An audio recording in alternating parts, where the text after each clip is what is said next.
Made by Fiction Logs. Welcome to Fanfic Voice, where every story finds its voice. Powered by Fiction Log X.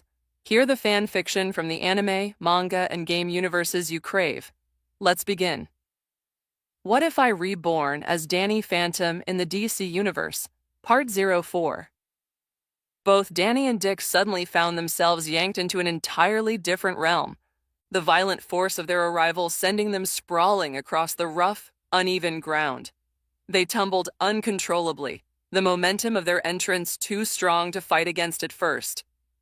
Dick, ever the acrobat, recovered almost instantly. With practiced ease, he twisted mid-roll, flipping and somersaulting across the terrain before sliding to a halt on one knee. His sharp blue eyes, now suddenly hidden behind the familiar black domino mask that kept his identity secret, quickly scanned their new surroundings. Danny, unfortunately, wasn't quite so lucky. He continued rolling awkwardly across the rough surface before finally coming to a stop beside Dick with a heavy, pained groan. "Ow," he muttered, dragging himself upright with obvious effort. Brushing dust from his clothes, Danny turned to glance at Dick, only to blink in surprise at the sight of Robin, fully masked and ready for action. His mouth fell open slightly in disbelief. "How?" Danny mumbled, staring at him. However, Robin seemed far more focused on the larger problem looming over them. Tightening his grip on his staff in his hands that he seemed to have pulled out of nowhere, he said grimly, "Danny, I think we have bigger things to worry about right now." Danny followed his friend's gaze and froze. His body stiffened as the bizarre landscape robbed him of coherent thought. Stretching endlessly in every direction was darkness, thick, suffocating, and absolute. It wasn't simply night or shadow, it was a complete void that swallowed everything beyond sight. Yet within that emptiness, crisscrossing their immediate area, massive branches stretched out like ancient gnarled highways. They were colossal in size, each branch easily as wide as a two-lane road, and they twisted and forked unpredictably, forming a tangled, incomprehensible maze. Danny glanced behind him, hoping for some hint of origin or path back, only to find the same endless maze. No clear beginning, no discernible end. Just the oppressive, twisting network of colossal branches suspended in a void. Without a second thought, instinct took over.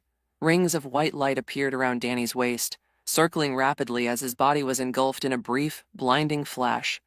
When the light faded, his appearance had transformed, his fancy clothes replaced with his black and white ghost suit, the bold letter D emblazoned on his chest.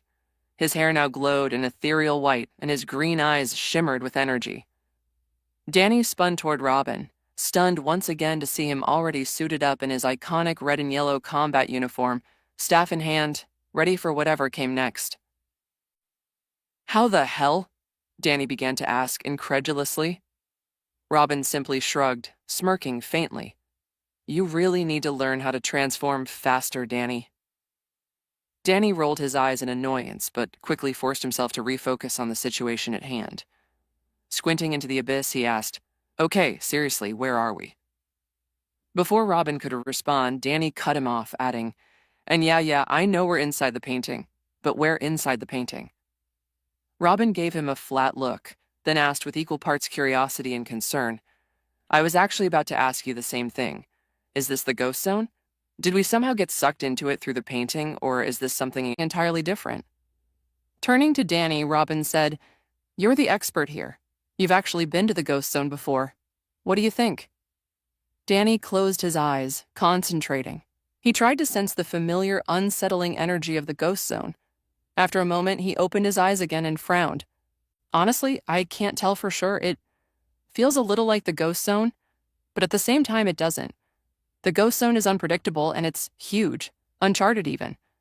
This could just be some weird, unexplored corner of it. Or it could be something else entirely." Robin let out a sigh, rubbing the back of his head. "That's super helpful," he muttered under his breath. Danny huffed and crossed his arms. "Hey, it's not like I have a map?" Robin shook his head and then asked, "Can you fly around a bit? Maybe get a better view of where we are?" "Sure thing," Danny replied, lifting a few feet off the ground, his body glowing faintly against the oppressive darkness. However, no sooner had he risen into the air than a crackling surge of green electricity burst from nowhere, slamming into him like a hammer. Danny let out a sharp cry of pain, "Ah!" before being violently hurled back toward the ground. He hit the branch road with bone-rattling force, sending tremors through the structure and kicking up clouds of dust and debris. The impact left a visible crater beneath him, smoke curling up from the scorched spot where he landed. Robin winced sympathetically as he watched. As the dust cleared, he rushed over to where Danny lay, cradling his sides and rocking slightly with a grimace. "Ow. Why is it always me getting electrocuted?" Danny groaned, steam rising from his singed uniform. "You all right?" Robin asked, offering him a hand. Danny grunted but took the offered help, letting Robin pull him back to his feet. "Yeah, I think. I'm tougher than I look," he said, trying to sound more confident than he felt. His body ached, but nothing seemed broken. Dusting himself off, Danny muttered, "Looks like this realm, or dimension, or whatever it is, has its own set of rules, and they hurt." Robin nodded grimly. "Great, a place trying to kill us. Just what I needed today." Danny chuckled dryly before sighing. "Okay, so where do we even begin?" Robin glanced around at the endless twisting branches. "I don't know, but we're not going to find anything just standing here," he said, tightening his grip on his staff and starting to walk forward into the maze. Danny nodded in agreement and quickly floated off the ground, his feet no longer touching the thick, bark-like surface they stood on. With a casual ease, he began to glide behind Robin, hovering just a few inches above the road-like branch. Although they had quickly learned they couldn't ascend vertically without getting electrocuted, that didn't mean Danny couldn't fly forward. Taking advantage of this, Danny grabbed Robin by the shoulders and hoisted him up into the air effortlessly before shooting ahead at incredible speed. Robin remained completely unfazed, his body relaxed in Danny's grip. He was already used to this method of travel after so many missions together. Their surroundings blurred into indistinct shapes and colors, twisting and warping as they rocketed through the strange environment at breakneck speed. Without warning, a cold mist began to seep from Danny's mouth, streaming from the corners of his lips in two thin blue trails, a clear sign that something was wrong. "Kick in front of you!" Danny barked urgently. Robin didn't waste a second. His body reacted instinctively. He swung one leg backward, using the momentum to thrust his foot forward with a powerful snap. Just as he did, a grotesque zombie-like ghost burst out from the branch road beneath them, its decayed hands clawing toward their legs. Robin's kick smashed straight into the creature's head, sending it flying backward with a sickening crack. The unfortunate specter crashed into another rising ghost, knocking them both down like bowling pins. After dropping him down, Robin glanced around quickly, scanning the area. His sharp eyes caught the sight of more ghostly figures beginning to crawl their way out of the bark and void around them. Dozens, maybe even hundreds of them. They were slowly converging on Danny and Robin from all directions. Without exchanging a word, Danny and Robin pressed their backs together, moving in slow, careful circles as they assessed the rapidly worsening situation. The two heroes were in perfect sync, reading each other's movements like second nature. "All right, first of all, are those freaking zombies?" Robin exclaimed, voice tight with a mix of confusion and exasperation. "And second, how the hell can a zombie be a ghost? It's either one or the other. Pick a side." Danny snorted despite the tension, his sharp green eyes scanning the strange beings. He noticed how many of them carried weapons, some brandishing rusty swords, others old-time muskets, and how their clothing seemed ripped straight from different eras of history, some for classical outfits, others tattered colonial uniforms. "I don't want to be that guy right now," Danny said dryly, "but seriously, now's not the best time to argue about the technicalities of zombie classifications." Turning his gaze to the horde ahead, Danny raised a hand and called out, voice laced with strained optimism, Is there by any chance a possibility that you guys are, I don't know, friendly ghost zombies?" One of the specters, a British guard by the look of him, complete with a tattered red coat and bearskin hat, answered with action rather than words. He raised a battered musket, charged it with a glowing green energy, and fired a ghostly blast straight at Robin's chest. Danny reacted instantly. He threw his arm out past Robin's shoulder, conjuring a translucent, shimmering shield just in time to intercept the blast. The ghostly musket shot struck the shield with a thunderous impact, causing the barrier to crack like glass before shattering into shards of glowing mist. Danny sighed heavily. Yeah, no, definitely not friendly. Robin tightened his grip on his staff, which suddenly extended and flared with a brilliant neon green glow. He turned his head slightly toward Danny and grinned. Break? Break. Danny returned the grin, his fist beginning to glow with ghostly power. Without hesitation, the two heroes burst away from each other in opposite directions, charging into the encircling mass of hostile specters. Danny's form blurred as he zipped between two zombies, his glowing fist smashing into one's gut with a satisfying burst of ectoplasmic light. Robin spun his staff expertly, knocking aside an attacker before flipping over another and striking them square in the face. Both of them were grinning like maniacs, the thrill of battle pumping adrenaline through their veins as they fought back against the strange, undead army. Robin swept his leg through the ghostly zombie in front of him, but his strike passed harmlessly through. The creature phased right through the attack. Without missing a beat, Robin twisted his staff and jabbed its tip straight into the ghost's semi-corporeal form. With a swift flick of his thumb, he activated a button embedded in the staff's shaft. A burst of neon green ectoplasmic energy surged through the weapon, flaring out with a sharp hum. The ghost zombie spasmed violently as the charge disrupted its intangibility, and a moment later, the creature detonated into a splatter of glowing ectoplasmic goo. Robin didn't stop to admire his work. Another blast streaked toward him. He shifted his weight expertly, feet gliding over the ground with dancer-like precision. He spun his staff, creating a blur of motion that left a shimmering green trail as he deflected the projectile. Then he launched himself forward, ducking, weaving, and parkouring through the chaos of the encroaching zombie horde, staff sweeping, jabbing, and parrying in a seamless rhythm. Overhead, Danny soared with the grace of a seasoned acrobat, his glowing fists cracking down with brutal precision onto unsuspecting zombies. Each strike emitted a pulse of raw ghost energy, their brightness intensifying as his power charged up. As he dropped down amidst a dense cluster of enemies, he drew his fist back, and it ignited in a torrent of emerald fire. With a thunderous slam, he drove his blazing fist into the ground. A wave of searing ectoplasmic flames erupted outward, consuming the surrounding zombies in a swirling inferno of green fire. Screeches of unearthly agony echoed across the branch road. Danny then planted one foot forward to stabilize himself, inhaling sharply. He let out a powerful, ghostly wail, a concentrated sonic force that tore from his throat like a hurricane made of sound. The road itself cracked and splintered, wooden shards flying in every direction as the sheer force blasted apart the advancing horde. Zombies were hurled through the air like ragdolls.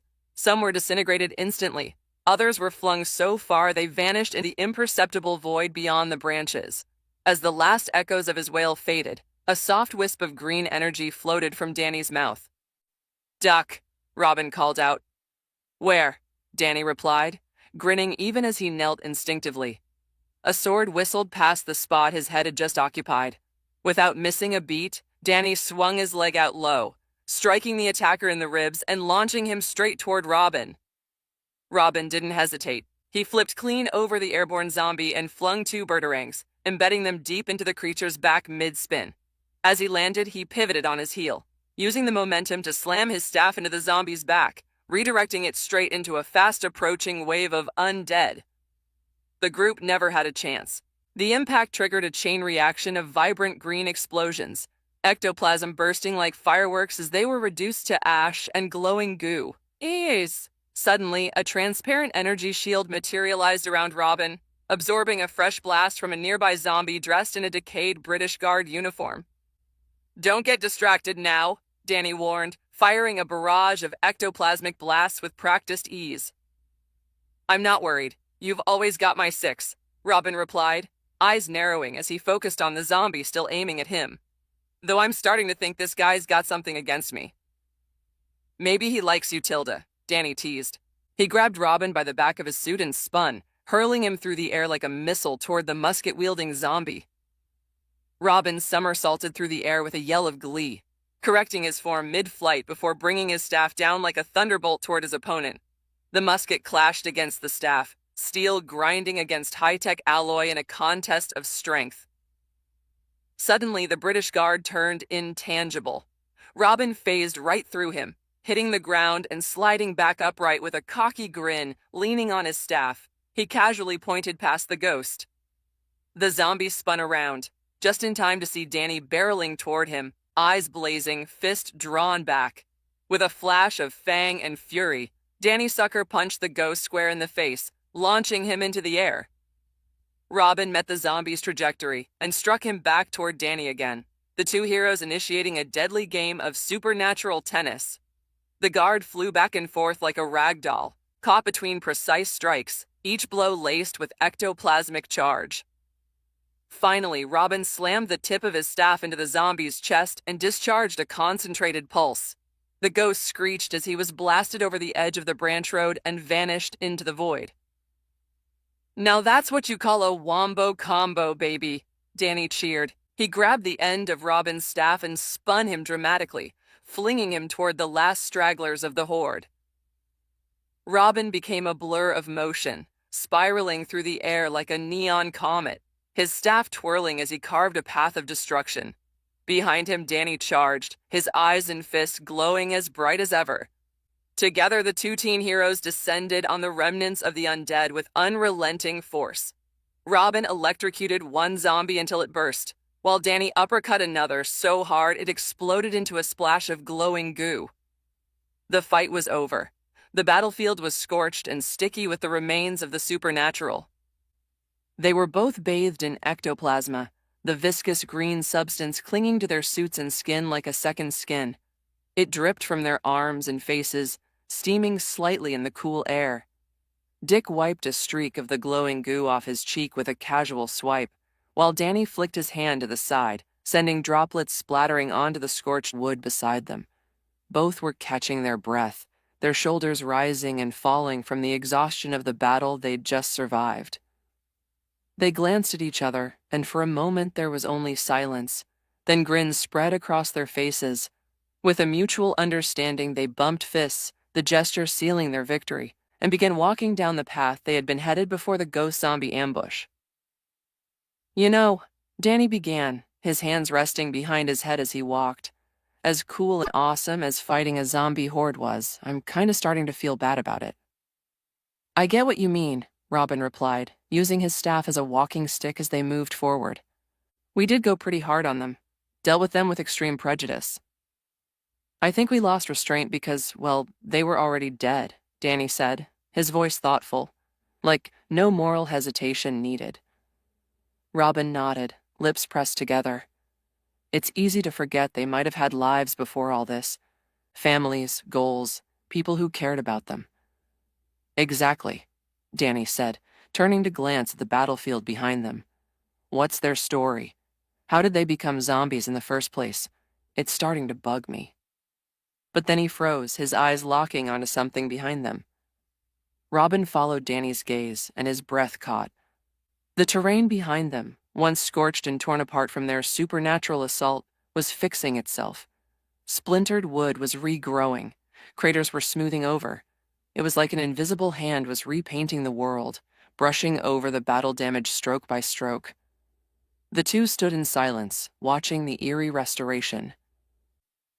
"Well," Danny said slowly, breaking the silence, "that's not ominous in the slightest."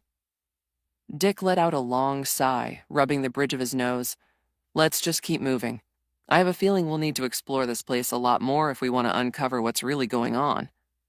"Agreed," Danny nodded. They continued walking side by side, the green hue of the ectoplasm on their suits dimming slightly as they regained some of their stamina. They let the silence stretch for a while, using the moment to breathe and reset. Eventually, the path split ahead, branching off in two directions, one ascending and twisting upward into the thick canopy, the other descending into more branches for as long as the eye could see. "I say we go up," Danny declared with confidence, gesturing toward the higher path. "What?" Dick raised a brow. "Why would we go up? Obviously the right choice is down." Danny crossed his arms. First of all, up always means progression. Have you ever played a game or read a book where going down was a good idea? And second of all, you just seem to love to contradict me, don't you? I don't live in a video game, Danny. This place is clearly part of a giant tree. Trees have roots. Roots mean ground. And ground might mean a way out. Going down makes way more sense. Danny narrowed his glowing green eyes, a smirk playing at his lips. You didn't deny my second accusation. What accusation? That you just contradicted me on purpose. Dick rolled his eyes. Okay, genius. How do we decide which way to go? Danny grinned. Rock, paper, scissors. Fine, Dick agreed. If I win, we go down. If you win, we go up. They squared off, stepping back slightly and circling each other like duelists on an old western street. Both held one fist at their side, the other hand hovering over it. Rock, paper, scissors, shoot.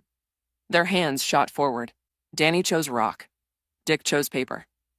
Danny's expression twisted into a mix of disbelief and frustration.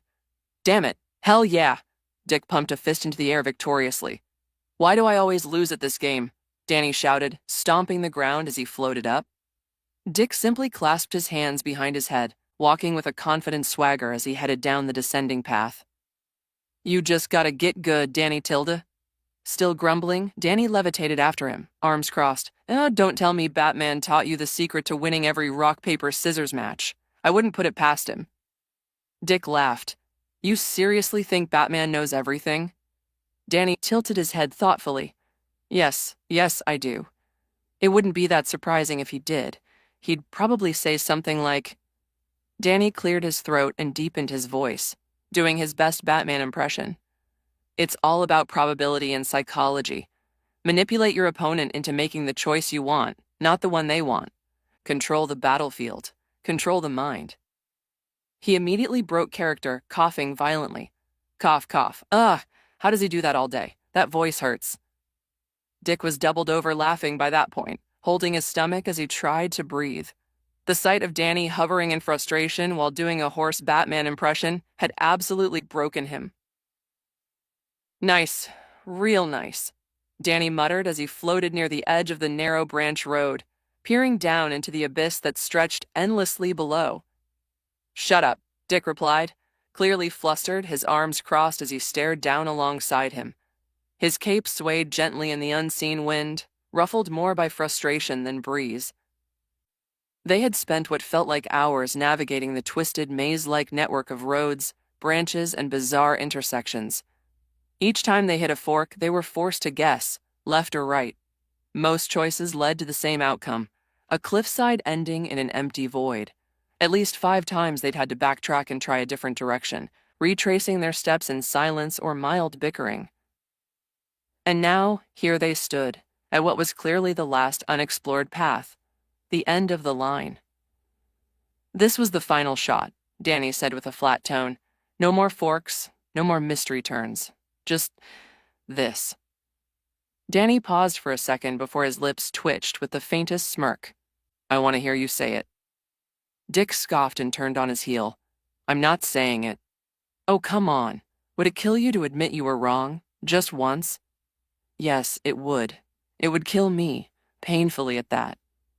Drama queen.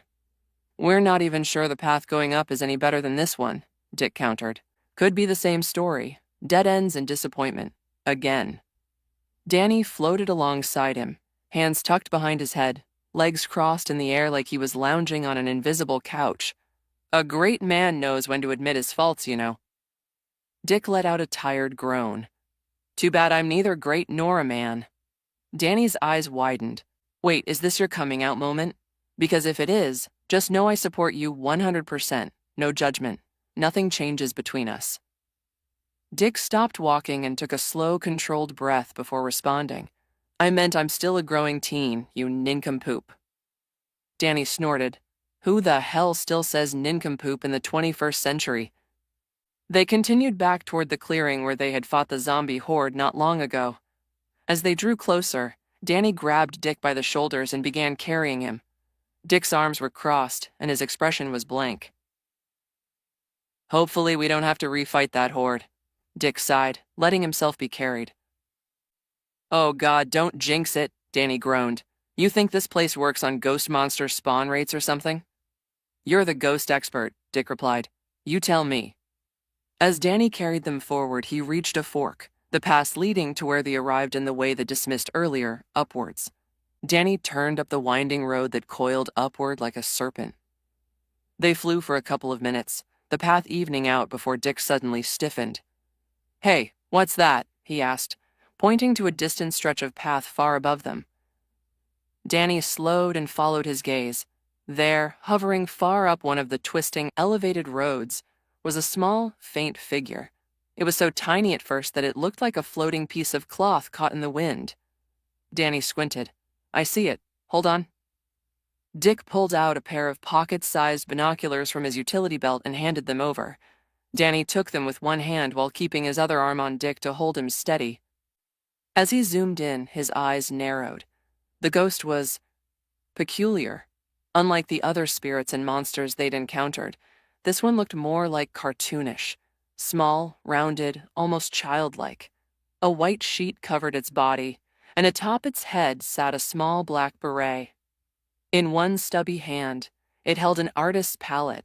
In the other, a large, thick brush that swung side to side as it floated gently along the road. That's our way out, Danny said, his tone firm with certainty. Dick blinked.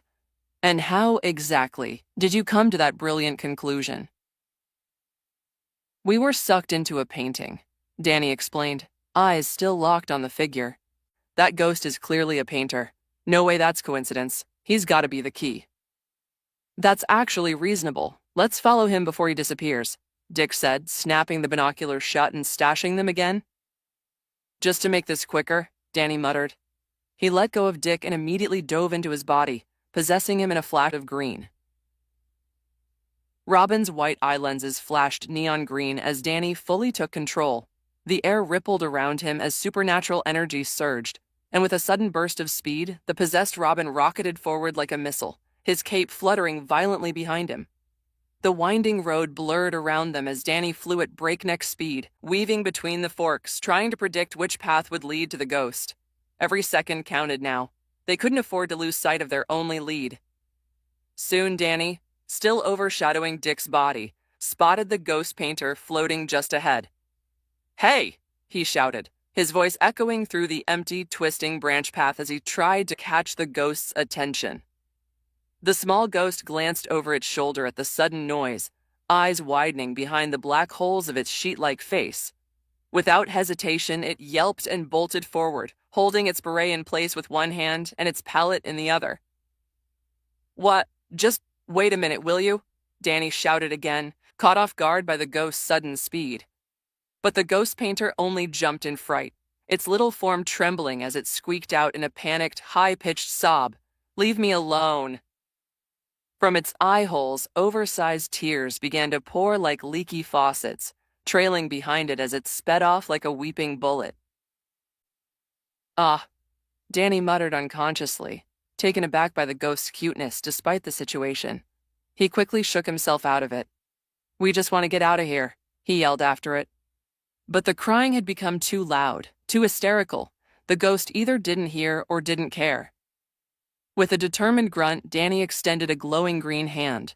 A shimmering force field shot out and enclosed the ghost painter in a bubble mid-flight, stopping it dead in its tracks. As it hovered, stunned and flailing, Danny phased out of Dick's body. Dick stumbled as control returned to him.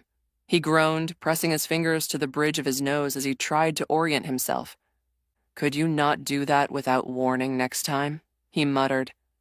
When he finally looked up, he saw something strange. Inside the force field, the little ghost had calmed down just enough to dap his brush in the palette and wave its brush. With a quick flick, a magical door materialized inside the bubble, and with a dramatic slam, it exited through it. The shield shattered like glass the moment the door shut behind the ghost. Danny cursed and zipped forward to intercept, cutting it off mid-path. The ghost came to a screeching halt in midair, panicked again. It turned tail to flee the other way, only to freeze when Dick slammed his bow staff down in its way. It looked between the two boys, Danny hovering to one side, Dick blocking the other, and all it saw were two terrifying shadows trying to trap it. The ghost shrieked, flailing its stubby limbs. Then it quickly turned to the side, dipped its brush into the palette, and with a bold stroke, created a brand new branch road that stretched into the distance. Without wasting a second, it bolted down the newly painted path. Both boys let out matching sighs and gave chase. "I blame your ugly mug for scaring it," Danny said grumpily as he followed behind. "I swear, Danny," Dick growled, "I will throw you off the side of this abyss and find a way out on my own." They surged forward, just in time to see the ghost painter glance over its shoulder again, its brush already glowing with energy. With a fluid, sweeping motion, the ghost painted a massive green wall directly in their path. Danny instinctively moved to phase through it, but Dick grabbed his shoulder. "Don't. It might have accounted for your ghost powers." "Good point," Danny shouted back, balling his glowing fists. With a war cry, he punched through the wall with a single earth-shaking blow. The brick shattered into glowing green dust. They surged ahead, only to see the ghost create another path leading away from the main road with a quick flourish of its brush. Then, with another swift stroke, it dragged its brush along the path it had just created. To Danny and Dick's alarm, the road began to vanish behind it, fading into black as if painted over with the void's color. The path crumbled beneath their feet. "Damn it!" Danny yelled, and Dick immediately latched onto him. With no time to waste, Dick fired his grappling hook toward the remaining ledge of main road and braced them as it caught hold. The two of them dangled over the abyss like ornaments on a thread. "He's going to be annoying," Dick muttered, already gritting his teeth as he slowly reeled them back towards solid ground. "A ghost that can practically manipulate reality. Just fantastic." "Tell me about it," Danny sighed, unable to fly across the void without support and leaving Dick to pull him up. Grunting with effort, Dick hauled them both toward the ledge. Danny grabbed onto it and used his ghost-enhanced strength to climb over before turning to help Dick up. Once safely on the path again, the two immediately broke into a run, keeping a cautious but steady distance from their target. "We need to think of a plan," Dick said, glancing at Danny. "We can't just keep charging in like this." "I've got an idea," Danny said, jogging beside him. "So do I," Dick replied with a smirk. "Looks like we already picked up on his weakness." Danny grinned. He has to stop briefly to dap his brush against the palette before he paints. "We could be wrong, but we can work with that." "Exactly," Dick agreed, tightening the grip on his staff as they increased their pace. As Danny and Dick finalized their plan after their chaotic first encounter with the painter ghost, the name they both settled on when referring to it, they picked up speed, racing ahead through the spectral landscape in pursuit. But just as they began gaining ground, they both halted abruptly. As they turned a sharp corner, they were met with a jarring sight, an elaborate obstacle course stretching out before them. This wasn't just any ordinary gauntlet. It was a mechanical nightmare, clearly designed to maim or kill. Along the crumbling edges of a road that hovered precariously above a seemingly endless abyss, deadly traps had been laid with malicious intent. Massive hammers swung with thunderous force, sharp spikes launched from hidden panels, saw blades spun wildly in synchronized patterns, and flamethrowers roared to life, spewing jets of blistering fire that distorted the air with their heat. "Is he trying to kill us?" Danny asked in disbelief, his voice echoing off the warped architecture around them. "He already tried to send us into a void that might as well be a one-way ticket to nowhere," Dick replied grimly. "I wouldn't put it past him." "We don't have time for this nonsense," Danny said, clenching his fist as emerald flames ignited around it. The flames danced and grew, pulsing with supernatural energy as he took aim. With a shout, he thrust his fist forward, releasing a powerful tempest of ghostly fire that surged across the pathway, engulfing the traps in a roaring inferno of green energy. Metal warped, wires sparked, and flames consumed the mechanical monstrosities in seconds. What had once been a gauntlet of death was reduced to a field of smoldering wreckage. "Well, that's efficient," Dick said, brushing debris from his shoulder. "I suppose I would have had no choice but to try going through it." Danny gave a weary sigh. "I probably could have managed it too, but honestly, why bother?" He turned toward Dick. "I'm going to overshadow you again. You'll burn through your stamina if we keep sprinting like this." "Just make it quick," Dick muttered, spreading his arms. A moment later, Danny's ghost form melted into Dick's form. The lenses of Robin's mask flashed an eerie green, and in a blur of supernatural motion, they launched forward, racing across the scorched ruins of the obstacle course and onto the wooden road ahead. It didn't take long before they spotted the painter ghost again. The ghost had clearly slowed, assuming the obstacle course would stall them long enough to escape. A fatal miscalculation. Danny didn't speak. He surged ahead, the glow in his fists intensifying as ectoplasmic energy surged through Robin's body. But the ghost must have sensed the incoming danger. Whether through instinct or some spectral sixth sense, it snapped its head back, eyes widening in shock. With a terrified cry, it bolted forward, the hem of its floating sheet-like body fluttering frantically. Leave me alone!" the ghost screeched, voice squeaky yet filled with desperation. "We just want to get out of this place," Danny shouted back. His voice was distorted, an unnatural blend of his and Dick's, creating a reverberating echo that chased after the phantom. The painter ghost reached out toward its palette with its brush in panic, but Danny acted first. He fired a concentrated blast of ectoplasmic energy that struck the object in the ghost's stubby hands with a crackling boom. The brush and palette flew from its grasp, clattering to the ground and skidding across the spectral wood. The ghost froze midair, stunned, as Danny burst from Robin's body in a burst of green light. He somersaulted overhead, landing in a crouch and sliding to a stop, one hand braced on the ground. Before the ghost could react, Danny lunged forward, grabbing its stubby arms and lifting it off the ground. He hoisted the spirit until they were face to face, floating midair so it couldn't reach his tools. "Listen here, little guy," Danny said, frustration simmering in his tone. "All we want is a way out of here. We don't know how to escape, and you're the only lead we've got." The ghost thrashed in his grip, squealing indignantly. "My name isn't Little Guy. It's Phantasma, got it? Now release me. I have a job to do." "Not until you tell us how to escape from their place," Danny said, raising his glowing hand threateningly. "I really don't want to hurt you, but you're not giving us much choice." "Escape?" Phantasma hissed, his squeaky voice darkening with unnatural distortion. "Like the others who came before you, there is no escape. You'll learn, just like they did.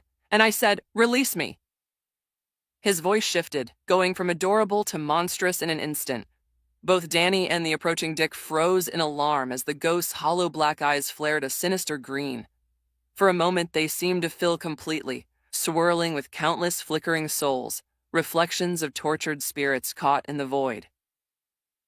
The sheet that cloaked his body expanded outward, and the darkness within morphed into a churning vortex of green energy, like a tear into the ghost dimension itself. Without warning, eldritch tendrils burst from the vortex, writhing wildly. They lashed out and ensnared both Danny and Dick in a slimy, glowing ectoplasmic grip. The goo burned cold and clung to them like tar, slowing their movements as it spread across their bodies. Danny was slammed into the ground with bone-rattling force, rubble and dust flying in every direction. Dick, reacting on instinct, rapidly twirling his staff midair. With one fluid motion, he ignited its tip with concentrated ectoplasmic energy and slashed through a tendril with a powerful arc. Phantasma screamed in agony, a high-pitched, otherworldly screech that reverberated through the realm. In response, the remaining tendrils began swinging Danny even more violently, tossing him like a rag doll. Then, with a thunderous impact, Danny was smashed into the ground again, this time hard enough to shatter the platform beneath him.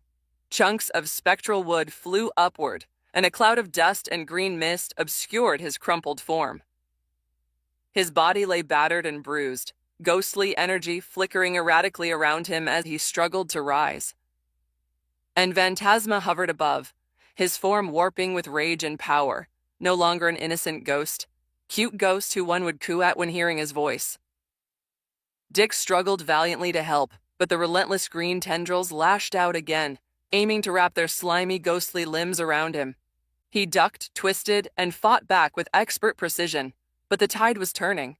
A particularly powerful tentacle struck him across the chest with a sickening smack, hurling him through the air like a rag doll. Blood trailed in an arc behind him as he spiraled out of control, finally crashing into the ground with enough force to knock him unconscious, momentarily due to the pain, his limp body skidding across the ghostly terrain. Danny, meanwhile, was barely clinging to consciousness. His limbs trembled as he tried to push himself free, but more tendrils were already wrapping around him. They tightened with brutal force. Each breath came with agony, his ribs creaking and snapping under the mounting pressure. A scream built up deep within his throat, a sound born of pain, frustration, and sheer will. It exploded from him like a thunderclap. Ah! Ah! Danny's eyes burned white-hot, his form teetering between phases of consciousness and unconsciousness. The ghost wail tore from his mouth in a cascade of sound and fury. The air vibrated with the sheer force of the spectral scream, visible ripples of green sound waves layering over each other in an echoing chorus of power. The monstrous form of Phantasma shrieked in turn, clutching the sides of his ghostly, oversized head, where ears might have been. The sound waves crashed in with relentless pressure. His ethereal body convulsed and swelled, becoming unstable and chaotic. The painter ghost's control faltered. The tentacles flailed wildly, striking with less coordination as his body flickered like a broken projection. He couldn't think, couldn't breathe, couldn't focus. In a last-ditch reflex, Phantasma slammed Danny into the ground with such force that the half-ghost bounced upward from the impact, his cry cutting off as blood spurted from his mouth. Then, with a sharp flick, a tendril flung him through the air, and he landed hard near Dick's broken form. Danny, Dick groaned, forcing himself up with his staff, blood dripping from cuts and bruises that marred his body. Every breath was a struggle. Danny's body flickered. Transformation rings briefly sparked to life around his waist, but instead of reverting to human, they fizzled out. He was still in his phantom form, locked in by pain and exhaustion. Phantasma, still breathing heavily, began to shrink. His rage subsided, and his grotesque form slowly condensed back to his usual smaller size. He floated there in the air, trembling from the aftershock of the wail. With a small huff, he floated over to retrieve his brush and palette, pausing only briefly to glance back at his assailants. On the ground, Danny lay with his head pressed into the dirt, his silver hair matted with blood. He bit his lip, tasting copper, and groaned as he slowly pushed himself upward, inch by agonizing inch. One hand trembled as he raised it, a faint glow of ghostly energy building in his palm. But he didn't attack. Instead, the energy from his hand twisted and coiled, forming into a lasso of ectoplasmic energy that spiraled through the air and looped around Phantasma's miniature form, binding him tight. Earlier, Danny rasped, blood dripping from his mouth. You said there were others, cough, others before us. Were they the zombies we fought? Phantasma wiggled in place, exasperated. Why are you so stubborn? He groaned, looking more annoyed than threatened. Danny slowly rose to one knee, body trembling under the weight of his injuries. Beside him, Dick had also managed to stand, wiping blood from his chin as he limped over. He slipped his head beneath Danny's arm, supporting his weight without a word and lifting him up. If we can figure out more about him, we may find our way out, Dick concluded. You know what? Don't answer. I think I already know the answer, Danny muttered, staring at the green-tinted blood that stained the floor beneath him. But now I want to know something else. What exactly are you trying to do? You said you had a job to do. Also, why the hell were we, and the others, dragged into this cursed place? Phantasma hesitated. His black eyes stared deeply into Danny's battered yet determined face, and for the first time, something akin to respect flickered across his features. With a reluctant sigh, he finally answered, Fine, I'll tell you, you stubborn meatbags. He floated a little higher and said, voice softening, I am the accumulation of regret, specifically the regret of artists, those who were never satisfied with their work, those who failed to become something more, the longing to fix what they believed was never enough, the wanting to be recognized. That pain gave me life. My purpose is to finish their work, to soothe their lingering souls, to give closure. He looked down at his tools, voice growing wistful. But no matter how hard I try, I always fail. Every piece I attempt comes out wrong, twisted, incomplete. Their pain never fades. Dick narrowed his eyes. And the reason we were brought here? That has nothing to do with me, Phantasma said, shaking his head. You were drawn in by the painting, the cursed painting. Its creator poured every ounce of his longing into it, wishing it would captivate people, enchant them. But he died before it could be seen. That unfulfilled desire warped the painting, turning it into a cursed creation that did exactly what the creator wanted, to draw people in. And who is this artist exactly? Danny said as he spat out blood and held his ribs as they slowly mended. He paused before adding, almost reverently, his name was Vincent van Gogh. Both Dick and Danny, who were still leaning against each other for support, blinked in confusion upon hearing the name. The slow fluttering of their eyelids quickened as they processed Phantasma's next words. Although you probably wouldn't have heard of him and likely have no clue who he is, the little ghost continued, Vincent van Gogh wasn't exactly famous in his lifetime. His work was underappreciated, dismissed. No one truly saw the beauty in it back then. Phantasma's voice softened, tinged with melancholy. The two teens exchanged bewildered glances, their brows furrowing. It was clear they were wondering if they had both heard the same thing, and upon silently confirming they had, Danny finally spoke, breaking the awkward silence. Wait, what are you talking about? Danny asked, his voice tinged with disbelief. Vincent van Gogh is considered one of the greatest artists in history. His works are practically worshipped these days. He looked at the ghost like he had grown a second head and casually released his hold on the ectoplasmic lasso. Clearly, he saw no reason to keep the ghost restrained any longer. Phantasma froze midair, stunned, his mouth hanging open.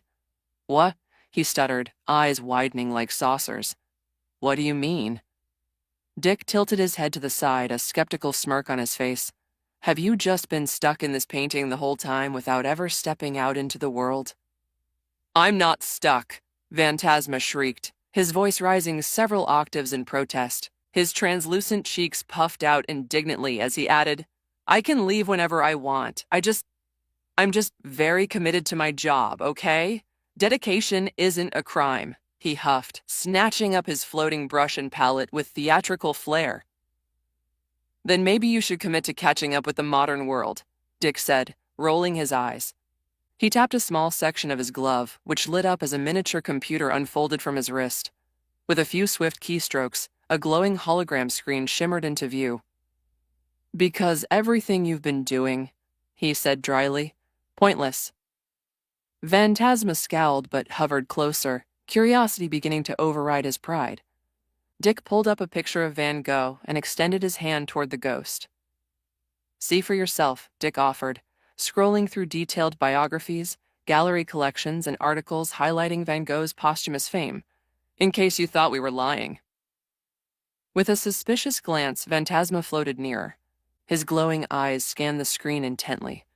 The more he read, the more his ghostly body began to tremble. His brush and palette wavered in the air beside him. His voice was no more than a whisper, laden with confusion and pain. But my work, I was supposed to complete his vision. I spent decades trying to make things right, to fix the sorrow in his colors. Are you telling me it was all for nothing?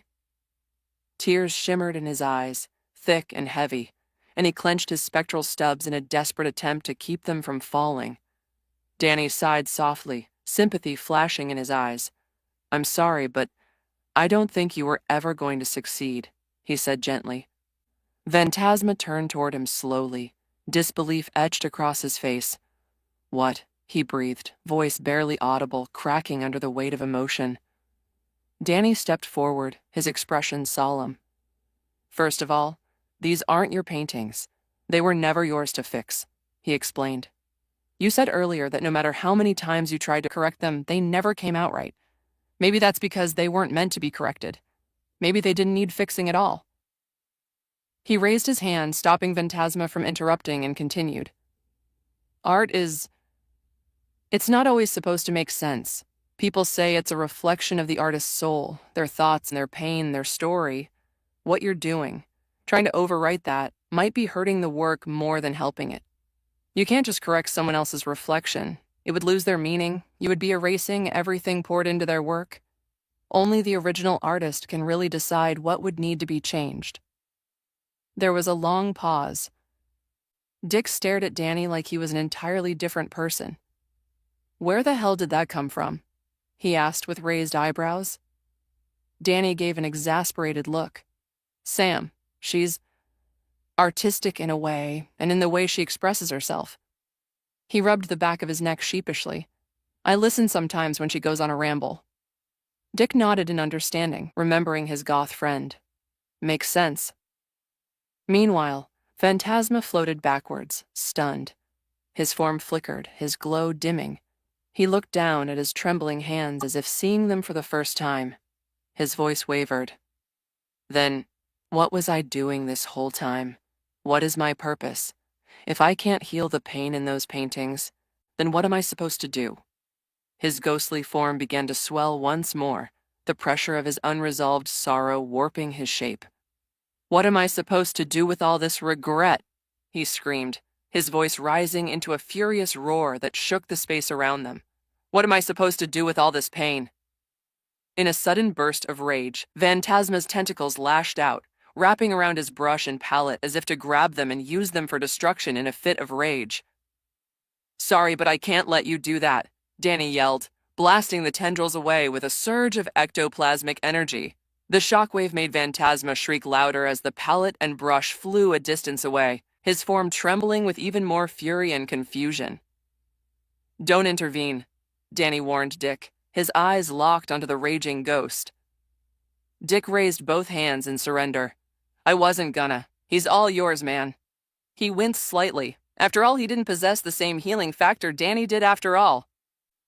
Danny blasted forward toward the rapidly expanding eldritch monstrosity.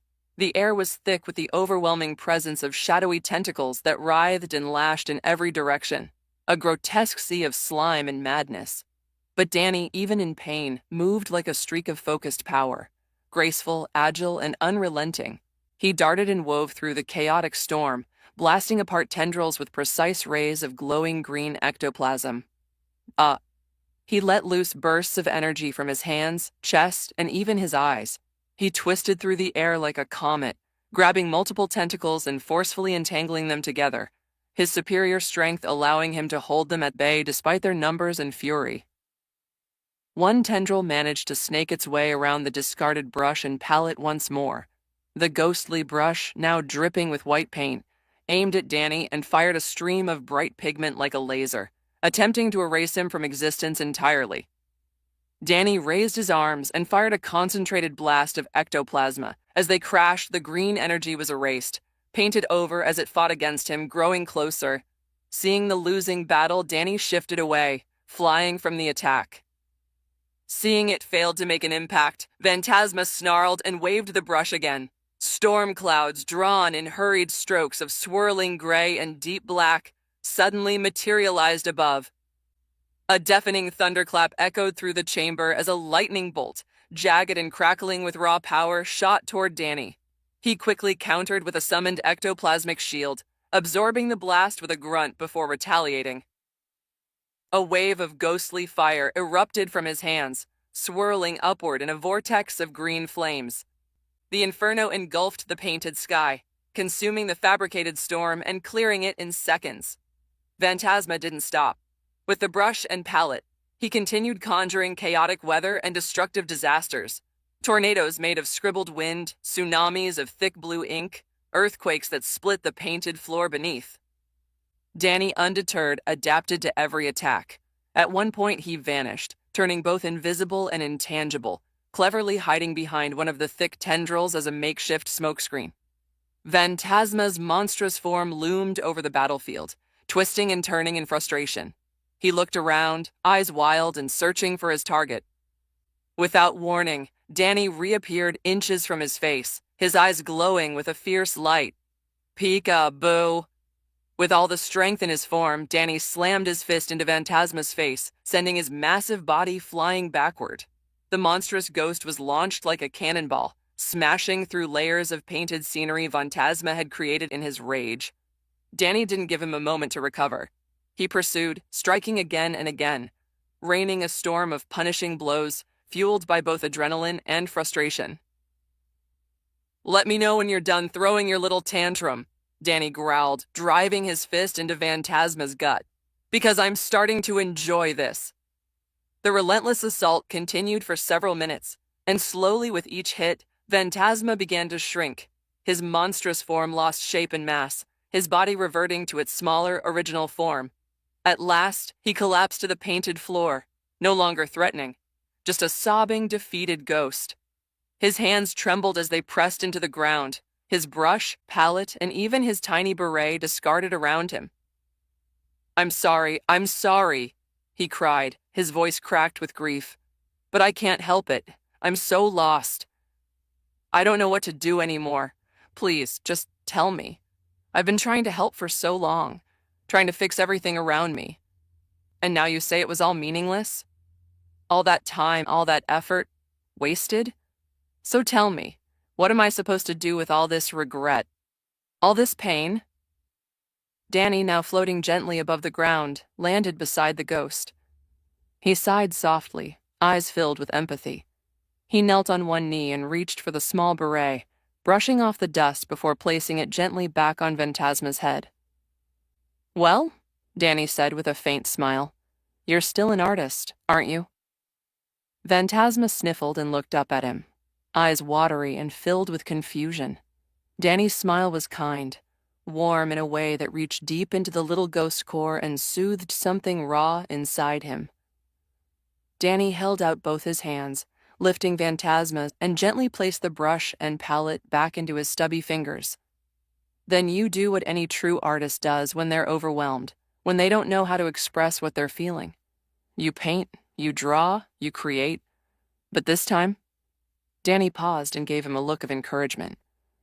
Instead of trying to fix someone else's masterpiece, make your own. Create something new, something that comes from you, something so grand and beautiful that even your regrets will have to shut up and listen. Phantasma's eyes widened. His trembling stopped. He repeated softly, as if clinging to the hope in those words, something that comes from me. He looked up again, hesitant. Do you really think I can do that? Danny smirked. Why don't you surprise me? And who knows, maybe you'll surprise yourself too. A tiny giggle escaped Phantasma's mouth, his tone light, bright, and hopeful.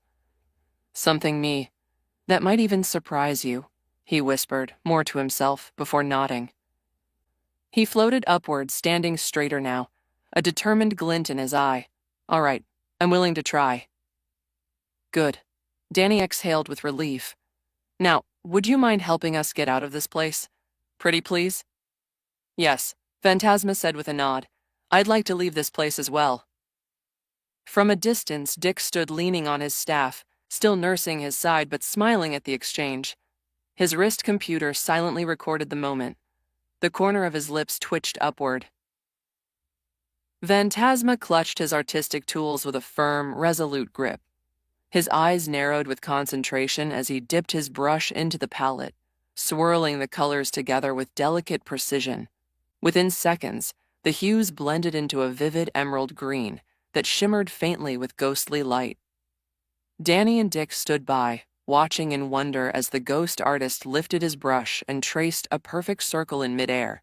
Fluid, sweeping lines followed, curling around the perimeter like vines in motion, giving the illusion of movement and energy coalescing in real time. The space within the lines began to ripple, and then, with a soft hum, the air shimmered and parted like a curtain. Before them, a glowing green portal crackled into existence, radiating a spectral glow that cast soft shadows on their faces. Phantasma turned toward them, his eyes bright with pride, and said, Here, this will lead you out of this place. Danny and Dick exchanged looks, relieved, grateful. A genuine smile tugged at both their lips. Thanks, Phantasma, Danny said, jogging forward, his shoulders visibly loosened with the thought of finally getting out of that unnerving place. Dick chuckled softly and patted Phantasma's beret with a friendly gesture. Appreciate it, he added before stepping through the portal. In the blink of an eye, he vanished into the swirling green energy. Phantasma lingered for a brief moment. A smile touched his lips, small, content, before he followed after them. but the calm shattered in an instant. As they emerged from the portal, the three froze. Before them stood an employee of the event, poised in the middle of the storage space, clutching a priceless vase in both hands. The man's eyes locked on them wide and unblinking.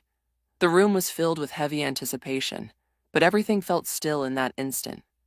Clearly, the auction had already begun, and they had just crashed it. Danny reacted without thinking. Panic surged through him, and before anyone could speak, he punched the employee square in the face. The man dropped like a stone, the valuable vase slipping from his grasp. Danny lunged forward and caught it midair, cradling it like it was made of glass, probably because it was. "Danny," Dick hissed, watching the unconscious man slump to the floor. "What the hell was that?" "I panicked, okay?" Danny snapped, his voice a mixture of frustration and embarrassment. He gingerly placed the vase on a nearby table as if afraid it might crumble. "You know what? That's fair," Dick admitted, rubbing the back of his neck. "Honestly, I probably would have done the same." Danny blinked at him. "Then why the judgmental tone earlier?" "No reason," Dick shrugged. "I was just shocked by how fast you knocked the guy out. It was efficient." Their bickering was interrupted by a sudden whoosh. The portal behind them shut off with a soft hiss, the air now heavy and quiet. They turned to see Phantasma standing still, his gaze locked on a painting displayed nearby. It was large, once vibrant, but now haunting. Deep red hues twisted through the canvas like bleeding wounds, and distorted figures seemed to press outward from within the image. Phantasma stared for a long moment, unmoving. When Danny opened his mouth to speak, Phantasma spoke first, voice low. "I don't remember it ever looking this bad. The original was beautiful. It depicted the almond tree in blossom." "Maybe after all those people got trapped inside," Dick suggested, his tone thoughtful. "Their spirits must have warped the painting. Death has a way of staining things." Phantasma gave a silent nod. That explanation made sense, especially since the two rosebuds in the center were now withered and rotting, standing in stark contrast to the rest of the blossoms. He took a breath and stepped forward. "Even if I can't fix or enhance the work of an artist, the least I can do is restore the artist's original vision." Phantasma raised his brush once more. With a flick of his wrist, he sent the old paint flying, cleansing the bristles. The brush shimmered, colors vanishing until only black remained. He pressed the tip gently against the canvas. In an instant, all the distortion and spiritual residue were sucked into the brush like ink into a sponge. The corrupted reds faded, replaced by soft whites and pastel blues. Blossoms bloomed again on the branches, bringing Van Gogh's vision back to life. The brush now pulsed red, filled not with paint, but with trapped souls and corrupted energy.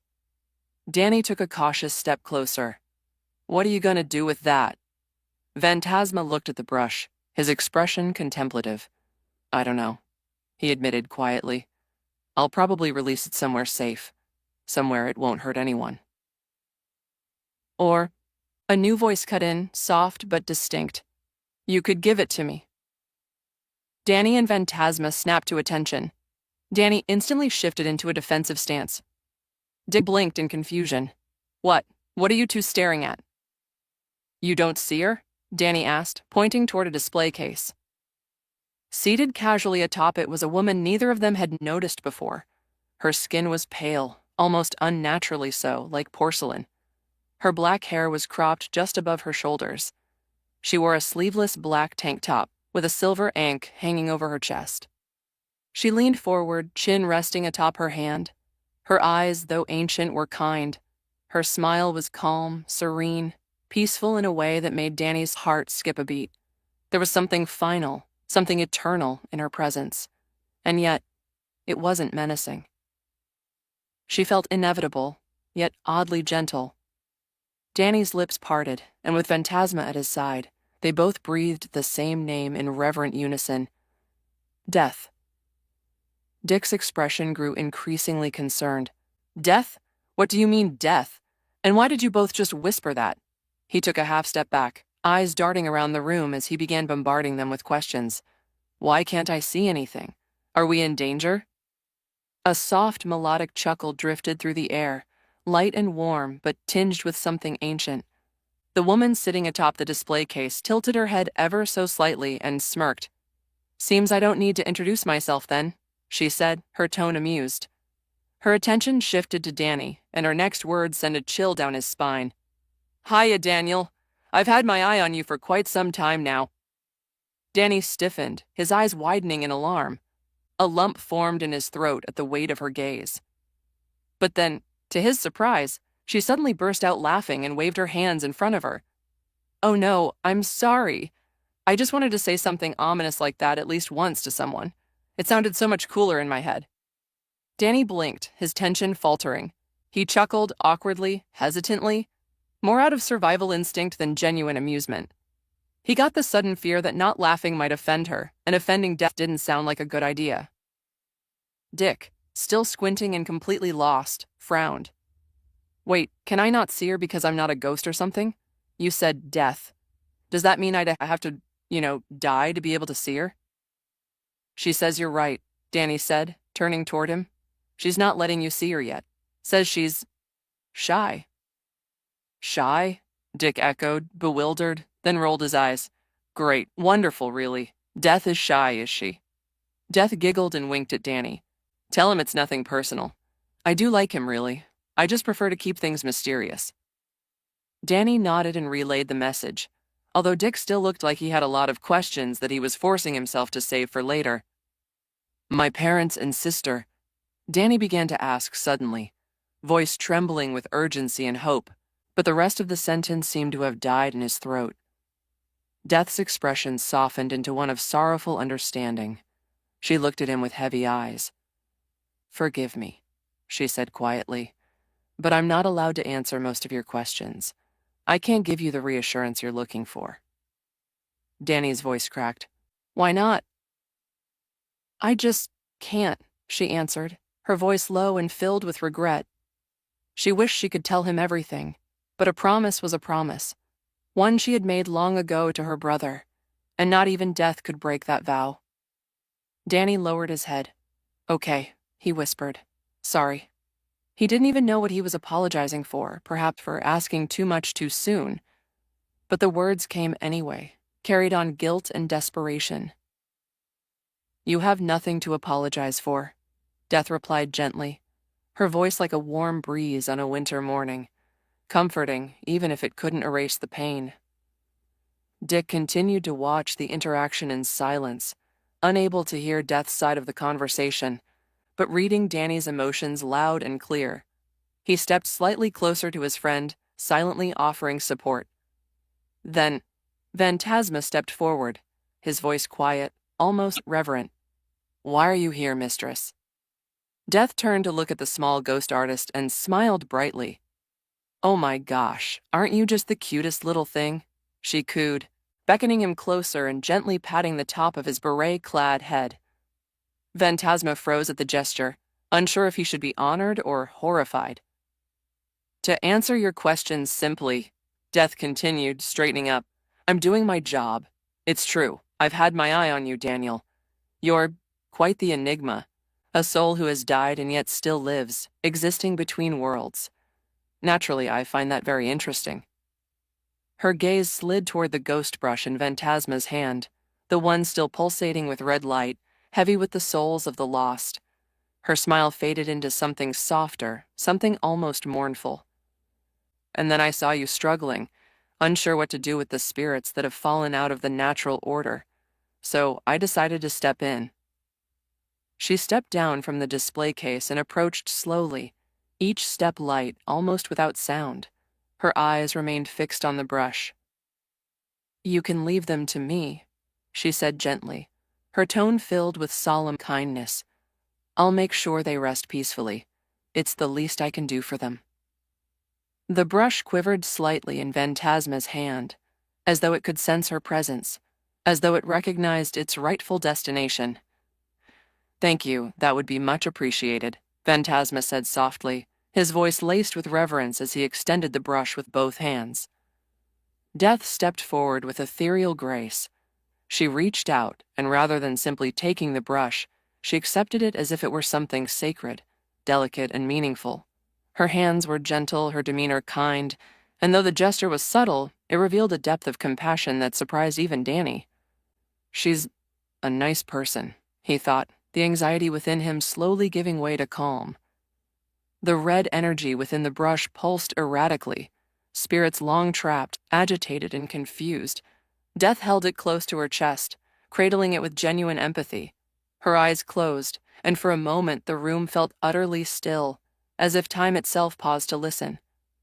Then she spoke, her voice soft, melodic, but with a power that resonated beyond the physical. You've been lost for so long, forgotten by time, misunderstood by fate, but you are seen now, heard, and loved. The brush began to glow in her hands, the red light softening into gold. You were not meant to suffer so. What happened to you was not fair, and it was not your fault, but you do not have to carry that pain anymore. She looked down at the swirling energy, her eyes filled with warmth. You are free. Your time in this world has ended, but peace awaits you. Love awaits you. Let go and be whole again. With those final words, she whispered, Go and rest in peace. The golden light radiated from the brush in soft waves, enveloping the spirits. Shapes emerged, indistinct at first, then clearer. Some smiled, some cried, some simply closed their eyes and lifted their faces toward the light. One by one they rose, ascending with grace. The pain that had clung to them for so long fell away, leaving only serenity. In silence, they departed, vanishing into the light above, returning to the cycle of rest and rebirth. The brush in Death's hands dimmed, now just wood and bristles again, empty and finally at peace. She gently lowered the object into Phantasma's stubby hands with a solemn nod of acknowledgement, her expression unreadable, yet oddly tender. Meanwhile, Danny stood there awkwardly, rubbing the back of his neck, unsure of what to say. After a pause, he opened his mouth and spoke with hesitant curiosity. So, I have to ask, did you really make yourself known just for that, or was there something else behind it? His voice carried a mix of suspicion and wonder, the kind of tone someone adopts when they've spent far too much time around someone like Batman. Damn it, he thought to himself. Being around him too long is making me paranoid of everyone. Death turned to him, an amused glint dancing in her ancient eyes. There was something playful in her demeanor, like a cat toying with a mouse, not malicious, just mischievous. Come now, Daniel, she said, her voice lilting with teasing affection.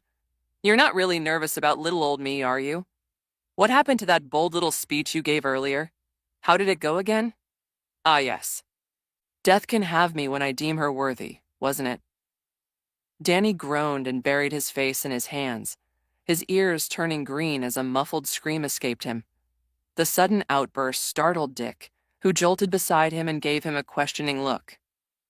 Death laughed heartily, clutching her stomach as she doubled over with genuine delight. Oh, you really do need to be more careful with your words, she said between giggles. You never know how someone might take them. Lucky for you, I'm not the type to get offended easily. I actually find it rather endearing. I'm sorry, Danny said quickly, his face still flushed. I didn't mean to offend you. I wasn't trying to sound arrogant or anything. I just meant that, well, I wouldn't go down without a fight. Death's smile softened as she waved off his apology. Danny, may I call you Danny? There is more to the reason why I made myself visible to you, she admitted, her tone becoming a touch more serious, though still gentle. For the first time in the conversation, there was a trace of vulnerability. While I found your presence intriguing, I also came to ask something of you. I'd like you to keep doing what you're doing, helping spirits, fighting when necessary. And if the time ever comes when I require assistance with certain ghost or spirit-related matters, I'd like to be able to call on you. Not as an obligation, of course, more as a favor. You wouldn't have to say yes every time, just consider it. Danny blinked in surprise. That wasn't what he had expected. Oh, I mean, yeah, I don't mind. Honestly, I'd be honored. Really, being asked by Death herself. That's not something that happens every day. I take it this sort of thing happens a lot? Death let out a long, wistful sigh and nodded. Yes, you'd be surprised how many souls are stubborn. Some fight the transition with everything they have. Others are simply lost, clinging to the world for reasons they barely remember. It helps to have someone like you, someone who understands both worlds. She offered him a sincere, grateful smile before patting Phantasma's head. Resting her arm on his shoulder, she added, "And don't worry about this little guy. I'll make sure he gets to the ghost zone safe and sound." Danny nodded, still digesting everything that had just happened. He was grateful, yes, but also perplexed by the surreal nature of it all. "I'll be keeping an eye on you, Danny Phantom," Death said, her voice fading into the air like a melody at dusk. She gave him a wink and added with a sly grin, "See you on the flip side," before snapping her fingers. In a blink, she and Phantasma vanished into the ether. Danny stood there in stunned silence before he let out a soft snicker, caught off guard by the unexpectedly smooth one-liner. Shaking his head in disbelief, he ruffled his hair and let out a deep sigh. So much had just happened, and his mind was still racing, but at least for now the crisis had passed. He turned to Dick, who was still trying to piece things together. "It's fine now," Danny said with a faint smile. "She's gone." "That's fine and dandy," Dick muttered warily, brushing dust from his shoulder. "But we still need a cover story. We were gone for hours, and we look like we crawled out of a war zone." "Ah, fair point," Danny admitted, glancing at his torn outfit. "I hadn't considered—" "Leave that to me," a voice chimed in cheerfully. Both Dick and Danny jumped as Phantasma suddenly appeared midair in a swirl of colorful mist. "Weren't you—" Danny blinked in disbelief. "Supposed to be gone?" "Yes," Phantasma finished for him with a grin. "But the mistress allowed me to return just briefly. I didn't want to leave without properly thanking you both, or giving you a little parting gift." Without waiting for permission, he dipped his brush into his glowing palette and zipped around them with an artist's grace, splashing dazzling colors through the air. Paint streaked in brilliant arcs, swirling and weaving as he painted the space around them with rapid strokes. Splashes of paint faded into motes of light that wrapped around their bodies like silk, and when the glow died down, Dick and Danny looked at each other in stunned silence. Their battle-worn clothes were gone, replaced with pristine, perfectly tailored three-piece suits. Elegant blue auras sparkled faintly around them, and the dust and grime that had clung to their skin and hair was nowhere to be found. They looked like they had stepped straight out of a gala. Dick's domino mask had vanished, revealing his sharp features and piercing blue eyes. His hair was slicked back flawlessly, and he adjusted the silver cufflink on his sleeves like a seasoned aristocrat. Danny's once white hair had been painted jet black hair, while his green eyes were now back to their striking blue, looking equally refined. His hair shimmered under the light, combed back neatly, and he straightened his tie with quiet confidence. Even their injuries were gone, as though they'd never taken a hit. "How?" Dick asked slowly, running a hand down the lapel of his jacket. "I was connected to the painting, remember?" Phantasma explained, puffing out his chest with pride. "I saw what you looked like when you entered my realm. Figured I'd restore you, but with a bit more flair. You're welcome, gentlemen." He gave them a flamboyant wink, then looked upward. "Mistress, I'm ready now." As his form began to fade into shimmering particles, he glanced back one last time. "Oh, and Danny, when I open my very own art gallery in the Ghost Zone, you'll be the first I invite. So keep an eye out, yeah?" Danny smiled faintly, watching him disappear. "I'll be waiting." A moment passed before Dick exhaled slowly. "Well, that was interesting." Then he groaned and muttered, "Oh man, Bruce is going to kill us." "Lucky for me, I'm already dead," Danny said with a shrug. Dick turned his head slowly, giving him a long, knowing look. "We're talking about Bruce. He's the kind of guy who'd find a way to kill a dead person." Danny blinked, the humor fading from his face. "I'm gonna die twice." Danny glanced around the room, tension still thick in the air. "Shall we leave?" he asked quietly. Dick let out a long sigh, rubbing the back of his neck. "What other choice do we really have?" Danny gave a faint nod before placing a hand on Dick's shoulder. A shimmering glow surrounded them as he phased them both invisible and intangible. Together, they stepped silently through the wall, emerging into the hallway just around the corner. Once clear, Danny dropped the cloak, and both men became visible again, straightening their suits in sync to look at least somewhat presentable. Danny adjusted his collar. "Okay, on a scale from 1 to 10, how dead are we on the dead scale?" "That depends," Dick muttered while brushing off his jacket. "Do you think we can come up with a good excuse for Bruce?" "Funny you say that," came a cold, gravelly voice from directly behind them. "Because a good excuse is exactly what I'm looking for." Both men froze in place, the hairs on their necks standing on end.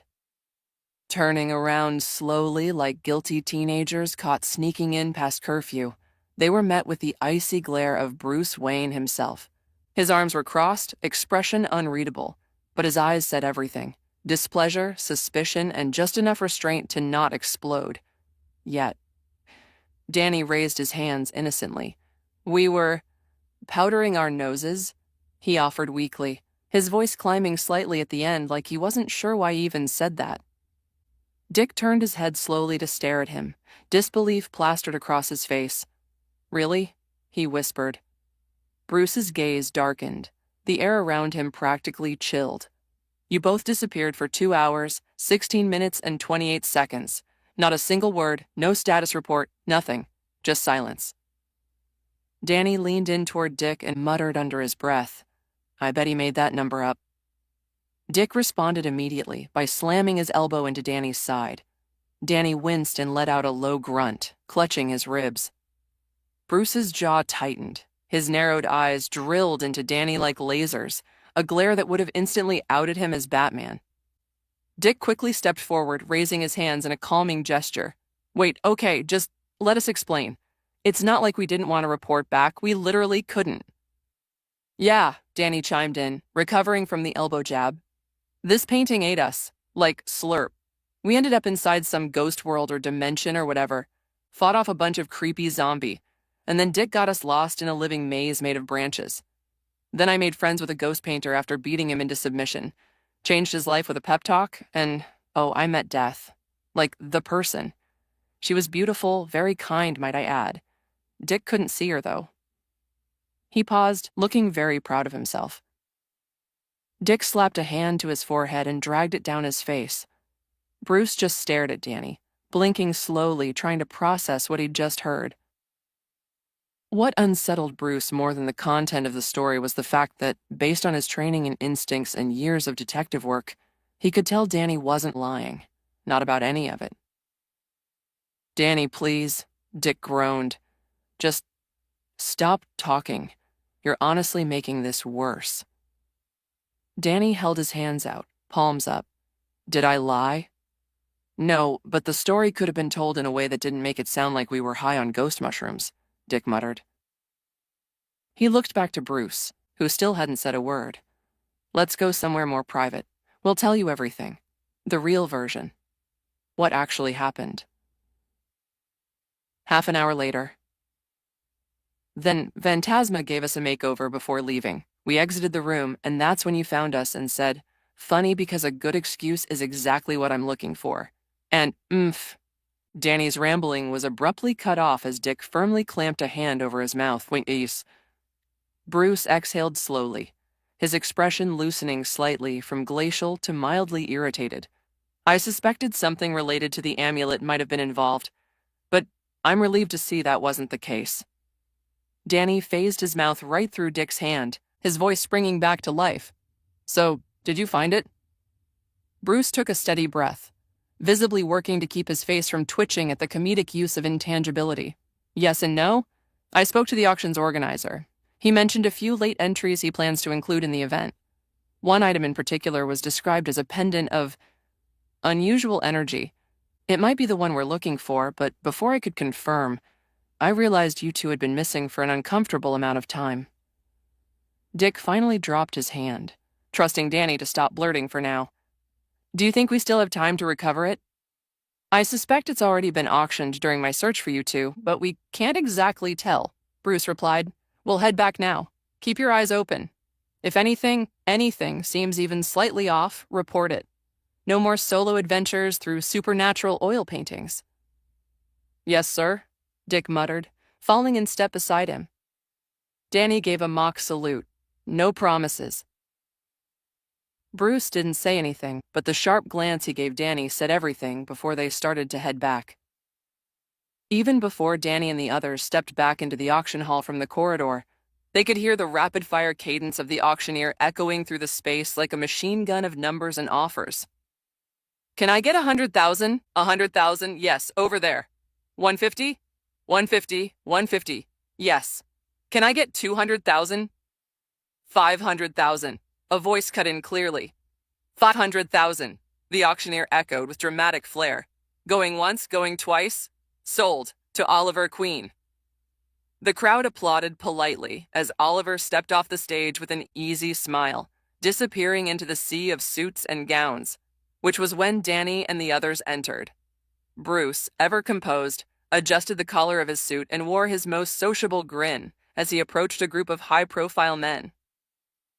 What did I miss? He asked casually, slipping back into his role as Gotham's charming billionaire. From a distance, Danny and Dick could hear Bruce laugh heartily. Ha ha, you know how kids are, always disappearing to who knows where. While Bruce mingled, Dick and Danny moved to the side, scanning the ongoing auction.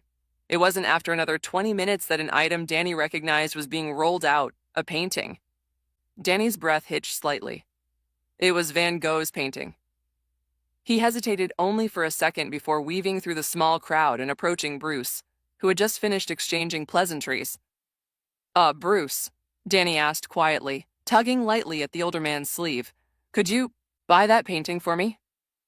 Bruce looked down at Danny, eyebrows raised in confusion, catching the awkward expression on his face. Is that? Bruce began to ask. Danny nodded quickly. Yeah, I'll pay you back. Promise. Bruce huffed a small laugh through his nose, causing Danny to shoot him an offended look. Nevertheless, Bruce lifted his paddle to begin bidding, and Danny gave a quiet, grateful, thanks. Bruce gave a rare smile in return before Danny slipped back into the crowd to continue his search. Danny, Dick called from across the room. Danny hurried over. What is it? He asked. Dick subtly tilted his chin forward.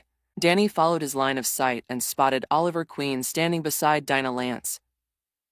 Dinah stood regally, holding a wineglass in one hand, while her other hand absent-mindedly stroked a golden necklace around her neck. It gleamed with a large green gemstone at its center. Oliver, ever the charming figure, had one arm comfortably around her waist, his white teeth flashing in a showman's smile. Danny squinted. What about it? Do you remember Dinah wearing that necklace before we came in? Dick whispered. Danny frowned. No. You don't think... It might be what we're looking for, Dick said, eyes narrowing slightly. I've been scanning the room for any new jewelry, something recently acquired. She was the first to stand out, especially with how much she's touching it. Danny tilted his head slightly, studying the necklace. That gem, I feel like I've seen something like that before. Before he could finish the thought, a nearby waiter carrying a tray of wine glasses passed by M. A man accidentally shoved him while lifting his paddle high. 680,500. The waiter lost balance, and in a second that felt like slow motion, the tray tipped, and all the wine glasses came crashing down. Right onto Dinah. Crimson liquid soaked her from head to toe, staining her elegant dress and cascading down her hair. Her hand clenched the now glowing amulet tightly. A terrifying silence followed. Her face twisted in rage as her eyes gleamed with an eerie emerald fire. What the hell? She screamed. The amulet around her neck pulsed with ethereal light, and her voice deepened into a guttural growl as her eyes turned to slits. Not only did you ruin my hair that I spent hours on, she shrieked, a reptilian forked tongue shooting out from her mouth, but you ruined my dress. Gasps rippled across the room as people backed away. Her skin began to shift. Scales crept across her face, her neck elongated unnaturally. Her body grew and expanded, limbs contorting and reforming. Her wine-stained gown tore apart as claws replaced fingers, and wings burst from her back. You're going to pay for that! Oliver immediately lunged forward, tackling the terrified waiter out of the way, just as Dinah let loose a monstrous roar, unleashing a torrent of emerald flames. A literal dragon now stood in the center of the auction hall. Danny stood frozen, jaw slack, a blue mist seeping from between his lips in his shock. Slowly, without breaking his gaze from the now rampaging dragon, he extended his hand to the side.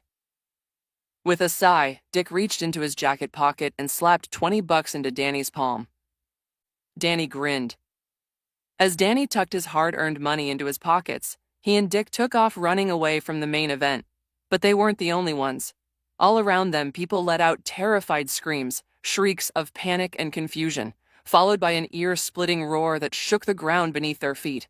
Towering above the chaos, a dragon stood at the heart of the event, its eyes glowing with unrestrained fury.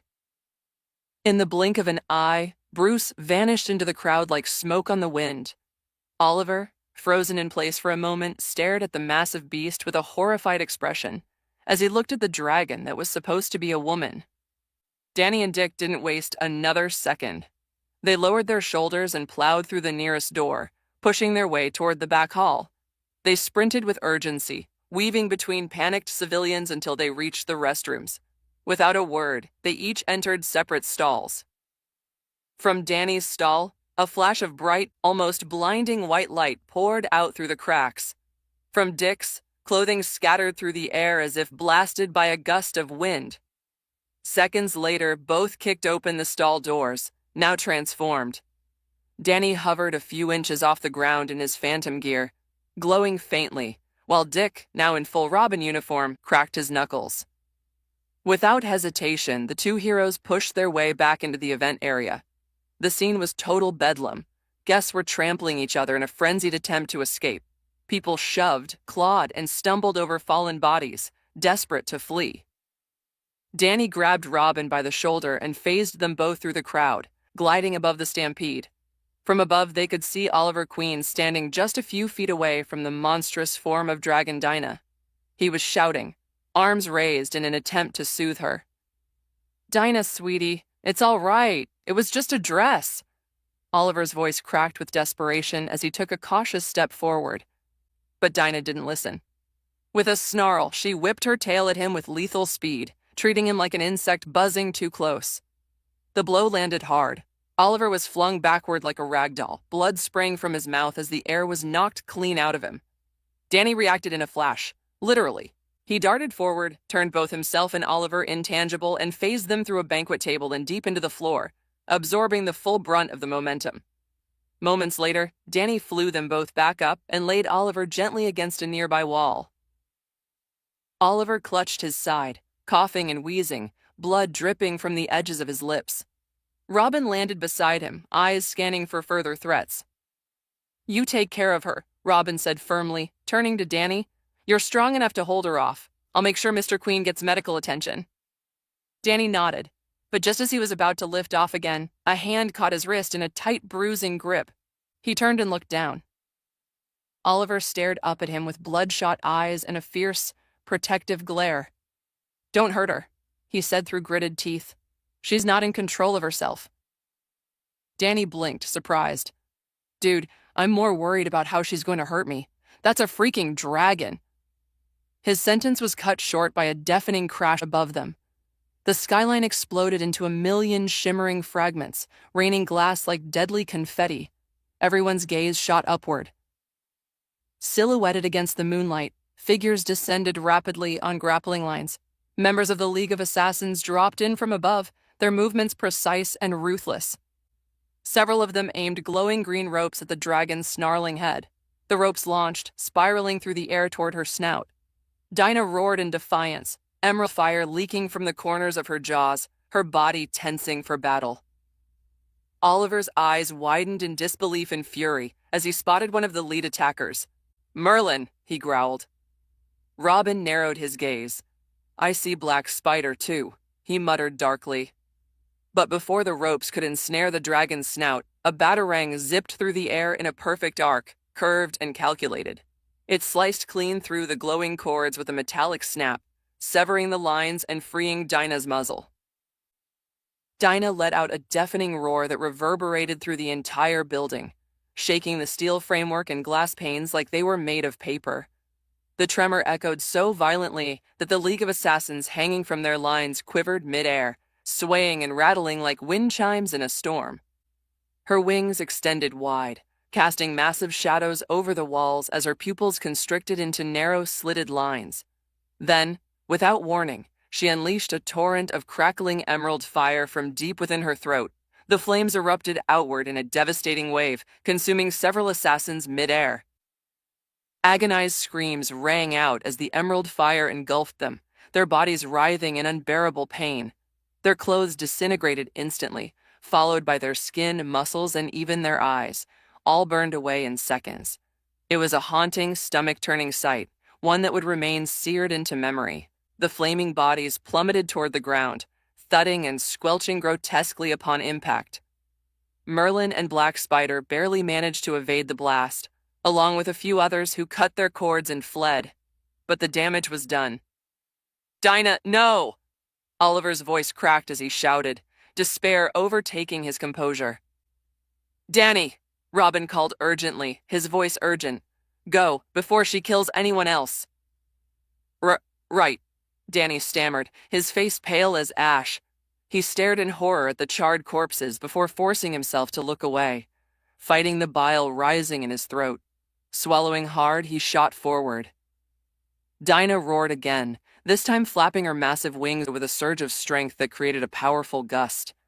As Danny flew forward, Batman emerged from the shadows like a phantom, already in motion. He fired a grappling hook that wrapped tightly around Dinah's leg, hoping to restrain her.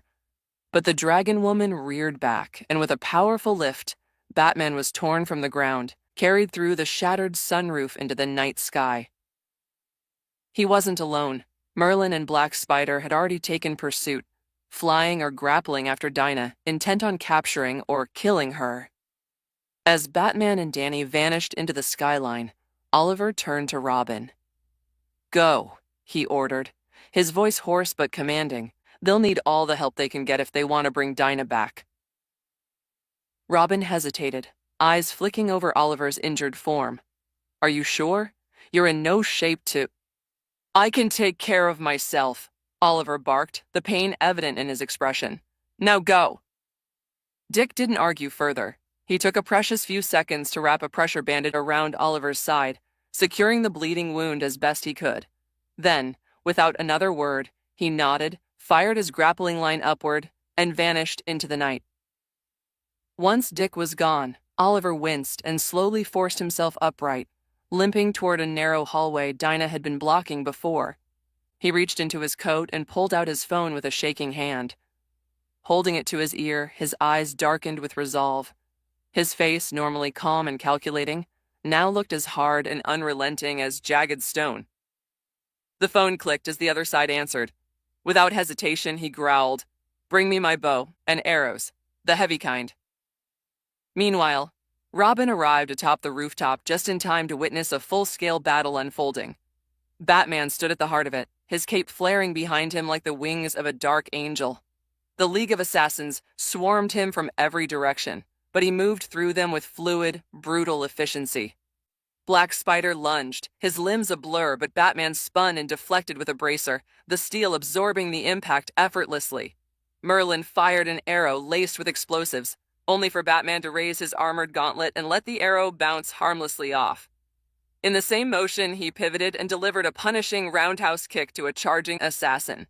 The force sent the man flying through the air, crashing dangerously into a rooftop vent. Robin's eyes shifted to the horizon, where he saw Danny and Dinah locked in fierce combat.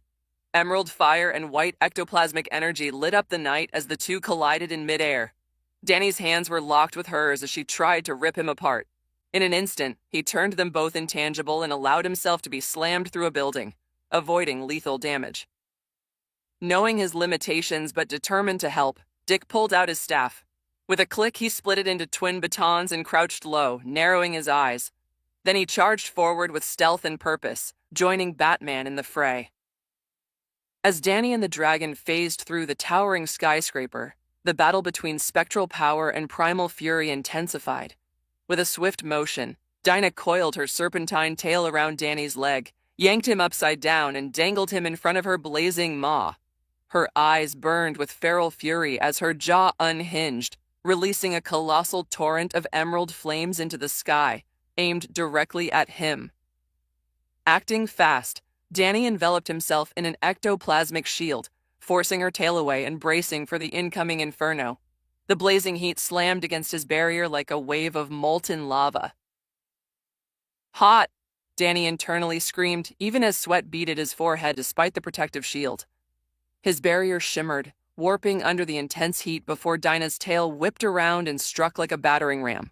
The shield splintered like glass, its fragments scattering in the wind as Danny was sent careening downwards at breakneck speed.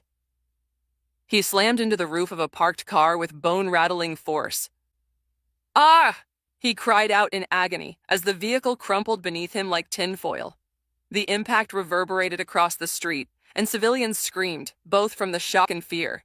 Some ducked behind cover, others ran in a panic, but none were prepared for what came next. Dinah didn't hesitate. She swooped down with terrifying speed, her wings folding back like a missile. Another fiery storm exploded from her throat, directed straight at the downed Danny. Groaning and dazed, Danny pulled himself from the mangled vehicle and reacted just in time. He opened his mouth, and from deep within his core, he unleashed a tremendous ghostly wail, a supernatural roar of pure force. The powerful sonic attack collided with the wave of dragon fire, creating a turbulent clash in the sky.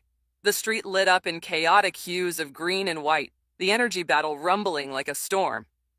Danny pushed forward, determined, his wail echoing through the streets as he staggered to his feet and charged toward Dinah. At the same time, she roared and flew straight at him, neither willing to yield. They cut off their respective attacks at the last second and hurled themselves at one another. Danny's glowing fist collided with Dinah's clawed hand, and the impact produced a shockwave that tore through the city block. Windows shattered in every direction, glass raining down like a deadly glitter storm.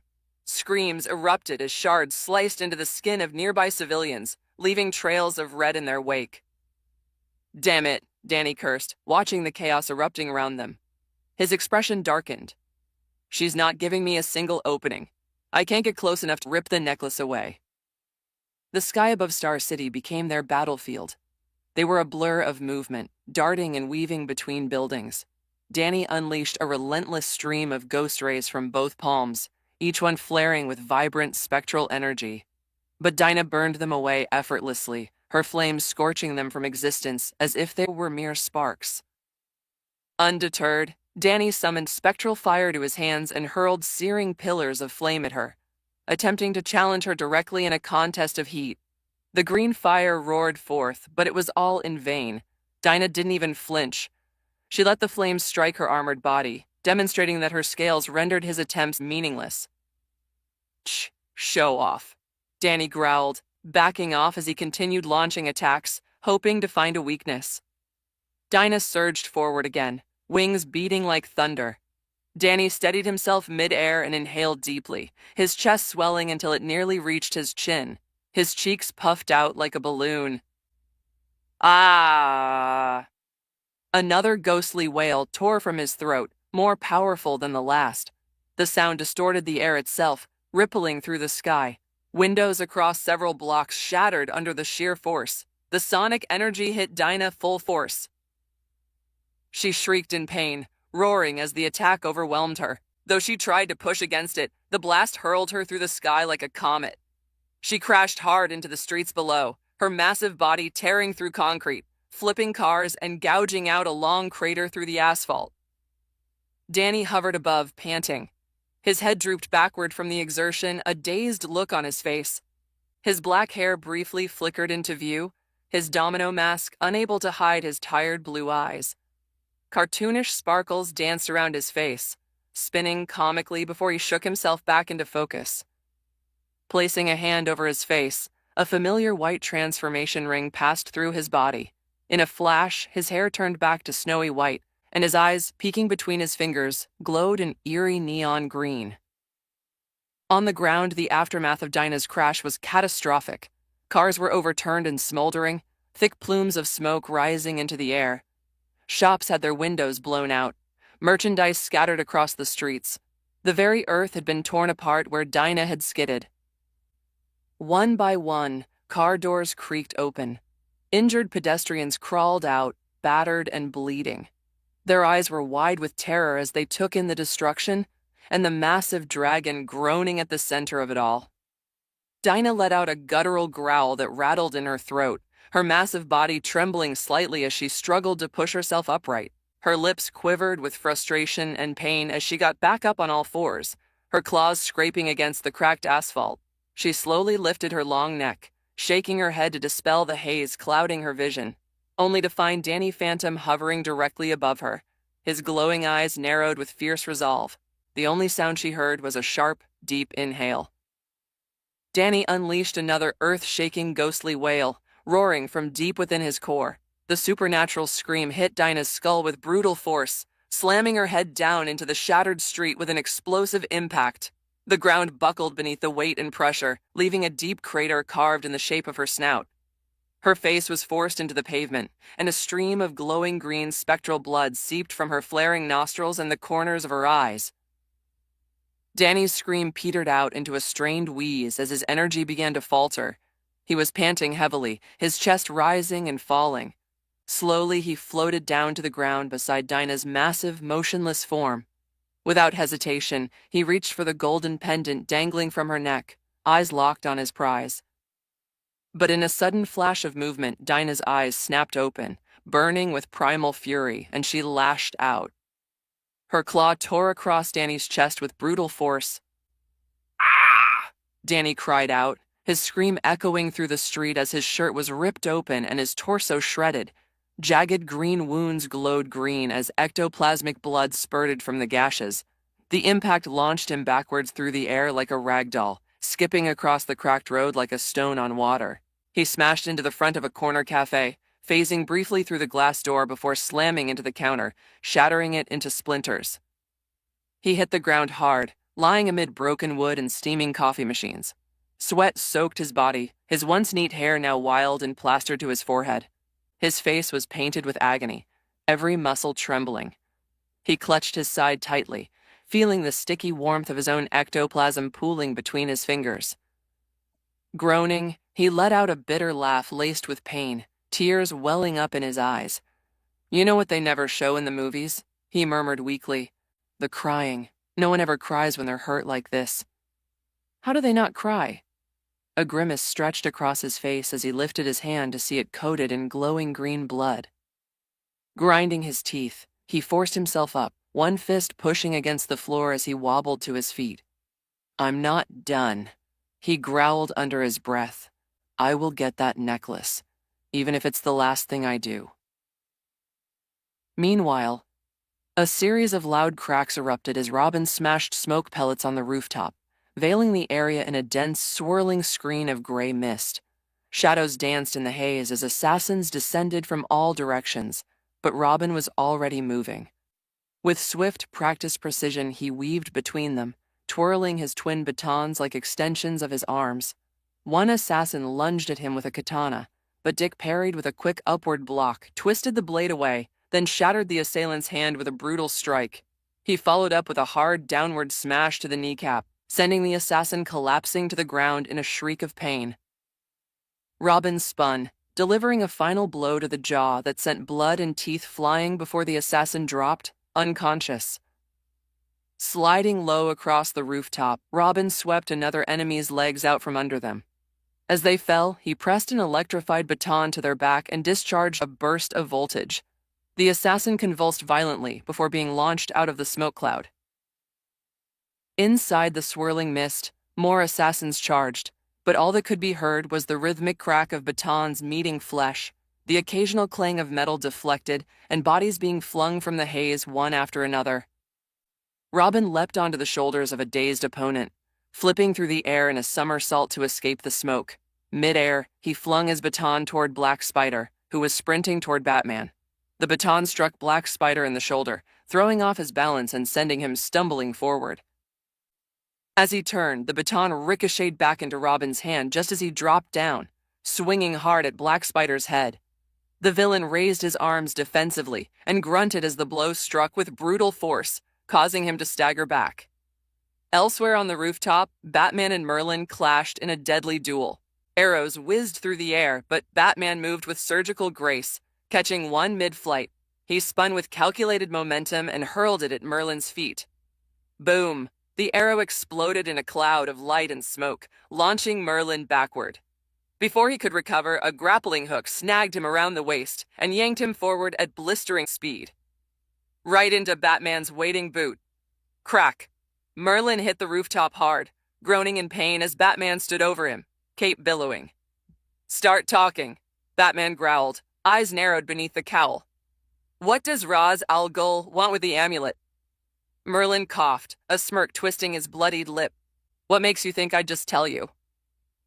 Batman stared coldly, his voice like ice. "You will. It just might not be willingly." Black Spider delivered a powerful spinning kick to Robin's chest, the impact launching him several feet through the air. But Robin wasn't down for long. Twisting midair, he recovered with a graceful back handspring, each movement fluid as he bounced across the rooftop. As his momentum carried him backward, he flipped once more and, mid-twist, reconnected the two halves of his baton into a full staff.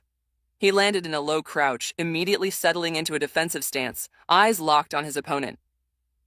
Without a moment's pause, Robin sprang forward in a blur of motion, charging directly at Black Spider. In response, the villain launched a barrage of red spider-ball webs, each one arcing through the air like burning comets. Dick dove and rolled with practiced ease, narrowly avoiding them. Wherever the projectiles struck, they burst into rapidly spreading sticky webs that anchored themselves to the surrounding surfaces. Thinking fast, Black Spider shot a web line to Dick's side and yanked himself toward him like a missile, spinning into a wide roundhouse kick. "Isn't it past your bedtime, kid?" he taunted with a sneer. Dick skidded backward, his boots dragging across the gravel-topped roof as he braced against the blow with his staff.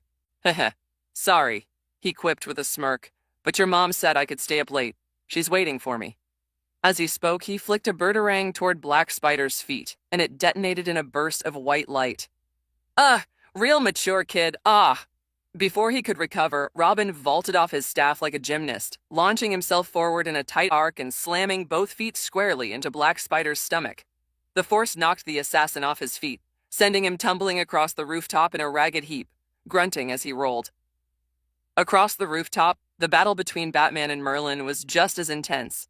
Merlin, momentarily outmatched, flung his arms to the side, and a compact grappling hook shot from his gauntlet, lifting him away from a close-quarters clash. But Batman, ever prepared, hurled a batarang that severed the cable mid-flight. With a hiss of compressed gas, Batman's own grappling hook fired, propelling him toward Merlin like a missile. Merlin twisted in midair and vaulted upward, narrowly avoiding the tackle. As Batman closed the distance, Merlin swung his bow like a club, but Batman raised his reinforced forearm and blocked the strike with a metallic clang. At the same time, Merlin unsheathed a curved sword from his side and slashed horizontally, forcing Batman to duck and pivot. Taking the opening, Merlin stowed his bow on his back, freeing both hands for close combat. Batman drew twin batarangs, holding them like daggers. The rooftop came alive with sparks and gritted metal as the two combatants exchanged furious slashes and counterattacks. They moved in a deadly dance, their silhouettes blurring against the backdrop of the star skyline, each one reading the other's movements like a chess match of fists and steel. Batman attempted a sweeping kick, aiming to knock Merlin off balance, but Merlin leapt, twisting his body in the air and slashing downward as he descended.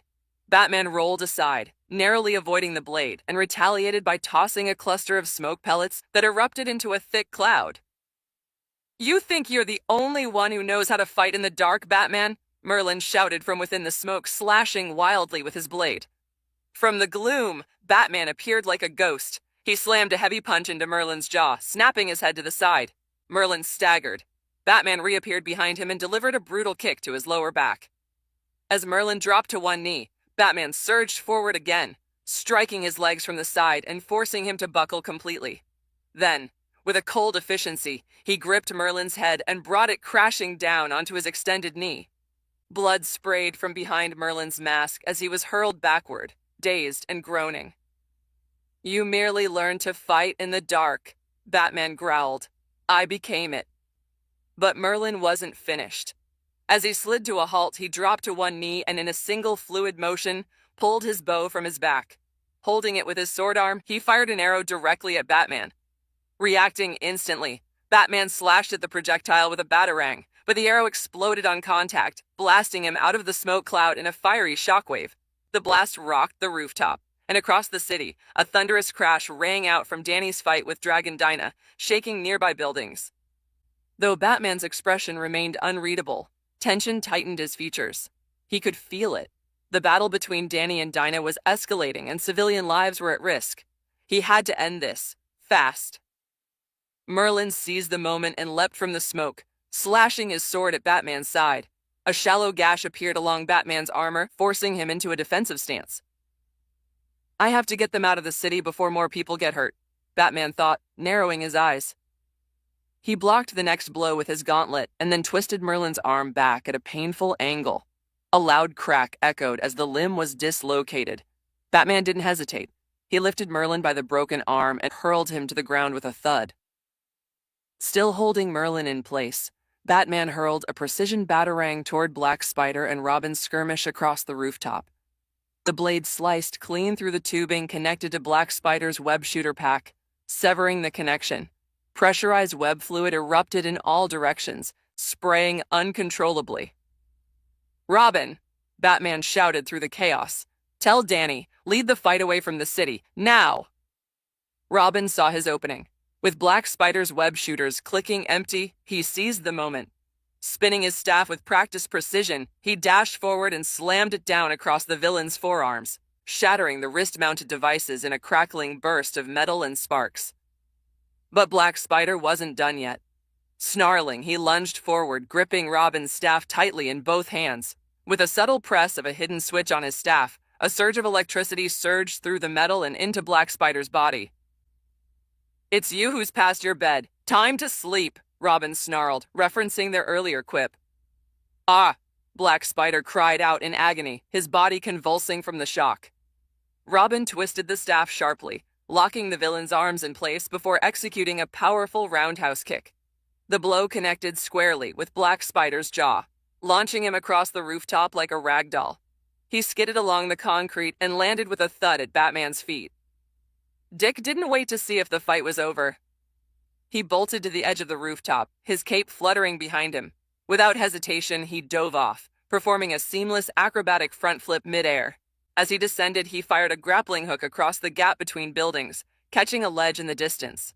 The line went taut, and Robin swung gracefully toward the source of the chaos, the furious, echoing sounds of Danny's battle with Dragon Dinah. Meanwhile, inside the wreckage of a shattered shop, Danny slowly exhaled the breath he'd been holding, his chest heaving with the effort. Blood dripped down his arms, and deep glowing gashes marred his torso.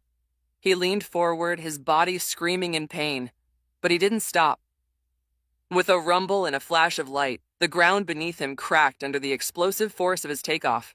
He launched forward like a comet, a blur of white hair and black jumpsuit, streaking from the ruin of the building toward Dinah as she struggled to her feet. In a heartbeat, Danny was there, too fast for the dragon to react. He drove his head forward with brutal precision, slamming it into the underside of Dinah's belly, where her scales offered the least protection. The dragon let out a guttural roar, stumbling backward. Her taloned feet scraped trenches into the asphalt as her body slid across the ruined street. She dropped to one knee, clutching her abdomen in pain. Danny didn't let up. He blinked forward again, reappearing just beneath her elongated head. In one fluid motion, he jumped and spun, performing a whirling bicycle kick that cracked against her jaw with resounding force. Her head snapped backward from the impact, but the tail came next, slamming down like a hammer from the heavens. Danny tried to phase away, but not quickly enough. The tail smashed into him, and blood burst from his mouth as he was hurled through the ground, disappearing beneath the concrete in a burst of debris. Silence. Then, slowly, Danny crawled back up, dragging himself out of the earth like a wounded demon from hell. He planted his hands on the ruined street, his knees trembling beneath him, shoulders rising and falling with labored breaths. He was on one knee, coughing, bleeding green, barely staying upright. Vision blurred, he glared at Dinah with burning determination. "Hey," he rasped. "Had enough yet?" His voice was weak but defiant. Danny forced himself to stand. He staggered, swaying slightly, his white hair falling across his face. Behind it, his glowing green eyes flared. He raised his fists into a boxing stance, trembling as ectoplasmic energy ignited around them. "Because I can do this all day." The dragon growled, almost amused. She dropped down to all fours, preparing for another charge. "Danny," a voice rang out from above. Robin stood on a nearby rooftop, panting, his cape flowing in the wind. "Look around you," he yelled, his voice sharp with urgency. "Try to take the fight away from the city." Danny blinked. Then he turned, slowly surveying the destruction he'd left in his wake. And what he saw broke something inside him. The city was in shambles. Streets lay torn and upturned. Vehicles blazed with emerald fire. Buildings were crumbling into skeletal ruins. Smoke and sparks filled the sky. Worse still, bodies lay strewn across the rubble, civilians caught in the chaos. Some were crushed beneath debris, others buried beneath flaming cars. Many were unmoving. Others fled with injuries, screaming and sobbing. Danny's heart dropped into his stomach. His hands trembled at his sides, the energy around them flickering. Guilt surged in his chest, heavier than the wounds across his body. His breathing quickened. "Robin," he said, voice low and trembling. "I'm struggling to keep myself alive out here. Give me a break." Danny closed his eyes and took a slow, controlled breath, centering himself. His eyes remained closed as he said with clear irritation, "Robin, just for the record, you could have snuck up to the dragon and snatched the damn necklace instead of shouting and giving away your position." Robin blinked, the realization hitting him like a brick. He rubbed the back of his neck sheepishly. "My bad." Before he could say more, a deafening roar erupted from the dragon, shaking the very ground beneath them. Robin had to grab the edge of the crumbling ledge to stop himself from falling. Meanwhile, Danny's eyes snapped open, glowing with intensity, and without hesitation, he launched himself into the air. A streak of ectoplasmic energy trailed behind him as he charged forward, teeth clenched and one fist extended, crackling with spectral power. The dragon, apparently deeming Robin a non-threat, ignored him completely. Its focus shifted entirely to Danny, the one it perceived as the greater danger. With a mighty flap of its wings, it surged forward to meet him head-on. Straight ahead, Dinah's dragon form curled her mouth in a sneer, flames flickering at the corners. In an instant, she unleashed a torrent of emerald fire, the magical blaze roaring forth like a living inferno. Danny was swallowed whole by the flames, vanishing behind the wall of heat and energy. Robin's eyes widened in horror. "Danny!" he shouted, worry lacing his voice. As the firestorm faded, glowing embers and soot drifted through the air like dying stars. Dinah's lips curled into a smug, victorious smirk, only to falter as a furious cry echoed from below. With a burst of green light, Danny erupted from the ground. He had phased through it just in time to escape the flames, though not unscathed. His body was covered in burns, scrapes, and glowing green blood, but his resolve was unwavering.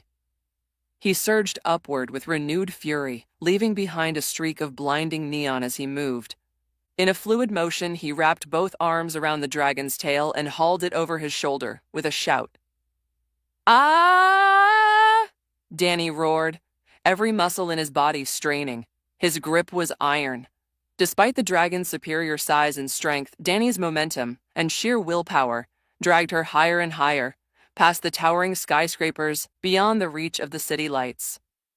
Dinah shrieked in surprise and fury, her wings thrashing wildly, but before she could react, Danny began to spin, fast, each rotation amplified by his ghostly speed, creating a whirlwind of force that sent her spiraling. With one final mighty heave, Danny hurled her through the sky. He paused only for a heartbeat, catching his breath and closing his eyes to regain orientation. Then he rocketed upward once again. "Faster," he urged himself, pushing his limits. His glowing green eyes narrowed in focus. "I have to go even faster." He blurred into motion, slicing through the night sky like a comet. Dinah managed to stabilize herself with her wings, slowing her uncontrolled flight, but it was too late. Danny collided into her midsection like a missile, the impact reverberating through the air. She let out a cry of pain as the force knocked her back again. Danny didn't let up. He pursued relentlessly, his fists now glowing with concentrated energy. Ha! He pressed his fists together, then thrust them forward, unleashing a colossal beam of ectoplasmic power. The blast engulfed Dinah, the city below becoming a streak of blurred lights as their battle tore through the sky. With a roar of her own, Dinah steadied herself mid-air. She opened her maw and released a barrage of flaming projectiles, each one pulsing with volatile energy. Danny gritted his teeth. Dodging wasn't an option. There were still civilians below. With unwavering determination, he fired volley after volley of ghost rays, intercepting the fireballs mid-air. Each collision exploded in bursts of green and red, illuminating the skies in a dazzling, destructive light show. Then, breaking through the haze of smoke, Danny surged forward again, his chest swelling with energy. He unleashed a ghostly wail, sharper, more focused than ever before. The sonic wave tore through the air, slicing through fireballs and detonating them on impact. Dinah took the full brunt of it, the sheer force propelling her backward as smoke and energy were blasted from the sky. They had left the city far behind. As they neared the outskirts, Dinah crashed into the ground with a thunderous impact, her claws carving deep trenches into the earth as she skidded to a halt, blood sliding from her cracked scales. As Danny dove toward Dinah, he focused his ectoplasmic energy, shaping it into a glowing green whip. With a sharp flick of his wrist, he lashed the energy forward in a quick, desperate attempt to snatch the enchanted necklace from around her neck. But Dinah, in her dragon form, reacted with terrifying speed. Her jaw snapped up and caught the whip mid-strike. With a snarl, she twisted her massive head violently and used the captured whip like a tether, swinging Danny through the air and slamming him into the ground with bone-crunching force. A wheeze escaped Danny's lips as his back collided with the ground. Pain shot through his chest, and he coughed violently, blood splattering into his palm. Gasping, he rolled onto his side, one hand clutching his ribs. "How the hell am I even still alive?" he muttered hoarsely, his vision blurry, his ears ringing. "I need a plan," he thought bitterly. "Charging her head-on is suicide. I have to be smarter." As he tried to push himself up, the emerald flames around Dinah's mouth shimmered and began to shift, mutating into a spectral, chilling blue. Danny's eyes widened in horror. That wasn't just a color change. It was a power escalation. "Damn it," he muttered. Without hesitation, Danny blasted himself into the sky, narrowly dodging the incoming inferno. A beam of blue fire engulfed the area where he'd just stood, superheating the ground until it had bubbled into molten lava. The sheer intensity of it left scorched trails in the air. Danny weaved and spun around Dinah's form, avoiding bursts of deadly fire that chased after him. Magma bubbled around Dinah, forming a hellish moat. She floated within her fortress of heat and death like a queen of destruction. But Danny wasn't done. He dove underground with a flash of light, phasing through the molten earth like a ghost through smoke. Suddenly, the ground beneath Dinah rumbled. Cracks spread like spider webs, and with a roar of effort, a massive chunk of earth began to rise. Veins bulged across Danny's temples as he lifted the platform, Dinah and all, into the air, streams of lava pouring from the broken circle below. Dinah flared her wings and took to the air, separating herself from the crumbling platform. She hovered, her throat glowing once again, this time with a concentrated ball of volatile blue flame. Danny gritted his teeth, every muscle in his body screaming in protest. "Arga!" he bellowed, hurling the platform like a meteor toward the airborne dragon. The ball of flames met the incoming landmass mid-air, exploding it in a colossal burst of rubble and smoke. But that was exactly what Danny needed and aimed for from the beginning. He burst from the cloud of debris at blinding speed, catching Dinah off guard. She didn't have time to breathe fire. He was already too close. Dinah's claws shot out, grabbing Danny's extended hands. The two were locked in a desperate grapple in midair, locked hand to hand, muscle against muscle. But Danny wasn't trying to overpower her. He knew he couldn't win a strength contest against a dragon, especially not in his battered, broken state. He only needed 1 second, 1 moment to act. Come on, I don't need a full clone, he thought. Just one hand, one shot. All I need is a single hand, Danny shouted, his neon green eyes blazing with spectral fire. His body shimmered and glowed as he manipulated his ectoplasmic form. His chest expanded unnaturally, like something inside him was clawing its way out. A third hand, glowing and semi-transparent, burst forth from his torso like an astral phantom. With a snarl of defiance, Danny held Dinah's claws in place as the ectoplasmic hand reached upward. The fingers curled around the edge of the golden necklace. Then, with a mighty pull, it snapped free. The moment the necklace came loose, the ghostly hand retracted like a rubber band, snapping back, smacking Danny in the chest and pushing him back midair. The necklace dropped into his trembling hands. Danny let out a ragged laugh. Ha, ha, ha, hell yeah, he gasped, lifting the necklace like a wrestling champion hoisting a title belt. Then, something began to change. In front of him, Dinah's monstrous form began to glow, pulsing with a bright, blinding green light. Her wings shrank, her horns retracted, claws turned into fingers, scales faded into smooth skin. Her entire body convulsed, shrinking and warping until the monstrous dragon was gone. Blonde hair reappeared, pale human skin returned. Her spectral glow flickered out like a dying ember. Dinah, fully human again, started falling through the air. Danny's eyes widened. Oh, shot! With a burst of speed, he shot downward, catching her limp body mid-fall. His movements were shaky, sluggish. His ghost tail flickered before disappearing entirely, his legs reforming. He barely held them aloft. Dinah groaned, her eyes fluttering open. Ugh, my head. Danny slowly descended, setting her down on the cracked earth. He stood over her with swaying posture, his suit torn to shreds, his body covered in cuts, bruises, and dried green blood. His hair was a tangled mess, matted with ectoplasmic fluid. He gave her a small, tired smile. Welcome back to us. His eyelids drooped. Maybe someday, I'll win a big fight without passing out afterward. He let out a dry laugh. But today's not that day. What? Dinah murmured, confused. A glowing white ring appeared around Danny's waist, flashing with light as his transformation undid itself. His ghost form vanished. He collapsed forward, unconscious. Whoa, Dinah shouted, catching him just in time. She looked down and saw Danny still clinging to the necklace with trembling fingers. His lips moved, whispering something faint, so quiet she had to lean in.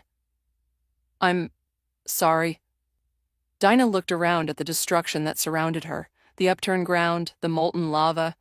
Her eyes shook momentarily as flashes of what she did in her dragon form flickered through her mind like a slideshow. She raised a trembling hand to her mouth, fighting the nauseous swell rising in her throat. Guilt clawed at her insides, threatening to choke her. But her attention was quickly pulled downward, toward the still body cradled gently in her arms. Danny. Her eyes widened slightly. His appearance had changed. His snow-white hair was now pitch black, his face obscured by a dark domino mask. His usual neon green blood had turned crimson, oozing down his face and staining his clothes in stark contrast. I thought he was supposed to be dead, Dinah thought, a mixture of confusion and unease creeping into her chest. But she didn't have time to ponder it further. He was injured, seriously, and needed medical attention immediately. The questions could wait. His life could not. Shifting her grip, she carefully lifted him once more, his unconscious body limp but still clutching tightly onto the amulet that had been the cause of her transformation. The cursed artifact was nestled in his hand as if it refused to be let go, pulsing faintly like a heartbeat. Her grip on him tightened protectively. I need to get him to Batman, she told herself, and fast. The only problem was that she had no phone, no communicator, no way to reach out for help. She was alone. Minutes later, the moon hung high in the sky as Dinah made her way back toward the city. She had eventually decided to carry Danny on her back, giving her arms rest.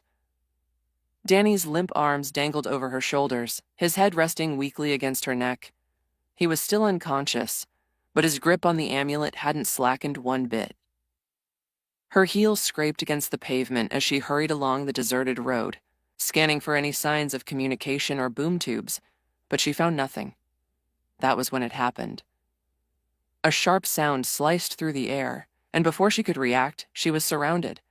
Figures stepped out of the shadows, silent, deadly, and all too familiar. Members of the League of Assassins, each one dressed in dark armor, wielding gleaming weapons with an air of cold professionalism. They didn't move toward her immediately, but their eyes were locked on one thing, the amulet in Danny's hand. Dinah scowled. Why do I get the feeling that if I ask you all to politely leave, you wouldn't comply? One of the assassins stepped forward, twirling twin sickles with unsettling ease. Hand over the amulet and we'll let you live, he said, his voice low and threatening. Dinah narrowed her eyes. Yeah, right. You psychos will kill us either way. Who are you trying to fool? Despite her bravado, her heart was pounding. Her hands clenched onto Danny as she subtly looked around, mentally mapping every possible escape route. She couldn't fight at full capacity while carrying Danny. He was vulnerable, and she couldn't risk him getting hurt further. No, I can't take them all head on. I need time. I need space. I need a damn plan. The assassin chuckled darkly. It seems you know our ways. Still, you get to choose, whether your death will be painless or agonizing. Dinah's eyes gleamed with defiance. I see. Then, in that case, she bolted. The League of Assassins was momentarily stunned by the sudden action, but it didn't take long for them to pursue her, fanning out like wolves on the hunt. Dinah sprinted through the city streets, her breath coming fast. Shurikens and knives zipped past her, slicing through the air with deadly precision. She expertly dodged, her sharp ears listening to the whistle of the wind. She weaved through alleys, ducked under fire escapes, and vaulted over trash bins. The added weight of Danny made her slower, more vulnerable, but she didn't stop. She caught a glimpse of their shadows reflected in shop windows and car mirrors. Some pursued her on foot, others ran across rooftops or scaled the sides of buildings like spiders. Turning sharply into a narrow alleyway, she hoped to lose some of them in the confined space. As the assassins began to close in, she stopped, planting her feet and puffing out her chest. She was about to unleash her canary cry, but before she could, an arrow zipped past her shoulder and struck the upper wall. Boom! The explosion rocked the alleyway.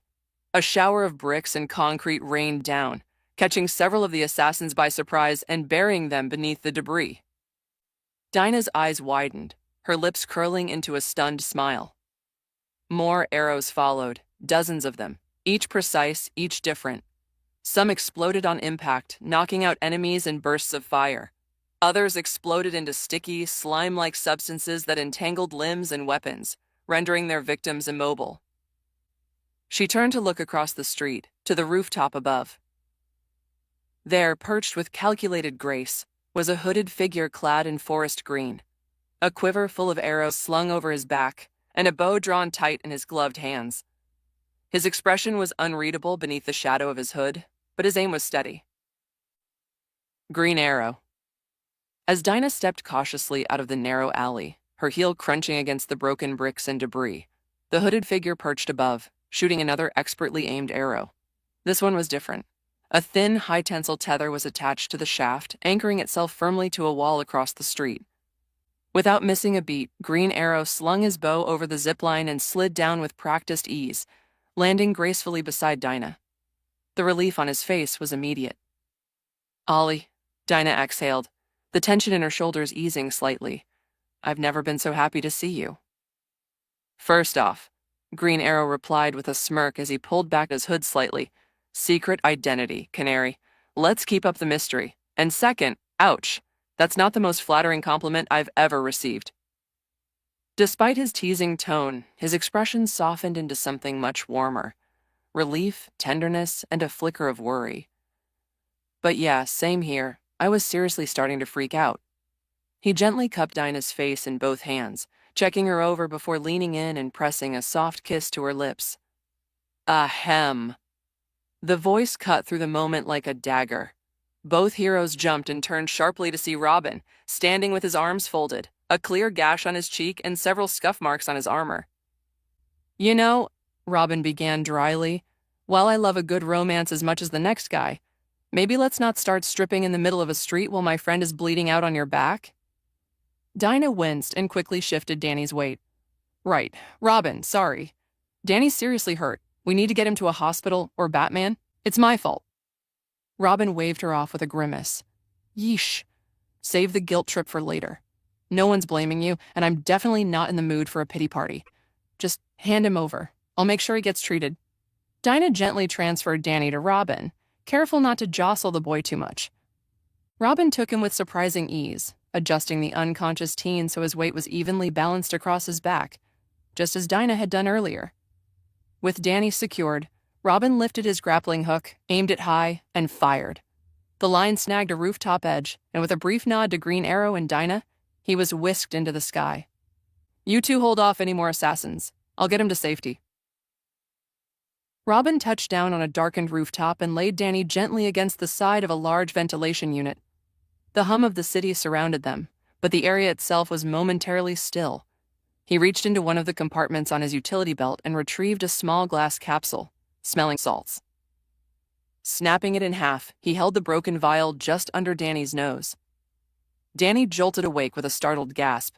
I may be injured, but I know karate. Robin snorted despite himself and quickly pressed his hands down on Danny's shoulders to keep him from lashing out. Okay, calm down, mister. Black belt, no one's attacking you. Just breathe. Can you transform back? He asked, checking Danny's eyes for focus. Danny blinked several times, his pupils dilating and contracting erratically as he took in his surroundings. His gaze flicked over Robin, confused and uncertain. Danny, Robin said carefully, reaching out. But the boy flinched at his touch and instinctively withdrew, clutching the amulet still clenched tightly in his hand. He tilted his head in confusion. I'm sorry, Danny said slowly, voice uncertain and low. But who are you? Robin froze. What? He asked, his voice nearly cracking. And who's Danny? Is that supposed to be my name or something? Danny asked, eyebrows knitting together in bewilderment. Robin's hand fell limply to his side. His mouth opened and closed before he pressed a hand against it in disbelief. No, damn it. Did that fight with the dragon cause him to lose his memory?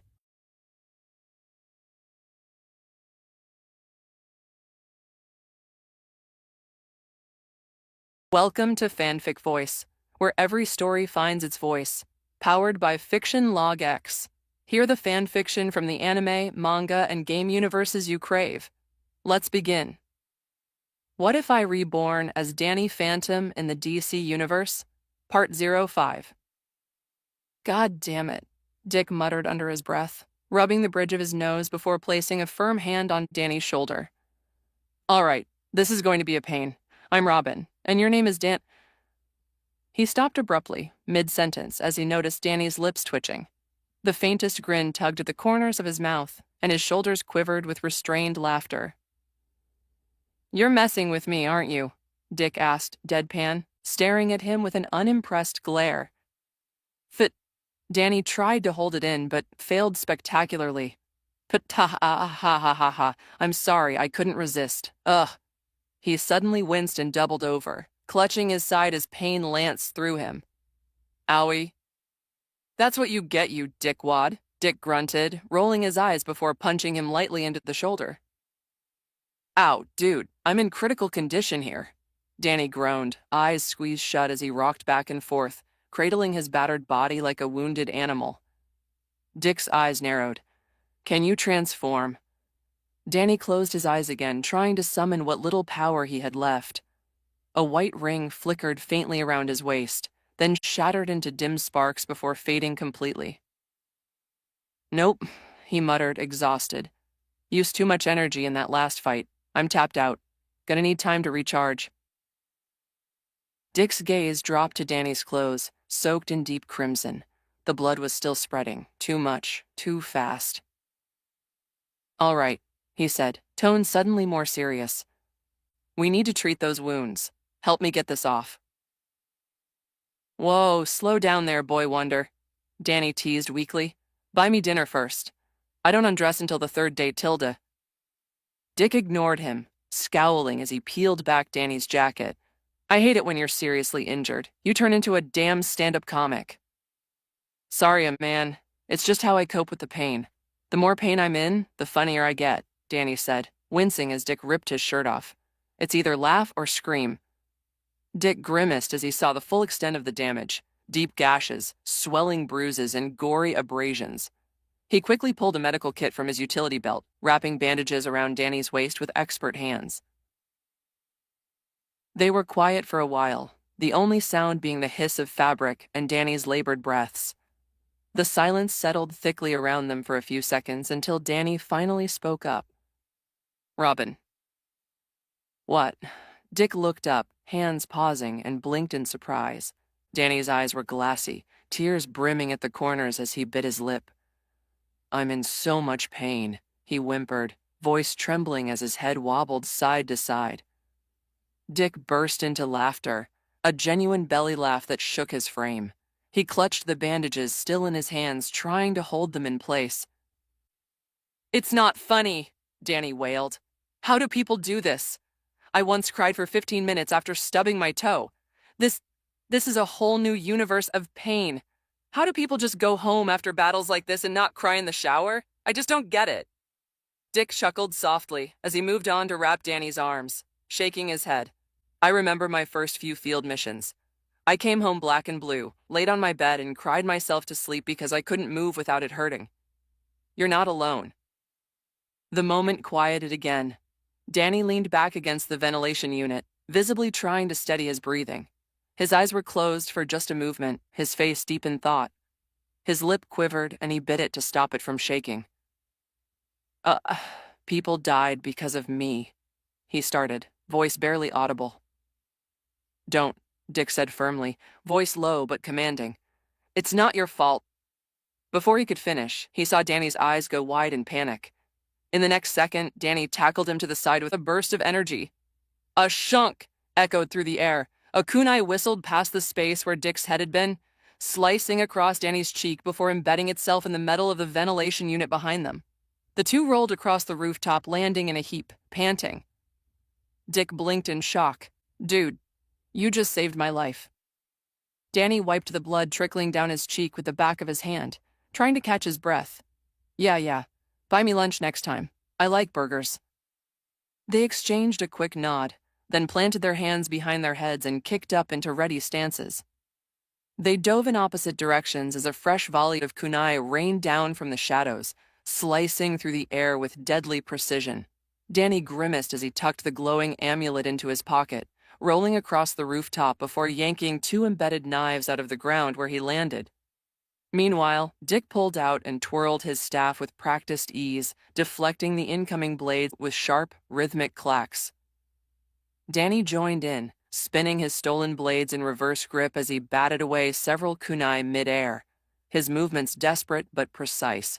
When the assault finally began to slow, the two boys ended up back-to-back, breathing heavily, eyes darting across the darkened rooftop.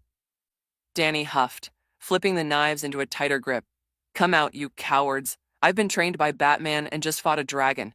One clearly scarier than the other, so you don't scare me. Around them, 10 silent figures emerged from the shadows, members of the League of Assassins, all encircling them with cold steel glinting in the moonlight. Danny, please, Dick groaned under his breath, half in embarrassment, half in disbelief.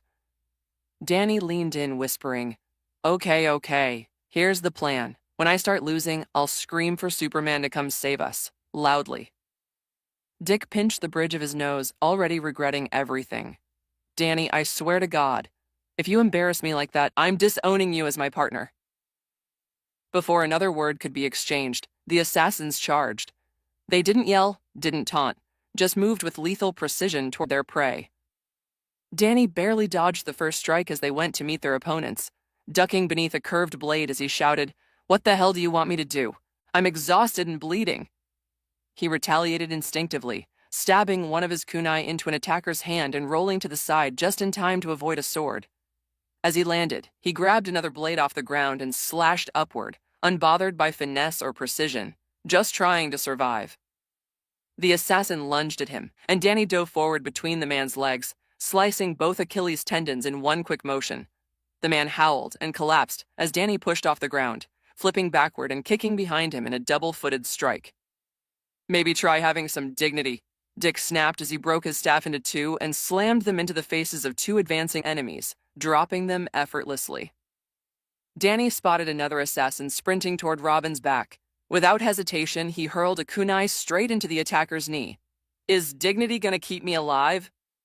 Dick didn't even look back. He felt the grunt behind him, heard the fall, and kicked backward, slamming his heel into the assassin's face. Suddenly, Dick crouched as twin swords swiped for his neck. In perfect sync, Danny used Dick's back as a launching point, leaping forward with a flying dropkick that sent the enemy hurtling across the roof. Danny rolled into a low crouch as two more assassins closed in. Before they could land a blow, Dick planted his hand firmly on Danny's back, spun around, using rapid footwork to knock them both back with stunning kicks. "Batman will kill you if you call Big Blue. Don't even think about it, Danny," Dick yelled over the chaos. "They'll kill me. That's why I'm considering it," Danny shouted back, dodging a slash and jabbing a blade into an attacker's thigh. The two worked together to take them all down one by one. All the while they argued. "So what, you'll call Superman every time you're losing?" "If it keeps me alive? Hell yes." "Have some shame." "Shame comes after I'm done almost dying." Dick grunted as he roundhouse kicked the final assassin in his way, sending the man tumbling backwards. In the same fluid motion, he dropped to one knee and laced his fingers together. Danny took the cue, sprinting toward him and planting a foot in Dick's hands. Dick launched him skyward. Danny flew up, then came down hard, slamming his knee into an enemy's face with a brutal crunch, blood spraying as the man collapsed. Danny rolled on landing, gasping, blood seeping from his side as he struggled to stay upright on all fours. "See?" Dick said, stuffing the collapsed staff back into his utility belt. "No need to call Big Blue."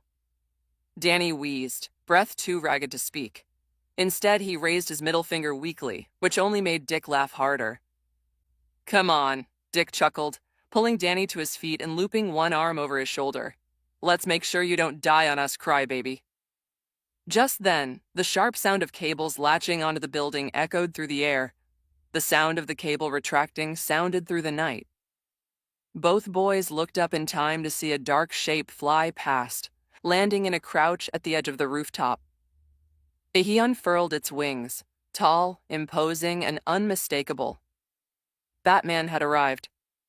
Danny stared at the figure, exhausted, barely able to keep his head up. "You really are a hero, man," he wheezed. "Your timing is just, in one word, impeccable."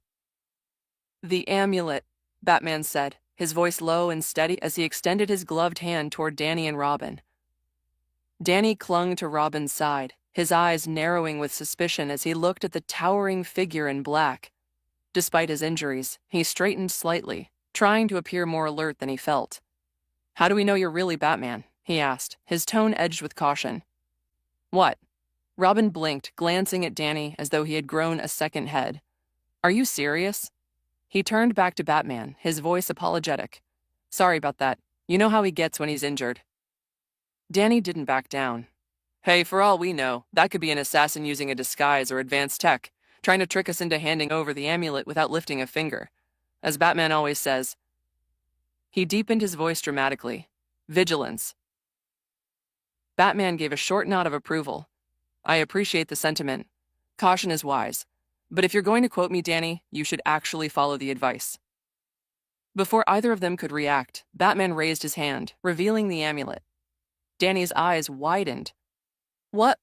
Danny's hands immediately went to his pockets, patting himself down. A second later, he let out a resigned sigh and looked to Dick with a defeated frown. "He's the real deal." Dick shook his head with a quiet chuckle. Obviously, who would be stupid enough to impersonate him? Turning his attention back to Batman, Dick asked, "So were you able to figure out why the League of Assassins was after it?" "They intended to replicate its effects," Batman said, his tone grave. "Their plan was to create an army, dragon warriors infused with the same power." "Then they should have gotten a panda. Am I right, guys? Haha," Danny said, raising a hand for a high five, seeing them both staring at him with a frown. He slowly lowered his hand. "You know, Kung Fu Panda. You said dragon warrior. No? Batman's expression darkened into a full-on scowl. Danny, he growled, voice sharp and low with warning. Danny's smirk faltered instantly. Sorry, if you knew how much pain I'm in right now, you'd appreciate the fact that I can still make jokes. Batman's glare remained unwavering. Don't interrupt. Danny mimed zipping his lips shut and tossing away the key. As I was saying, Batman continued, with another sidelong glare at Danny. The League believed the pendant held the key to unlocking a form of immortality, power beyond normal comprehension. With it, they hoped to forge an unstoppable army, a new age of assassins with the strength and resilience of dragons. Danny hesitated, then cautiously raised his hand. Batman gave him a brief nod. How did they even find out about the pendant in the first place? Danny asked, his tone more serious now. Why suddenly go after it now? Good question, Batman said, clearly pleased by the lack of sarcasm. But unfortunately, I don't have a complete answer. Merlin didn't have that level of information. If anyone knows the truth, it's Ra's al Ghul. Batman turned to Dick just in time to see Danny's posture sway slightly. His eyelids drooped, his body slumping against Robin for support. Take him, Batman said softly but firmly. He needs rest before he pushes himself into permanent damage. I'm fine, Danny mumbled, barely conscious. I'm the epitome of health. Each time he blinked, it seemed to take longer for his eyes to reopen. He tried to speak again, his voice barely more than a whisper. I can help repair the damage. Batman watched him closely, noting the strain in his voice, the guilt hiding behind the jokes. Now he understood. Danny's constant humor was just a defense mechanism. He was trying to make up for the aftermath, for the lives lost during his confrontation with Dragon Dinah. I have to help, Danny murmured. Please, let me help. His voice faded, and a moment later his eyes rolled back as he slumped fully into unconsciousness. He's impressive, Dick said after a beat, voice tinged with quiet respect. Batman raised an eyebrow, prompting Dick to elaborate. It's been what, 3 months? Not even that. And he's already able to go toe-to-toe with members of the League of Shadows, in his human form no less, while injured. I literally woke him up, and he jumped into the fight, saved me, held his own, and then passed out again. That's not normal. That's remarkable. Batman gave no outward reaction, but the words echoed in his mind. He agreed. Danny's growth was accelerating far beyond what he had expected. Get him back to safety, Batman ordered. The League and I will handle the cleanup. You've both done enough. Dick nodded, gently lifting Danny onto his back. He paused at the rooftop's edge, opening his mouth as if to say something more, but stopped. There was no need. Batman already understood. Without another word, Dick fired his grappling gun and disappeared into the night sky. Danny slowly began to stir, the light of the next morning pouring in through the hotel room's tall windows, casting golden rays across the bed. His eyelids fluttered open, his body aching as if he'd gone several rounds with a dragon, which he did. Every inch of him throbbed, wrapped tightly in fresh bandages, the pain dull but constant, a quiet reminder of yesterday's battle. He didn't move. He simply lay there, eyes fixed on the familiar ceiling of the hotel room, lost in a fog of exhaustion and pain, but mostly in thought. Guilt gnawed at the corners of his mind like a persistent itch that wouldn't go away. Eventually, he turned his head slightly, just enough to catch sight of a tall figure sitting beside his bed. Bruce Wayne sat there silently, arms crossed over his chest, eyes closed as if in meditation, or maybe just resting. The billionaire vigilante looked out of place in the warm morning light, his presence too stoic, too still. Danny blinked, unsure if he was dreaming. He turned back toward the ceiling, debating whether to say anything. But before he could decide, Bruce's calm, familiar voice broke the silence. If you still want to rest, then rest, Bruce said, not moving an inch. I understand if you're tired. Danny's voice came out raspy. How long have I been out? 12 hours, Bruce answered without hesitation. Danny didn't turn to face him, instead letting his gaze linger on the ceiling. Why are you sitting by my bedside like that? Don't you have anything better to do? Bruce opened his eyes. You were thrashing in your sleep. Dick and I took shifts to keep an eye on you. Make sure you didn't injure yourself any further. There was a beat of silence before Danny groaned and rolled his head into the nearest pillow. Ugh, that's humiliating. Bruce didn't say anything, which somehow made it worse. Danny grumbled again. Well, I'm awake now. You can go get your beauty sleep or meditate, hang upside down, or whatever it is you do. Bruce remained seated.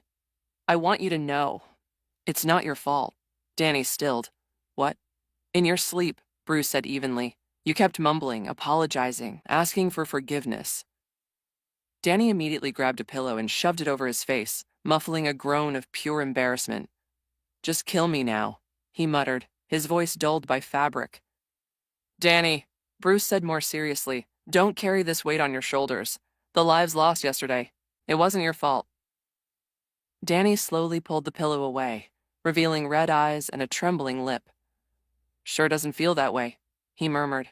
I should have done more. I should have led the fight away from the city. I should have planned better, fought harder. If I hadn't been so careless, maybe people wouldn't have died. It was my fight. So it was my responsibility. Bruce's expression didn't waver. You're focusing only on the lives that were lost. But what about the lives you saved? If you hadn't drawn Dinah's attention, if you hadn't kept her focused on you, the casualties could have been double, maybe even triple. You don't carry this blame alone. It isn't yours to blame. Danny scowled, his shoulders tightening. What, are you going to blame Dinah? Say it was her fault? She wasn't in control. She didn't choose to become some dragon-possessed monster. She doesn't deserve to carry that burden. Bruce shook his head. I'm not blaming her. I know who she is, and I know she wasn't herself. But I am saying the fault doesn't lie solely with you. Danny blinked, caught off guard. Then who else? Bruce merely tilted his head as he answered. Me. I share in that blame. You're under my care, Danny. You've been training under my guidance. That makes you my responsibility, and I should have prepared you better for battles like this, for what to do when fighting such a large battle, for the emotional aftermath. I failed you by not doing that. I also had intel that suggested something was going to happen, and I didn't do enough to stop it. Danny swung his legs over the side of the bed, sitting upright despite the protests of his sore muscles. Now wait a minute, that isn't fair. And blaming yourself is fair? Bruce countered calmly, one eyebrow raised, a faint smirk tugging at the corner of his lips. I'm just following your logic. Danny opened his mouth to argue, but faltered. He let out a sigh, defeated. Bruce gave a small nod and stood, placing a hand briefly on Danny's head, a rare gesture of comfort from the bat. Focus on recovering, he said, moving toward the door.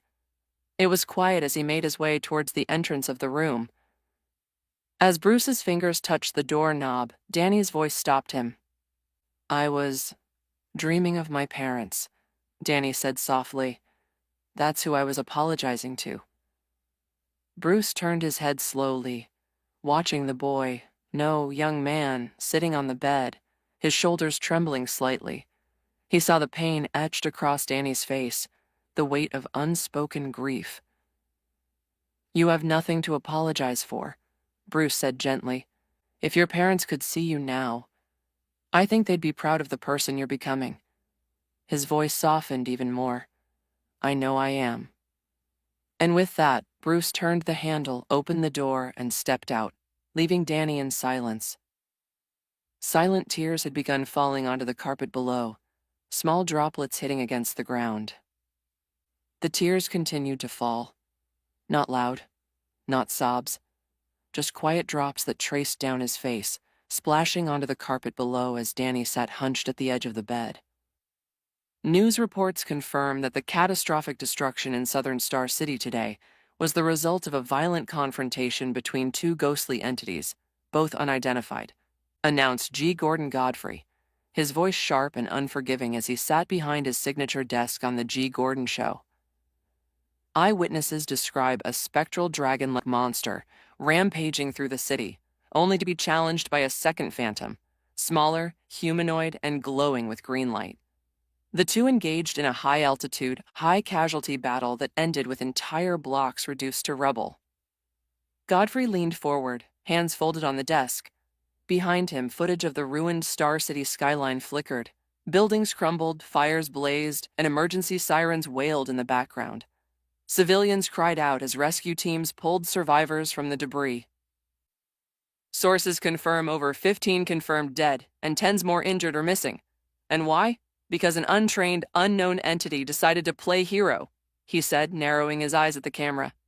This so-called Kid Spectre, as some are calling him, demonstrated a shocking lack of control, judgment, and regard for human life.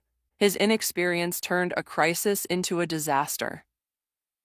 In a dark hotel room several floors above the city, Danny sat on the floor with his back against the bed. Still in his human form, his body was wrapped in bandages. The only light came from the television screen mounted on the wall. He didn't move. He didn't blink. He just watched. Godfrey's voice continued, cold and unwavering. This is exactly what happens when heroes, if this is even a hero, go unchecked. No training, no affiliation, no accountability, just chaos. The Justice League has yet to release a statement on this mysterious specter, but rest assured, the public is demanding answers and justice. Danny raised the remote control toward the television and pressed the power button, watching the screen fade to black with a soft click.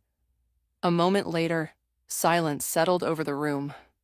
He let out a slow breath, leaning his head back against the wood of the bed, eyes fluttering shut. Not my fault. Yeah, right, he muttered under his breath, the words tinged with sarcasm and frustration. He stayed like that for a while before he lifted his hand. A soft green glow ignited in the center of his palm, casting eerie shadows across the dim room. The phone resting on his nightstand shivered before lifting into the air, floating gently over to his open hand. Danny brought it down to his lap, the green energy dissipating as he tapped the screen to wake it. A series of notifications popped up immediately. Most were from Sam and Tucker, short messages checking in on him. You doing okay? Having any fun? Are you not allowed on your phone or something? And, dude, blink twice if you need help breaking out. Danny let out a small laugh, barely a breath. A faint smile tugged at the corners of his lips as he scrolled through the texts. His thumb hovered over their contact names, pausing between the call icons. He hesitated, then pressed Sam's number and hit the speakerphone option. The phone lit up brighter, casting a pale blue glow across his face. The room was otherwise dark and still, the kind of stillness that made every sound echo. Ring. Ring. The wait felt longer than it probably was. Then, Danny, came Sam's voice, bright and excited through the speaker. Danny's eyes closed and his body relaxed, as if the sound alone eased some invisible weight off his shoulders. A real smile formed this time, more natural. Hey, Sam, he replied. Feels like forever since we last talked, doesn't it? There was a pause, just long enough to feel heavy. What's wrong? Sam asked, her tone dropping into something more serious, gentle, laced with immediate concern. Danny blinked. What? Why would something be wrong? He asked, the corners of his lips twitching in disbelief. He even mouthed the word "how" silently to himself. Because your "hey, Sam" sounded weird and forced, she replied, unimpressed. She even mimicked his tone perfectly.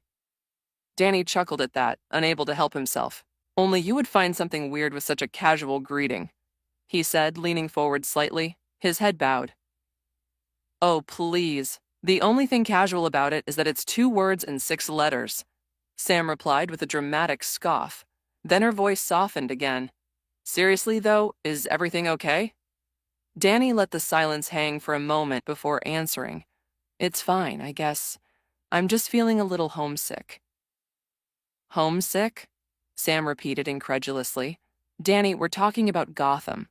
I figured if anything, you'd be the opposite of homesick, reluctant to return to this hellhole. Danny chuckled again, though this time it was quieter. Come on, how could I not be homesick? I'm missing the best part of Gotham. Oh yeah? She asked skeptically, flopping back on her own bed, arms hugging a pillow across her chest as she stared at the ceiling. And what would that be? You guys, Danny said softly, almost shyly. There was a pause. Sam didn't say anything. "Danny," she finally muttered, voice muffled as she pressed her face into the pillow. "I beg of you, for all that is dark, twisted, and evil, please stop letting Bruce Wayne influence your personality. You're starting to sound way too flirtatious." Danny burst out laughing on the other end. Sam, meanwhile, muted herself and proceeded to violently pummel the nearest pillow in sheer embarrassment. Her cheeks were burning, and no amount of sarcasm could cover it up. She peeked over at her phone, still smiling even as her face remained flushed. The way he laughed made her chest tighten in the best way. Yeah, she missed him too. She unmuted herself and asked with mock irritation, "Did you go on that stupid business trip of yours just to learn how to develop a flirty personality?" Danny smirked, then let his expression soften into something a little more distant. "Of course not. This trip actually taught me a lot. It was useful. Educational, even," he said quietly, though there was a faint melancholy in his voice that didn't go unnoticed. "Yeah, right," Sam snorted. "What could you possibly have learned in Star City?" She paused mid-sentence, her voice catching. Then she practically shouted, her bed creaking as she suddenly sat upright. "Oh my God, Danny!" Danny blinked, flinching slightly at the sudden change in her tone. "The attack in Star City," she exclaimed, her voice sharp with panic. "I saw what happened online. It said the chaos started during that charity event between Wayne Enterprises and Queen Industries. Danny, tell me you weren't there. You were there, weren't you? You were at the attack." Danny's entire body tensed. His grip tightened around the phone as he silently cursed himself. "Darn it, I should have called Tucker. He wouldn't have figured it out this fast." "I swear, if you're hurt and you didn't say anything—" "I'm not hurt," Danny quickly cut in, biting his lip as he forced himself to lie. "Dick and we weren't even at the event when it happened. We were goofing off somewhere else. Got escorted out to safety when the commotion started." There was a beat of silence on the line, a long, heavy pause. "Danny," Sam said slowly, her tone flat but filled with concern. "Are you lying to me, just to keep me from worrying?" Danny's heart pounded in his chest. "No, of course not. I'm being honest," he replied, though his face twisted into a grimace, far more painful than any physical injury he'd endured during the chaos. "Promise me," she said quietly but firmly. "Promise me that you're not lying." Danny tried to laugh it off. "Isn't that kind of counterintuitive? Like, if I was lying, wouldn't I—" "Danny." Sam cut in sharply, drawing out his name in that warning tone that made it impossible to keep playing around. Danny let out a quiet sigh, slowly curling into himself, his knees drawn up as he pressed his forehead to them, the phone now resting lightly on his lap. "I promise," he murmured. "I'm not injured."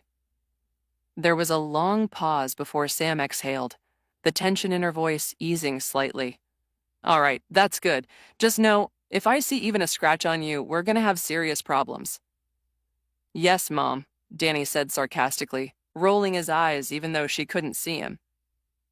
Sam huffed. "If being worried about you makes me your mom, then I might as well just adopt you." Danny chuckled. "Do I have to dress the part? 'Cause I don't think black really works for me. I'm more of a blue guy." "Smart mouth," she shot back with a scoff. They both laughed, the tension easing as their playful banter returned. The sound of their shared amusement filled the space between them, turning the emotional weight of the conversation into something lighter, something warm. After that, they drifted into a more comfortable silence, the kind of silence that didn't need to be filled, a silence reassured by their presence on the other line. "Sam," Danny said softly. "Hmm?" She hummed in response, her voice gentle now. "Thanks." "Hmm. What are you thanking me for, doofus? There's no need for that. We're best friends, aren't we?" "The best," Danny agreed with a quiet smile. And so they kept talking, about everything and nothing. They talked about school, their latest dumb encounters, random gossip, inside jokes. They teased each other, shared quiet thoughts, and at some points just listened to the sound of the other breathing. Eventually, their voices grew softer, their responses slower. Words faded into sleepy murmurs until both of them fell asleep with the call still connected. Date, March 7th. Location, The Quiver. Time, 4:19. Am. Thank you, Danny said in his ghost form, bowing his head respectfully toward Dinah. They stood in the center of the rebranded Arrow Cave, now called the Quiver. Across the room, Batman was deep in conversation with Green Arrow, while Robin and Speedy chatted a short distance away. I've learned a lot from you, Danny continued, his tone sincere, more than I ever could have on my own. I really appreciate your tutelage. Dinah smiled warmly, reaching up to ruffle his snow-white hair. I should be the one thanking you. If it weren't for you, I might have remained a monster on a rampage, and many more people would have faced the consequences because of it. Her smile softened into something serious, something maternal. Don't listen to what the media says. I believe in you. You are a hero, so don't let their nonsense get in your head. Danny looked down, smiling faintly at her words. She gave him a playful grin and added, Besides, it's always a pleasure training someone talented. You picked things up so fast. Only someone with raw, natural skill could have done that. Don't waste it. You've got amazing potential. That wail of yours, I swear I still hear it echoing in my dreams. Danny smirked and tilted his head. Keep talking to me like that, and I might just fall in love, Tilda. Bats, control that kid before I do something about it, Green Arrow grumbled as he approached with Batman. Dinah shot Danny a flat look. Don't be weird. Danny shrugged innocently. I am a ghost. It's kinda hard not to at this point, don't you think? Haha, touché, Dinah chuckled. Then Oliver stepped behind her, draping an arm over her shoulders in a possessive gesture as he shot Danny a pointed glare. Dinah rolled her eyes. Grow up, will you? Why are you acting jealous? Clearly he's intimidated, Danny said with mock sympathy. Poor guy. Can't imagine what that must feel like. Bats, Oliver growled, dragging out the name in a warning tone. Just then, Dick and Roy approached. Roy snorted in amusement, catching the tail end of Danny's banter.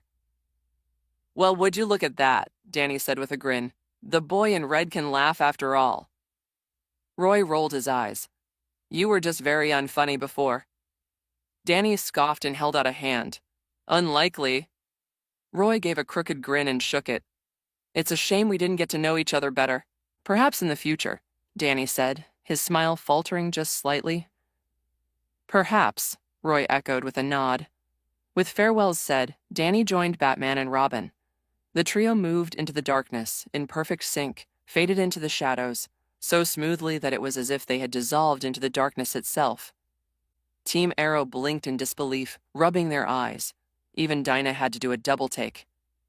Meanwhile, high above Star City, an invisible Batman and Robin soared through the air, carried between them by Danny, who phased them along effortlessly. Above them hovered a sleek, nearly invisible jet cloaked in shadow. Danny flew upward and phased them through the underside of the aircraft, setting Batman in the pilot's seat and Robin in the co-pilot's. He held on to the back of their seats as the three strapped in. Dick flipped a few switches, disengaging autopilot. The Batplane thrummed to life. The engines flared, narrow jets of blue flame bursting from the thrusters as the aircraft roared forward, slicing through the clouds. And just like that, they were headed back to Gotham. Date, March 7th. Location, Gotham. The Batcave. Time, 5:01 a.m. The Batplane touched down on the landing pad with a hiss of hydraulics and a final roar from its thrusters. The heat still shimmered in the air as the engines powered down.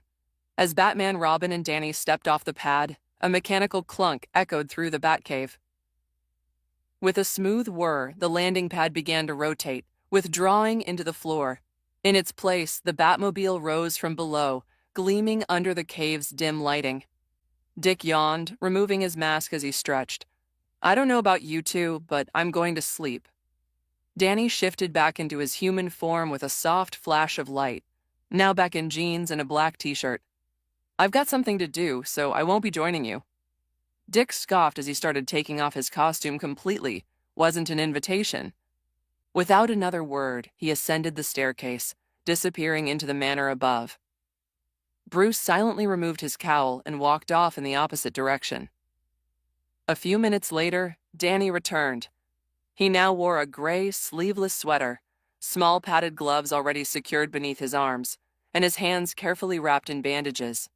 He tugged on his blue, fingerless gloves, securing them over the wraps as he made his way toward the wooden rotation dummy. Bruce was at a display case, setting down the dragon amulet inside a secure glass chamber. He glanced at Danny, raising an eyebrow. "Isn't it a bit early for training? And you're not fully recovered. That was the whole point of coming back a day early." Danny rolled his shoulders and flexed his wrapped hands. "First, I got plenty of sleep back at the hotel. Second, I already spent a full day doing nothing and recovering. I'm getting stir-crazy. I need to do something." Bruce didn't reply immediately. He recognized the tone. He'd used it himself, long ago. That quiet desperation to feel useful, to feel stronger after a failure. "Fine," Bruce said, voice neutral. "Just be careful." Danny didn't answer. He simply stepped into position in front of the rotation dummy.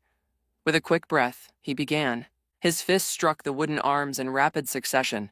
Thump, smack, crack, each hit followed by a pivot or duck, narrowly avoiding the swinging counterattacks. He was relentless, even as sweat started to gather at his brow and his breathing became more labored. A few feet away, Bruce sat down at the bat computer. The large screens glowed to life as he pulled up schematics and magical databases, beginning his analysis of the amulet. "Can you teach me more about my parents' inventions?" Danny asked mid-session, stepping back briefly before re-engaging with the dummy. Bruce turned his head slightly, puzzled. "What?" "My parents' tech, or how to make new stuff of my own. I know you've started teaching me already, but I want to go deeper." Bruce raised a brow. Why the sudden urgency? Danny didn't stop. His fists continued their rhythm, occasionally breaking into knees and kicks. Those inventions. They could have made a difference against the dragon. I'm not saying I'm weak, far from it, but they would have given me more options, more ways to get the situation under control. I don't want to be caught off guard again. I want to be prepared next time. Bruce sat in silence for a few moments, watching as Danny ducked and spun, sweat now flinging from his hair with each movement. Finally, he nodded. "All right, I'll see what I can do, but it's going to involve a lot of studying on your end." Danny groaned mid-strike. Yeah. As much as I hate it, I'll give it a go." He didn't let up. Not for fatigue, not for sweat, not even for the ache in his muscles. The rhythmic thud of fists on wood echoed throughout the Batcave. Location, Gotham Academy. Date, March 8th. Time, 7:46 a.m. Both Danny and Dick stepped out of the sleek black limo, offering their thanks to Alfred as they gently closed the door behind them. The ever-composed butler gave them a small nod and a warm smile. "Enjoy yourselves, gentlemen," Alfred said before getting back into the car and driving off. As the limo disappeared down the street, Dick and Danny exchanged a quick glance and a fist bump before heading their separate ways. Danny spotted his best friends, Sam and Tucker, standing near the school entrance, while Dick caught sight of Barbara and a few others from his own circle waiting nearby. "Danny, oh, thank God you're back," Tucker exclaimed with exaggerated relief, rushing over to perform their familiar handshake routine. Danny grinned. "It couldn't have been that bad without me, could it?" "You try spending a week at school with only Sam to talk to," Tucker said with a long-suffering sigh. Sam raised a brow and fixed him with a flat stare. "Thanks, Tuck. Your words mean so much," she deadpanned before stepping forward and wrapping her arms around Danny in a tight, genuine hug. Danny returned it immediately, his smile softening. "Glad you're back," Sam whispered against his shoulder. "Glad to be back," Danny replied just as quietly.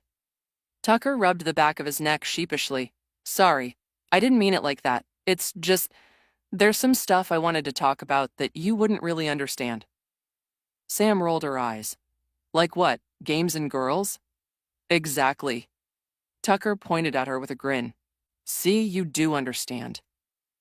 Danny laughed, enjoying the familiar back and forth. He had genuinely missed their banter. As they navigated through the sea of students flooding into the building, Tucker leaned in and asked, "So how was it? How did it feel to step into the world of luxury and insane wealth?" Danny gave a dry chuckle. "In one word, annoying. I hated it. I felt completely out of place. The only thing that wasn't terrible was the food. That was really good," he admitted as they headed toward their lockers. Sam gave him a small smile. "Well, I'm glad to hear that even a week surrounded by the elite didn't change who you are." Danny nodded as they arrived at their lockers and began pulling out books for their first class. Yeah, no danger of that happening anytime soon. Tucker caught sight of Danny's overstuffed backpack and whistled. Whoa, what's with all those textbooks, man? That thing looks like it's trying to kill your spine. Danny let out a groan. Bruce is making me study like crazy. He doesn't want me to fall behind in school, and if I don't keep up, he said he'd make sure to have my instructor increase the intensity of my training. Tucker stared at him in horror. Okay, now that is literally abuse. Someone called Child Protective Services. Sam, however, just patted Danny on the back approvingly. That's actually great. It's nice to see he's on top of your education. I might have really misjudged him. Tucker gave her an incredulous look. What happened to the Sam who was ready to burn down Wayne Enterprises because she thought Danny was being abused? Where's your mama bear mode now when it's really happening? Sam smirked and crossed her arms. This situation is completely different, and you know it. If Danny keeps up with his grades, he won't have to worry about extra training. Seems fair? Just as Danny closed his locker, a voice called out from the side. Hey, Danny Tilda. A tan girl in a tight pink top strolled by, flashing a smile. Her Latina accent rolled off her tongue smoothly as she passed. Huh? What? Oh, hi, Paulina. Danny stammered, his smile turning a bit awkward as he waved back. Before Danny could react further, Tucker slapped a hand across his chest and pulled him closer, his eyes wide in shock and excitement. Dude, Paulina just talked to you. She greeted you. She knows you exist. Sam growled softly under her breath, her eyes narrowing as she glared at Paulina's retreating form. Yeah, she did, Danny muttered, a little caught off guard. The old Danny would have been cartwheeling in celebration over a moment like this. But now, he had changed. His heart leaned in a very different direction, and Paulina wasn't part of it anymore. Sam caught the way Danny's eyes lingered for a moment too long on Paulina's retreating figure. Her glare, sharp as ever, immediately shifted to him. I hope you realize, she said coolly, arms crossed, the only reason she even acknowledged your existence was because you're Bruce Wayne's ward. If you were still just regular old Danny Fenton, she wouldn't have spared you so much as a sideways glance. What's wrong with regular old Danny Fenton? Danny whispered to himself. Tucker let out an exasperated groan, tossing his hands in the air. Who cares why she talked to him? This is Paulina we're talking about. When you look like that, the reason she approaches you doesn't matter. He sighed dreamily, eyes distant as if picturing some fantasy. Then his gaze flicked back to Danny with confusion. He blinked once, then twice. Wait a second. Why are you not freaking out? Normally by now you'd be drooling and saying something dumb like, I would not be drooling. Danny shot back, cheeks reddening. That's slander. At that exact moment, the school bell rang, interrupting the moment and prompting them to start walking to class. I'm sorry, Danny, but I'm with Tucker on this one, Sam added with a smirk. She laced her fingers together, held them to her chest, and fluttered her eyelashes dramatically. You'd normally be all Pauline Tilde, like some lovesick puppy. Danny chuckled and shrugged, slinging his bag over his shoulder. I guess she just doesn't do it for me anymore. Tucker stopped walking and stared at him in disbelief, arms frozen mid-swing. Doesn't do it. Danny, this is Paulina. Are you feeling okay? Did Bruce Wayne replace your brain with a Wayne Tech chip? Sam's smile grew wider, her pride practically radiating off her. She puffed her chest slightly and gave Danny a few congratulatory pats on the back. I'm proud of you, Danny. Maturity looks good on you. You've realized Paulina just isn't the kind of girl for you. Tucker, however, just watched her with a deadpan expression as they entered the classroom. He narrowed his eyes and thought, she's so obvious it physically hurts. Who does she think she's fooling? I mean, really? They found their seats, and Danny settled in, pulling out not just his regular textbooks, but a few extra ones, thick volumes on engineering and applied sciences. While Mr. Lancer began the lesson on trigonometric identities, Danny tuned him out slightly and began reviewing diagrams and notes on gear mechanics. As class ended, the trio left the room, Danny still nose-deep in his book while walking through the crowded hallway. Sam and Tucker walked beside him, dodging passing students. That's when Dash Baxter strutted by with his usual smirk and delivered a hard slap to the bottom of Danny's stack of books, sending them flying. Nerd, Dash cackled, continuing down the hallway. Ha ha ha. Danny sighed and muttered under his breath. God damn it, I thought we were cool, Dash. Dash only laughed harder and threw a smug glance over his shoulder.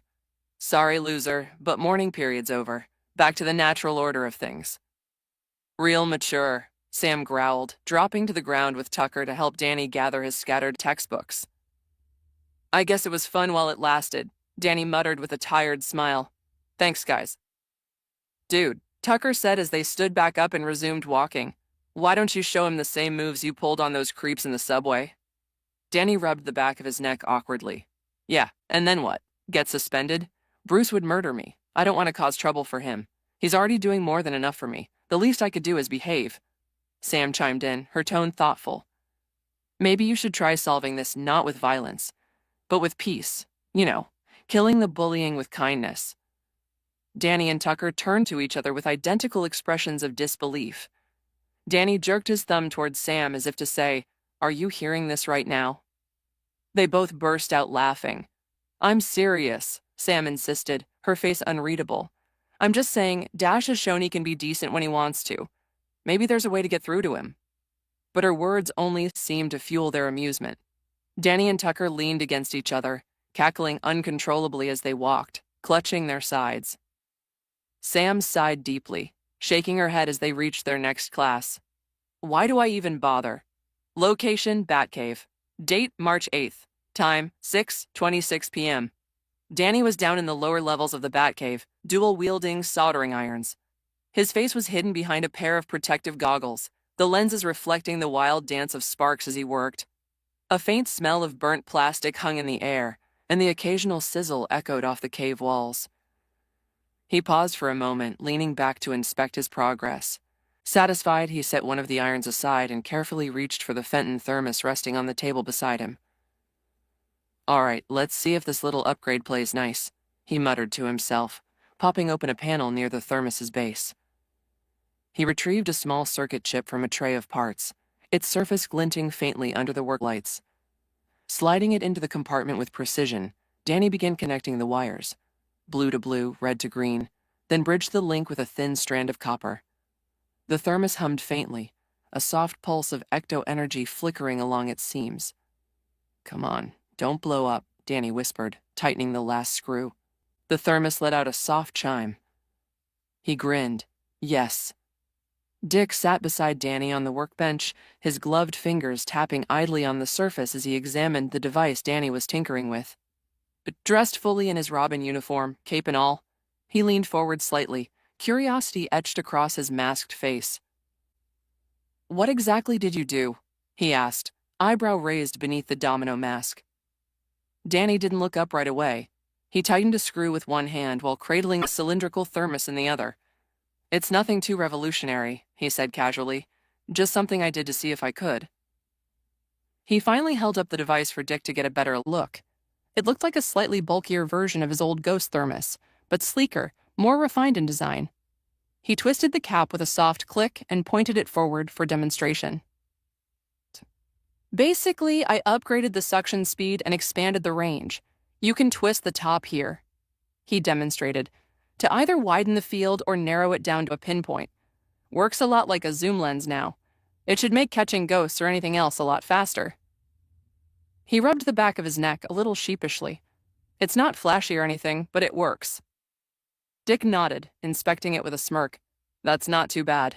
Efficient. I like it. Before more could be said, heavy footsteps echoed from the shadows behind them. Batman emerged, fully suited up, the cape swaying behind him.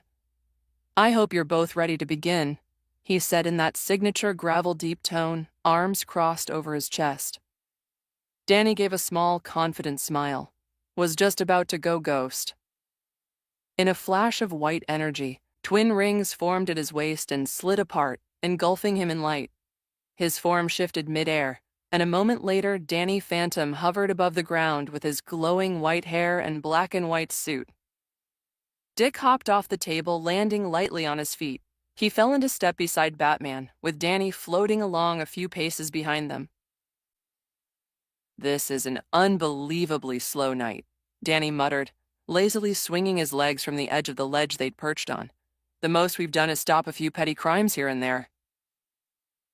Slow nights are good, Robin replied, standing beside him with his arms crossed. Slow nights mean we're winning. Fewer crimes means fewer victims. Or, Batman interjected from a short distance away, scanning the cityscape through a pair of high-powered binoculars. It could be the calm before the something big. His voice dropped slightly as he added, "It means the ones planning harm are lying low, preparing, waiting for the right moment to strike. Against us, or against people who can't defend themselves." Danny floated up into a crouch and deepened his voice in parody, mimicking Batman's signature tone with eerie precision. "A storm is approaching. Remain vigilant, remain suspicious, of everything, of everyone, even yourself." He intoned dramatically. "The silence speaks louder than words. You just have to listen. Listen to the city's breath, because Gotham never sleeps, never stops. If you're not hearing anything, then you're not listening hard enough. There are voices, screams, whispers, in every corner, every crack. Gotham may be quiet, but it's never silent." Robin clutched his stomach and burst into laughter, nearly doubling over. "Ha ha ha, you've been practicing. Your impressions are getting way too good, man." Danny smirked, hovering just off the ground. "I mean, if I'm going to be on patrol with the Dark Knight, I might as well have the voice down." Batman didn't say anything at first. He turned slightly to glance over his shoulder, eyes landing on Danny. Danny immediately shrank under the intensity of the gaze, his smirk faltering. All in good fun?" After a long pause, Batman let out a small, barely audible scoff and returned to surveying the city. But even then, a faint, fleeting smirk tugged at the corner of his mouth, so subtle it might have been imagined. "Let's split up," Batman finally said, turning back to face them. His voice returned to its usual commanding timbre. "We'll cover more ground that way. If you spot anything suspicious, report it immediately. Am I clear?" Danny immediately shot to attention, puffing his chest out. "Sir, yes, sir." He saluted like a soldier. Batman didn't respond. He simply stepped off the edge of the building, fired a grappling hook into the shadows, and vanished into the night with his cape billowing behind him. There was a beat of silence as Robin and Danny watched him disappear. "Should we split up too, or?" Dick asked, his voice a little more casual now. "Yeah, probably," Danny said with a teasing grin. "I mean, we've been hanging out way too much lately. If people start seeing us together all the time, rumors are going to start flying." Robin rolled his eyes, adjusting his gloves. "Suit yourself." Without another word, he leapt off the building and grappled away into the night, disappearing into the shadows like the trained vigilante he was. Now alone, Danny hovered in place for a moment, scratching the back of his head. Just realized something," he muttered aloud. "I need other people around to be funny. That's kind of depressing."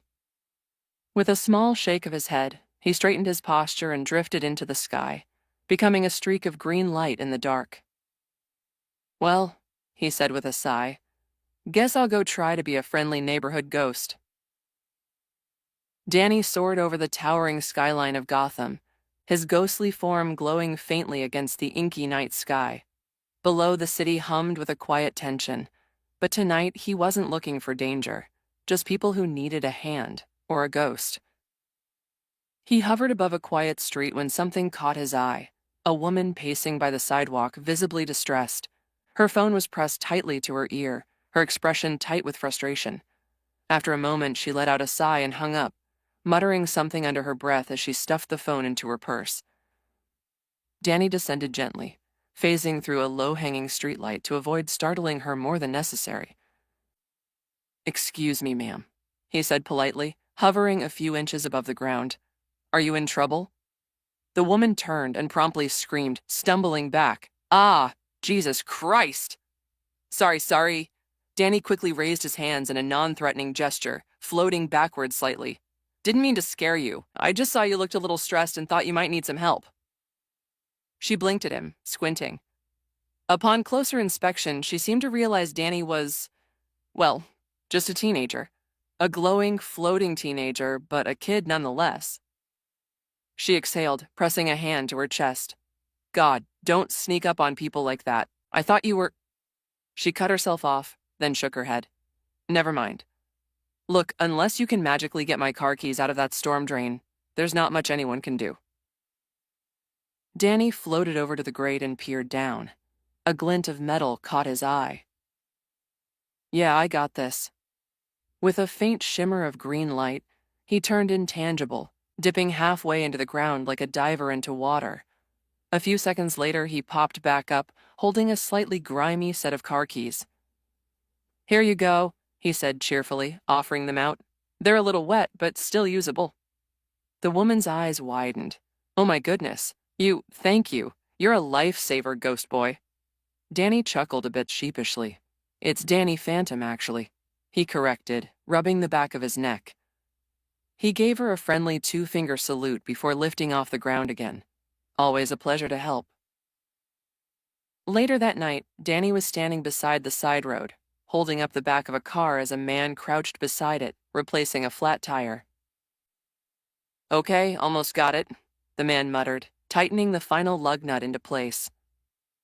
Take your time, Danny said calmly, keeping his hands steady beneath the chassis.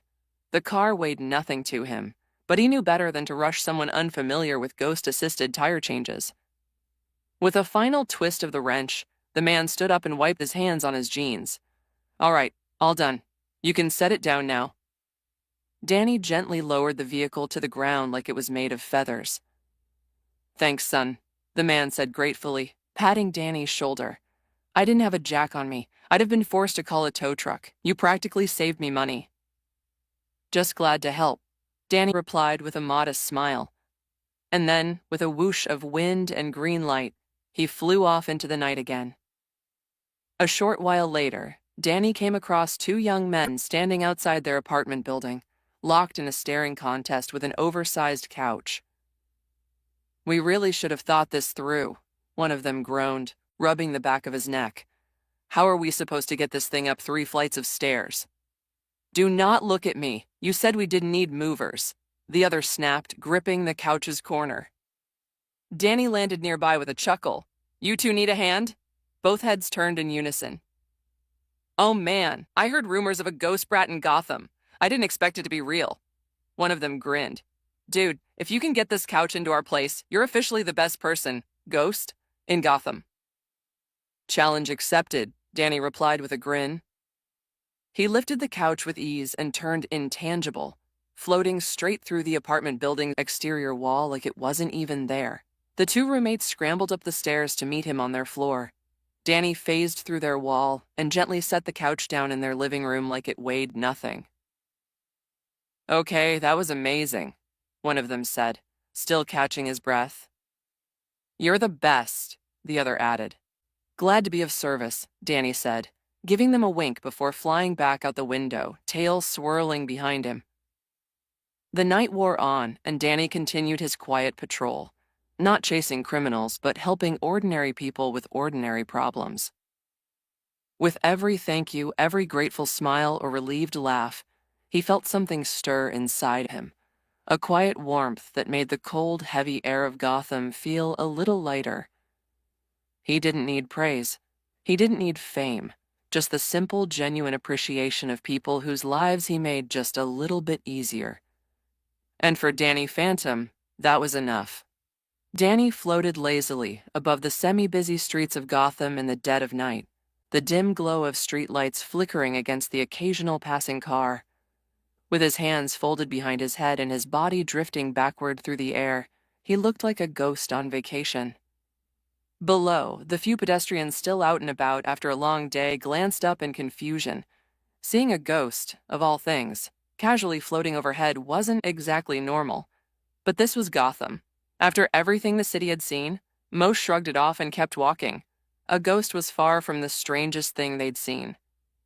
Danny whistled softly to himself, eyes closed in calm contentment, when a sudden chill passed through him. A faint mist slipped from his mouth and drifted to the right, slithering through the air like a serpent made of frost. His body snapped upright in midair, senses instantly on alert. He blinked in surprise, following the trail of cold mist until his eyes landed on a nearby jewelry store. Through the dark glass, illuminated faintly by the store's emergency lighting, he saw it, a ghost inside. The figure wore a crimson hood that shadowed his face and a quiver strapped across his back, its arrows faintly glowing with spectral energy. Danny tilted his head. "Okay, that's new," he muttered. With cautious ease, he phased through the glass door, his hand reaching into his jacket to retrieve his trusty ghost thermos. The phantom archer, as Danny would come to call him, remained oblivious to his presence, until the gleam of a jewel caught the archer's attention and reflected Danny's silver glow behind him. The archer whirled around just as Danny clicked on the thermos. With a startled grunt, the ghost leapt to the side, barely dodging the suction field, and landed in a crouch. His eyes narrowed beneath his hood as he locked eyes with Danny. Danny sighed and capped the thermos, sliding it back into his belt. "I mean, honestly, can you blame me for trying?" he said with a casual shrug. Without a word, the phantom archer notched an arrow and let it fly. The ghostly projectile screamed through the air toward Danny's face, only to be caught between Danny's fingers just inches from impact. "Whoa, careful," Danny said with a grin, holding the arrow in front of him. "You could poke someone's eye out with that." With a casual clench of his fist, he shattered the arrow like it was made of glass. The archer responded with narrowed eyes and fired off a rapid volley of arrows. Danny flipped backward out of the store, performing a series of handsprings across the sidewalk as explosive arrows phased through the glass behind him. Each one detonated with a concussive blast, shattering concrete and sending clouds of dust into the air. As he somersaulted into the sky, Danny called out, "What does a ghost even want with jewelry? Trying to bling yourself out in the afterlife?" One of the archer's arrows, now wreathed in flames, streaked toward him. Danny fired a ghost ray to intercept it. The two attacks collided mid-air in a burst of green fire, engulfing the scene in a thick smoke screen. Rising above the rooftops, Danny tried to draw the archer upward. He didn't want a repeat of last time, not with civilians around. Arrows zipped through the air after him, but Danny twisted and rolled out of their paths with supernatural grace. Clapping his hands together while dodging another shot, he flicked his wrist toward the archer. A whip of glowing green ectoplasm lashed out, wrapping around the ghost's torso and yanking him upward.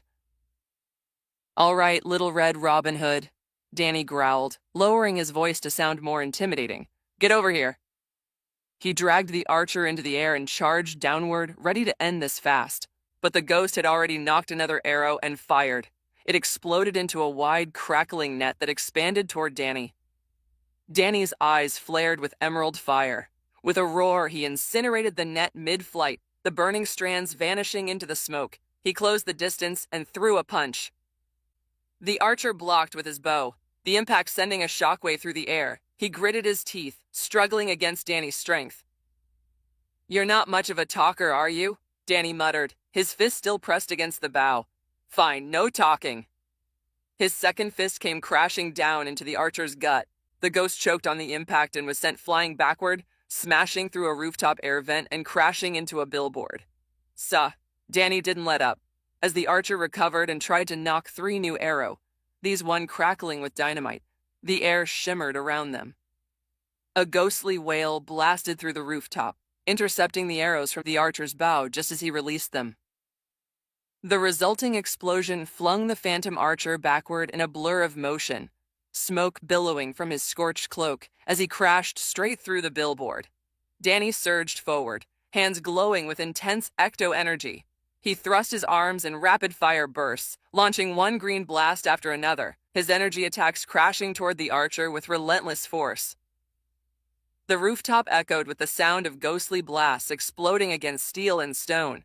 Smoke swirled in every direction, mixing with the green glow of Danny's ecto-energy and the faint red shimmer of the archer's flickering form. The phantom archer flipped backward off the roof's edge, letting out a low growl as he fired a quick volley of arrows mid-air. Danny phased through 2, dodged a third, and caught the last one between his fingers again. "You've really got a one-track mind, don't you?" Danny muttered, crushing the arrow in his hand and zooming downward. The archer landed in a crouch on a lower building, rolled and tried to run, but Danny was already there, a blur of green light. He slammed his fists together, sending a pulse wave outward that knocked the archer off his feet. The ghost crashed against a water tower, causing it to dent and spill water down the rooftop in a shimmering stream. "You're fast," Danny admitted, slowly hovering down. "But I've been doing this a while now."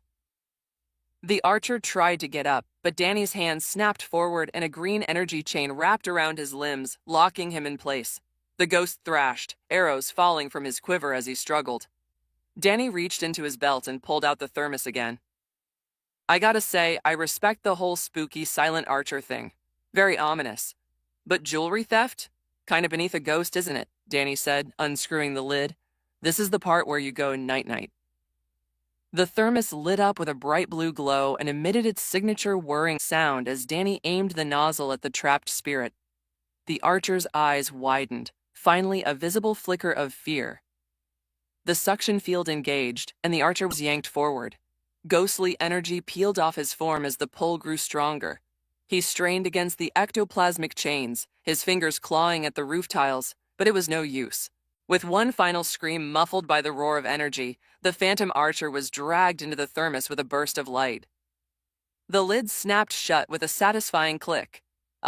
Danny let out a long breath and floated back, holding the still warm thermos in one hand. He gave it a light shake, then slipped it back into his belt. Danny tapped the side of his ear and spoke into the earpiece. This is the Phantom line speaking. I don't know if this counts as weird, but I found and captured a ghost that went jewelry window shopping." "Was it stealing the jewels?" Robin's voice retorted. And Danny froze. "Well, not exactly. It was examine the displays." Danny blinked and stared at the side of his waist where the thermos rested. Did I just attack an innocent man, ghost? Location, Fenton Works Lab. Date, March 9th. Time, 6 a.m. Danny held out his thermos through the swirling green portal. One by one, the ghosts were expelled out, mostly small, mischievous spirits that did nothing but make people's lives mildly inconvenient. The phantom archer was shot through last, but not before shooting Danny a glare as he vanished into the ghost zone. Danny raised a hand to his mouth and called out, "Sorry if you were just looking. I'll be more mindful next time." He sighed, walking over to the button and beginning to shut the portal. He failed to notice the faint bluish streak that slipped through the crack of the closing yellow and black caution gate. "Hey, fanboy, you miss me, Tilda?" A playful, teasing voice echoed softly behind him. Danny jolted and spun around, spectral energy flaring in his fist as he dropped into a fighting stance. He froze when he saw Ember floating lazily, her guitar slung across her back like always. "Oh, it's you," he said, letting out a breath of relief and lowering his fist. The energy faded. "I almost attacked you." "What's with that reaction?" Ember grimaced. "That was so lackluster." Danny rolled his eyes. "Oh, right, my bad." He cleared his throat dramatically, pressing a fist to his mouth. "Gee, if it isn't my ghost bestie, Ember. Girl, how have you been? You have no idea how much I missed you," he said in an exaggerated, high-pitched voice, flailing his hands and gesturing theatrically. Ember's lips twitched. Her eyebrow followed. "Hugs," Danny announced, flying toward her with his arms wide open. "Hug this, you asshole," Ember shouted, her cheeks flaring red as she swung her guitar like a bat. "Whoa," Danny yelped, dodging and weaving as she chased him around, embarrassment fueling each wild swing. By the end of it, Ember was panting and flushed with frustration, while Danny floated on his back, clutching his stomach as he laughed. "Ha ha ha ha ha ha ha, sorry. I thought it'd be hilarious." And hey, it was. Ember crossed her arms, still catching her breath. "One of these days, I'm gonna hit you so hard I'll knock you alive again." Danny floated over more casually, still smiling. "I'll wait for that day. But seriously, it's good to see you again." He extended a fist toward her, sincere now. Ember looked at it, lips twitching again. She tried to suppress a smirk as she bumped her fist to his. You're acting like we haven't seen each other in months. It's only been a week. If I knew you were going to be this dramatic, I would have left you a souvenir." Danny rolled his eyes as they slowly descended to the ground. "Need I remind you, you were the one disappointed by my reaction. If I didn't know better, I'd say you wanted me to miss you." They continued bantering as they exited the lab. They didn't need to fly or phase through every corner. A simple walk up the stairs felt kind of nice. Danny lounged comfortably in the oversized studio chair, the soft cushions molding perfectly around him as he slowly spun it back and forth. Ember stood nearby, casually leaning against the edge of the workstation with her arms crossed, one boot tapping lightly against the floor in rhythm with her thoughts. "I didn't know exactly when you were coming back," she said, her voice cutting through the quiet. "But the second I saw that wild stream of ghosts charging into the ghost zone, I figured you were the one who opened the gate." Danny nodded as he leaned back. "Have you worked on any songs recently?" Ember let out a sigh and dropped her gaze to the floor. "Not really. Turns out, writing music is a lot harder when you're not fueled by unrelenting rage and pent-up frustration." She scratched the back of her head. The original one came out so naturally. It was raw, it was honest. Now I'm stuck. But hey, progress is progress. I'm getting there. "Speaking of the original, have you ever checked how much it's blown up since you last saw it?" Danny asked. Ember blinked. "No, actually. I've been so wrapped up in trying to come up with something new, I didn't even think to look." "Here, let's check it together," Danny said as he pushed his chair over towards the computer monitor. With a few quick clicks, he pulled up her first track on the screen. The moment the video loaded and the numbers appeared, Ember's eyes widened in shock. Her jaw dropped. "Wait, what the hell? 800,000 likes?" she gasped. "That can't be right. 800,000? Danny grinned as she leaned in, her face practically glued to the monitor. "And almost 10 million views," he added casually. 10 million views. Ember echoed in disbelief, her voice distant and airy. Her hand darted out for the mouse, only to find it already beneath Danny's fingers. She didn't seem to notice or care as she grabbed it, her fingers landing softly on his. She scrolled through the comments feverishly, eyes darting across the screen. "I keep seeing this everywhere in my recommendations. It was practically shoved down my throat. But wow, what a voice. Forced to listen. Now I can't stop listening. Vocals are raw, sounds a bit amateurish, but not in a bad way. She has insane potential. Is it possible to fall in love with someone's voice without even seeing their face?" Ember blinked rapidly, a giggle escaping her lips as her cheeks flushed with warmth. Her grin grew uncontrollably, pride glowing in her eyes. She turned to share the moment with Danny, only to notice he wasn't looking at the screen. His gaze had dropped to their hands, still touching, still joined over the mouse. The atmosphere shifted subtly. Ember's eyes flicked to their hands, and realization hit her like a cold wind. She quickly pulled away, almost stumbling as she did so.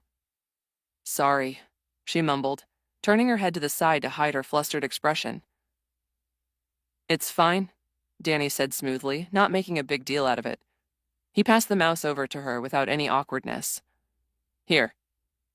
"I've already seen all I needed to see," Ember replied, hopping down from her spot on his armrest. She straightened up, brushing her fingers through her fiery hair.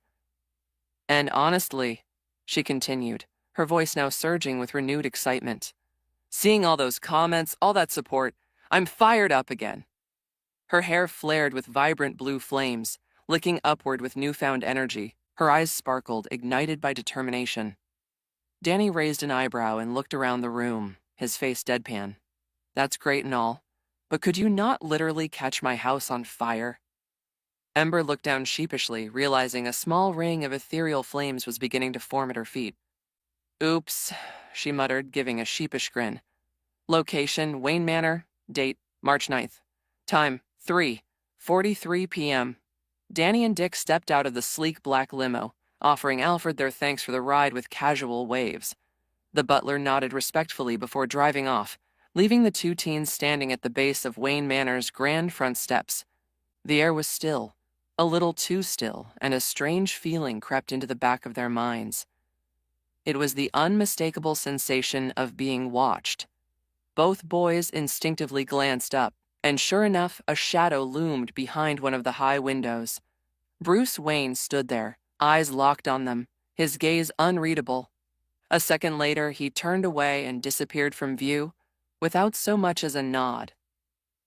Danny and Dick exchanged glances, their brows furrowed in tandem. "Yeah," Danny muttered, breaking the silence with a sarcastic edge. That isn't worrying in the slightest. Dick gave a wry smile and shook his head. Let's go see what he needs. They pushed open the heavy doors of the manor, stepping into the quiet interior. Dick raised his voice as they entered, calling out, "Bruce?" Moments later, the man himself appeared at the top of the staircase. He didn't greet them. He didn't smile. There was no warm welcome back from school, like usual. His expression was grim, his jaw tight. Without a word of explanation, he descended the steps and turned sharply toward the hallway. "Follow me," he said curtly. Danny and Dick traded another look, this one edged with growing concern, before jogging after him. It didn't take long for them to recognize the route. They were heading straight toward the Batcave. "What's going on?" Danny asked, his voice laced with unease. "Is it bad guys?" Dick added, trying to keep pace as they neared the grandfather clock. "You'll know in a moment. Be patient," Bruce replied, not slowing down. The familiar click and mechanical grind of the clock shifting aside echoed in the hall, revealing the hidden entrance. The narrow stairwell beneath yawned open, cool air wafting up from below. Once the clock sealed shut behind them and the darkness of the cave enveloped them, Bruce finally spoke again, his voice low and grave. "While you two were at school, I received a call from Wayne Enterprises. One of our Wayne Tech cargo trucks was hijacked. The cargo was classified and both drivers were found dead." "That can't be good," Dick muttered under his breath. Danny's eyes narrowed and his shoulders tensed. "Do you know what was stolen? What kind of weapons?" Bruce came to a stop in the middle of the cave, turning slowly toward the boys, his eyes locked onto Danny's. "Yes, they were experimental ghost hunting weapons, prototypes based on the blueprints created by your parents." Danny froze. His breath caught. The air around him dropped in temperature. His fingers clenched tightly around the strap of his backpack. His eyes, once a soft sky blue, now flared into an eerie, glowing green. The Batcave's dim lighting only made the transformation more pronounced. "What do you mean, weapons my parents designed?" Danny asked. His voice, low and cold, held the weight of ice. Bruce moved to the Batcomputer and tapped a few keys, pulling up schematics and project logs on the main screen. "I sent a few of the designs over to Wayne Tech's R&D division," he said without turning. The goal was to see if they could replicate and refine the tech, make it safer, more efficient. There was a blinding flash of light. In the blink of an eye, Danny was no longer standing across the room. He phased through Bruce with a chilling gust of air, who felt like he was splashed by a wave of cold water, reappearing in front of him with his hand clenched tightly around the collar of Bruce's suit. "You did what?" he snarled, his voice filled with fury and disbelief. "Danny," Dick called out, startled, rushing forward, only to be stopped in his tracks by Bruce raising a calm, steady hand. Bruce didn't flinch. He looked Danny squarely in the eyes, his expression unreadable, unshaken. Danny's face twisted with rage, his voice trembled with raw emotion. "And who gave you permission to share them with anyone? Those weren't yours to distribute. I could understand if you'd kept them for your own use, just in case. But sharing them with an entire corporation? That's not just reckless, it's stupid." "I understand that you're angry," Bruce began evenly. "Oh, do you? And that should make it okay?" Danny snapped, his voice cracking under the pressure of his fury. "Do you think that just because my parents are dead, that gives you the right to do whatever you want with their work, their inventions? You had no right, Bruce. No right at all. Batman having access is one thing. But Wayne Tech, that's an entirely different story." "Like I said, I understand why you're angry," Bruce said calmly, his tone unwavering. "But you also have to try and understand where I'm coming from." He reached past Danny, his hand brushing lightly against the boy's arm, not to push him away, but to tap a few keys on the Batcomputer. The massive screen shifted from schematics to a digital world map. Dozens of markers lit up across the globe, small green silhouettes shaped like ghosts. The concentration of markers varied. Gotham was practically glowing with activity. Central Europe and parts of Asia had moderate clusters. Surprisingly, Metropolis had the least. A few even floated in the middle of the sea. Danny's head turned, eyes scanning the screen. His jaw tightened, but he didn't let go of Bruce's collar. His glowing green gaze remained locked on the map, his expression unreadable. "These attacks, they've been happening more and more frequently," Bruce began, his voice quiet but firm. "You wouldn't know the full extent, because you've mostly been here in Gotham. But ever since the explosion that took your parents, the number of supernatural incidents has risen exponentially." He paused, gauging Danny's reaction. "It's as if that explosion tore a hole between our world and the ghost zone. Maybe the barrier was always thin, but that night it widened. Things that were rare occurrences before are now happening every week, sometimes every day, around the world." Danny's brows furrowed further, and Bruce continued, "The reason I shared those schematics wasn't out of convenience or carelessness. It was preparation.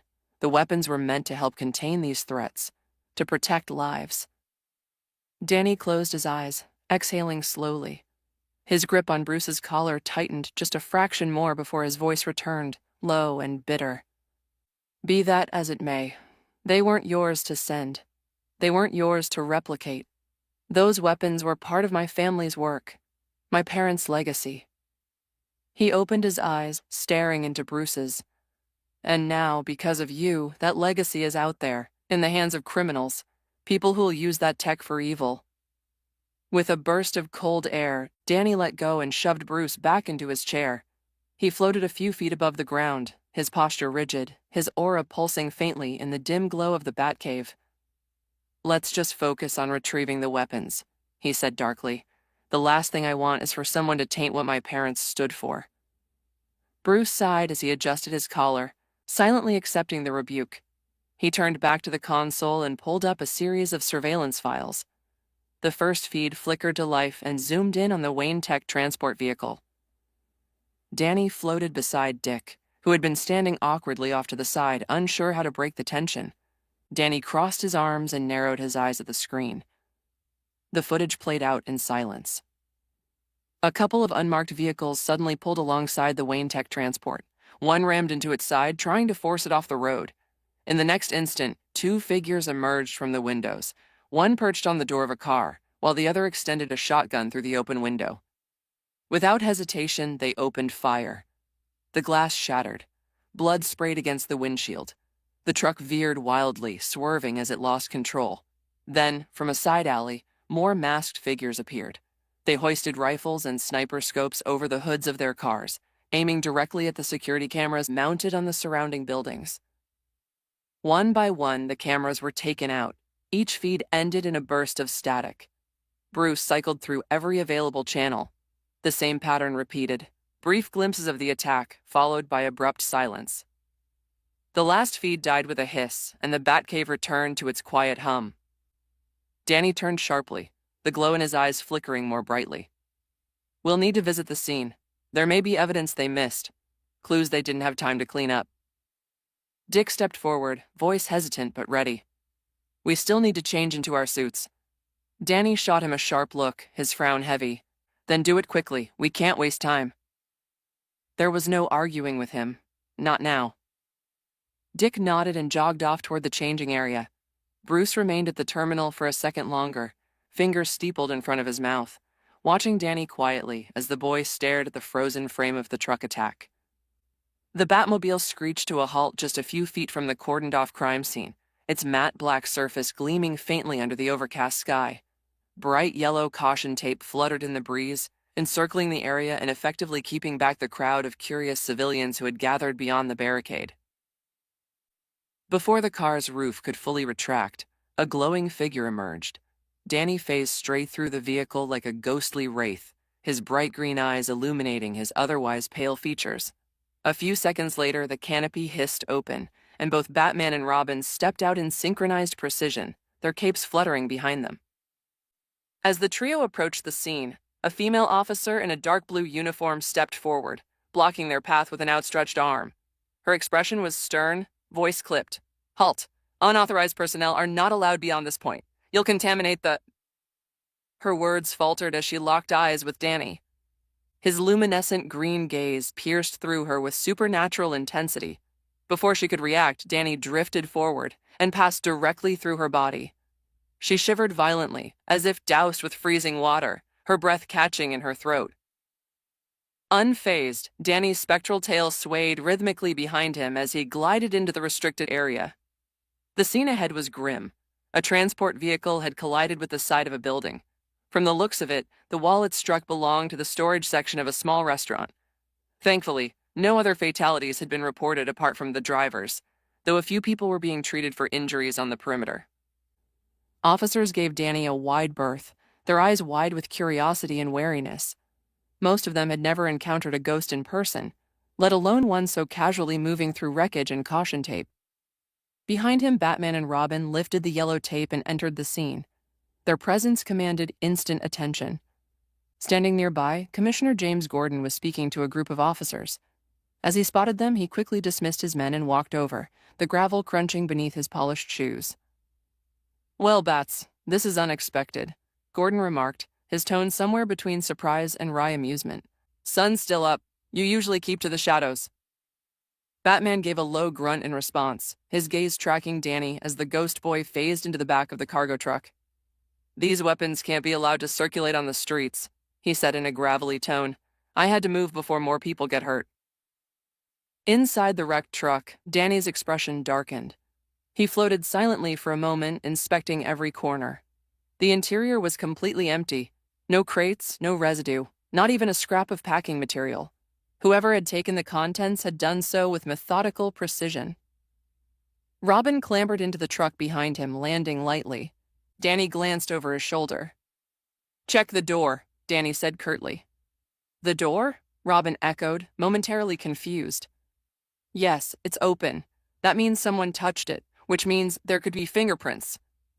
Danny hovered toward the exit, arms folded.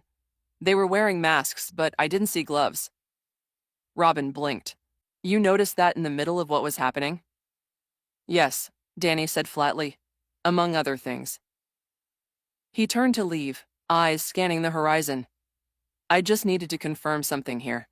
I've got something else I need to do. I'll be back soon." "Wait, Danny, where are you going?"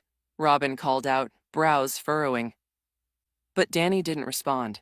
With a flash of green energy, he shot into the sky, a blur against the gray clouds, moving at a speed too fast to track with the naked eye. Robin sighed and jumped down from the truck bed, rubbing the back of his neck. Batman approached, the wind catching the edges of his cape. "Where's he going?" Batman asked. Robin shrugged. "He didn't say. Just told me to check the door. Said he noticed they weren't wearing gloves." Nodding, Batman turned his attention back to the crime scene as Robin raised his gloved forearm and began scanning the door handle with his mini-computer. A few seconds passed before a soft beep confirmed Danny's theory. A faint fingerprint glowed on the display, located near the back door's handle. Robin frowned, tapping at the screen. "No matches in the database. There are still the fingerprints of the drivers, but there is one that doesn't belong to any of them. Whoever this is, they've never been arrested. Not even flagged." Meanwhile, Batman knelt beside the vehicle's tire tracks, which had been marked by a line of small yellow cones. The rubber had left burned impressions on the road, deep and fresh. Whoever had fled did so with power and purpose. Several minutes passed in tense silence as Batman and Robin continued their investigation. The officers on the perimeter watched them with a mix of irritation and unease. Their narrowed eyes and clenched jaws made it clear they weren't thrilled about civilians, even ones like Batman, interfering in their crime scene. But the Dark Knight didn't care about protocol, not when dangerous weapons were missing. As Robin continued tapping at his wrist-mounted computer, scanning through potential matches and data logs, his eyes caught a flicker of green light in the sky. He looked up and saw Danny streaking through the air, headed straight toward them, and more precisely, toward Batman. The boy ghost landed with silent grace, floating down until he hovered just above the cracked asphalt. His expression was unreadable as he extended his hand toward Batman. "Here," Danny said flatly. Nestled in his open palms was a red shotgun shell casing, its sides slightly scuffed but otherwise intact. Batman's eyes narrowed. "Where did you find that?" Robin blinked in recognition, stepping closer. "Wait, that's the shell that killed the drivers. But that was fired blocks away from here." Danny gave a subtle nod, his face as still as stone. "I remembered the moment it was discharged. The trajectory, the angle, where the casing flew off. I didn't know the exact location, but I had the general area. I just followed the path until I found it." "You tracked the shell casing mid-fight, And remembered his ejection point? Robin muttered, shaking his head in disbelief. He turned to Batman again.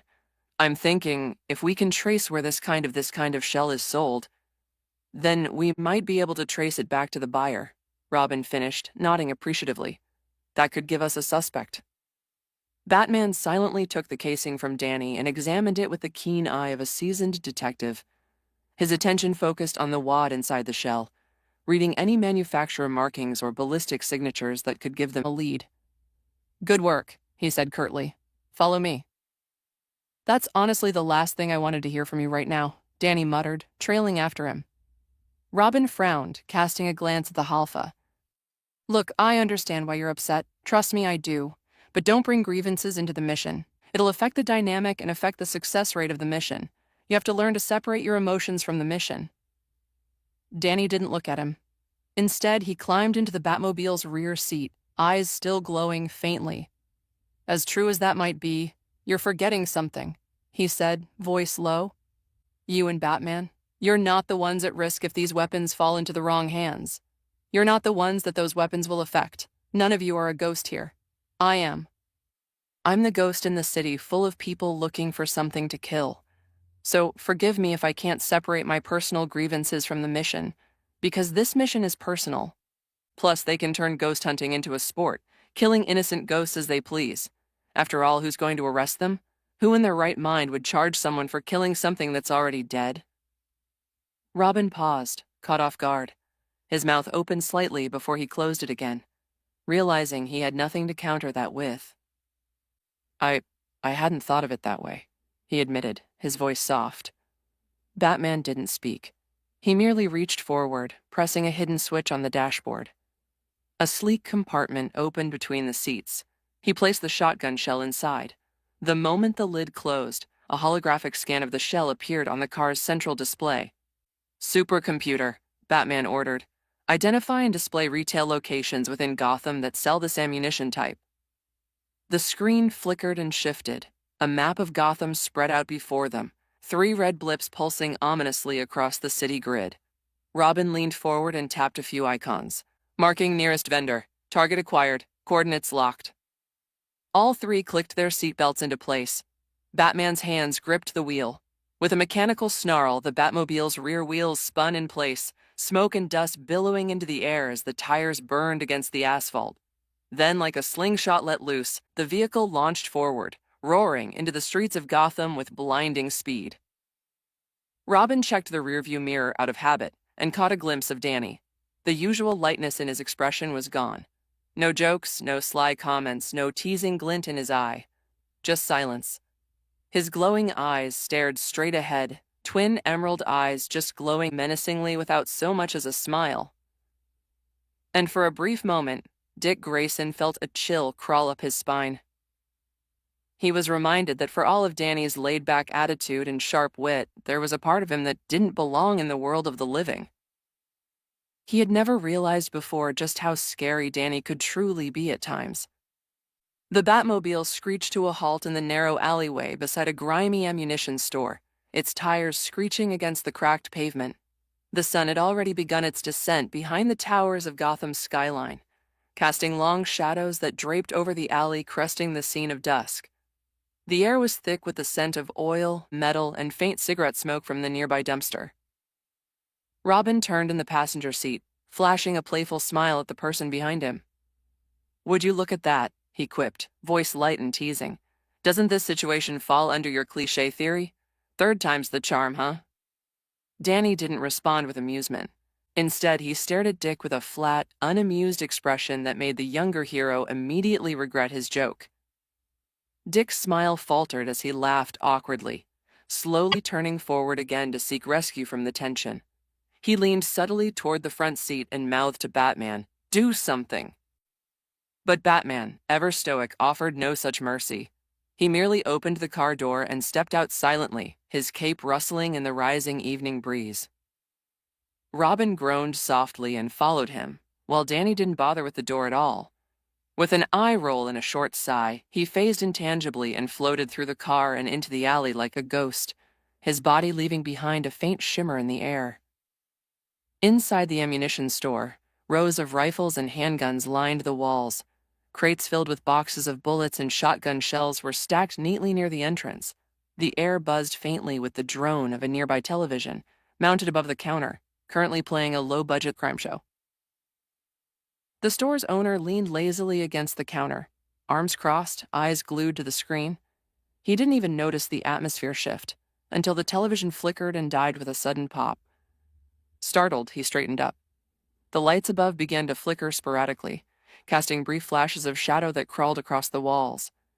A chill passed through the room. He glanced around nervously and reached below the counter, his hand brushing against the grip of a handgun. Then darkness. The lights shut off completely.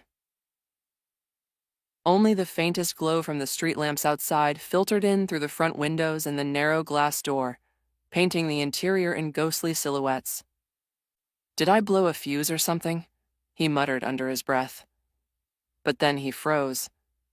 A figure hovered just outside the door, floating, bobbing up and down slightly in the air. Most of the figure was shadowed, but the eyes, those glowing green eyes, pierced through the glass like twin stars in the night. Before the man could react, Robin suddenly appeared beside him, smacking the gun away with swift precision. Danny phased through the door as if it wasn't there, and Batman emerged from the darkness behind the store shelves like a living specter. The lights flickered back on with a harsh buzz, restoring clarity to the scene. "But Batman," the owner stammered, throwing up his hands. "I didn't do anything, I swear." "We're not accusing you of a crime," Batman said, stepping forward. He reached into his utility belt and pulled out a single shotgun shell, placing it firmly on the countertop. "But we do need you to answer a few questions. Do you recognize this item?" The man looked at it, then squinted closer. "Of course, it's a shotgun shell." He picked it up and turned it in his hand, running a thumb across the top. "Looks like it came from a pump action, maybe a Remington or something close." "Do you know who bought it from you?" Danny asked, voice sharp. The owner frowned, clearly skeptical. "From a single shell casing? You think I'd know that?" He looked at Danny like he was the one who needed questioning. Danny's eye twitched with frustration. Dick pressed his lips into a tight line and looked away, releasing a breath like he was bracing himself as he fought back a laugh. Batman took a step forward, looming. "Have you had any customers recently who made large purchases, stockpiling ammunition or weapons?" The man hesitated, then crossed his arms. "I'm not at liberty to say. I run a legitimate business. Client confidentiality is part of that. You can't just—" "They forfeited that right," Danny interrupted coldly, stepping closer. "The second they started using your products to murder civilians, they don't get to hide behind privacy anymore. Now, give us the name." The owner's demeanor shifted, his brows furrowed, and he raised his voice. "Listen here, spectral brat. You can't just barge into my store and threaten me. I know who you people are, but you still have to follow the law. I have rights." He didn't get to finish.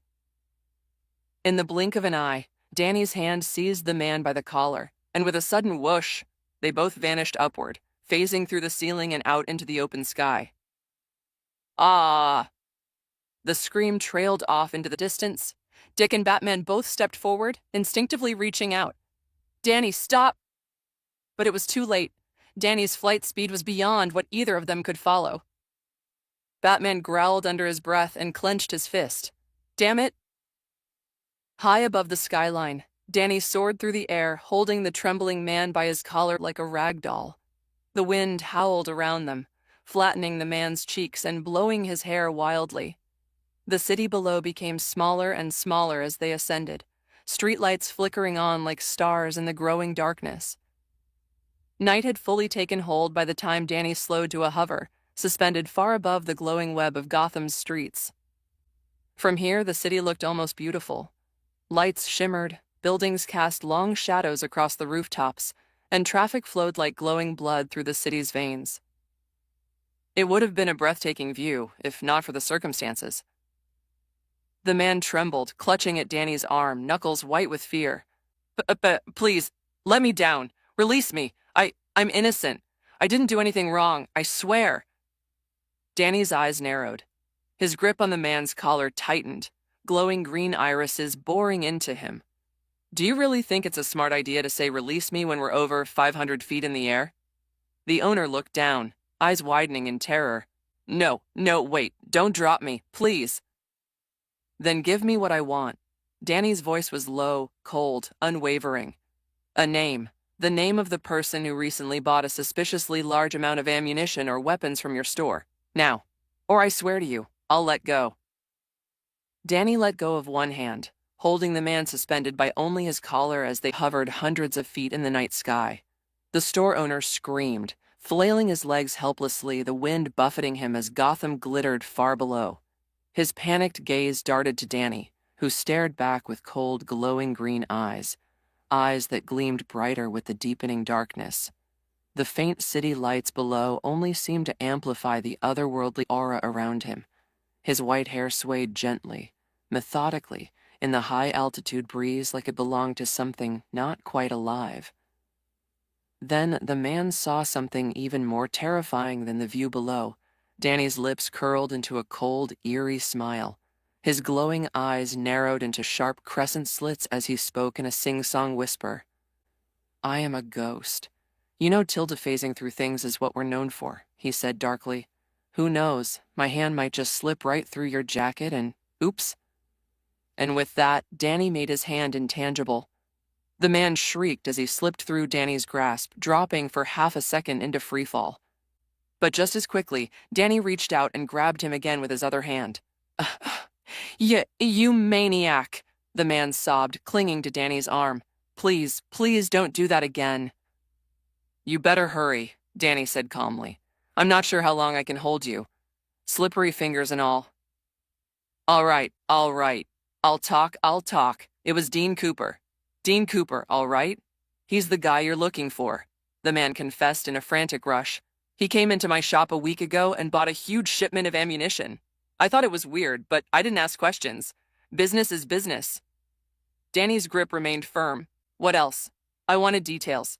And they better be honest. I doubt you want to see us a second time. The man nodded desperately.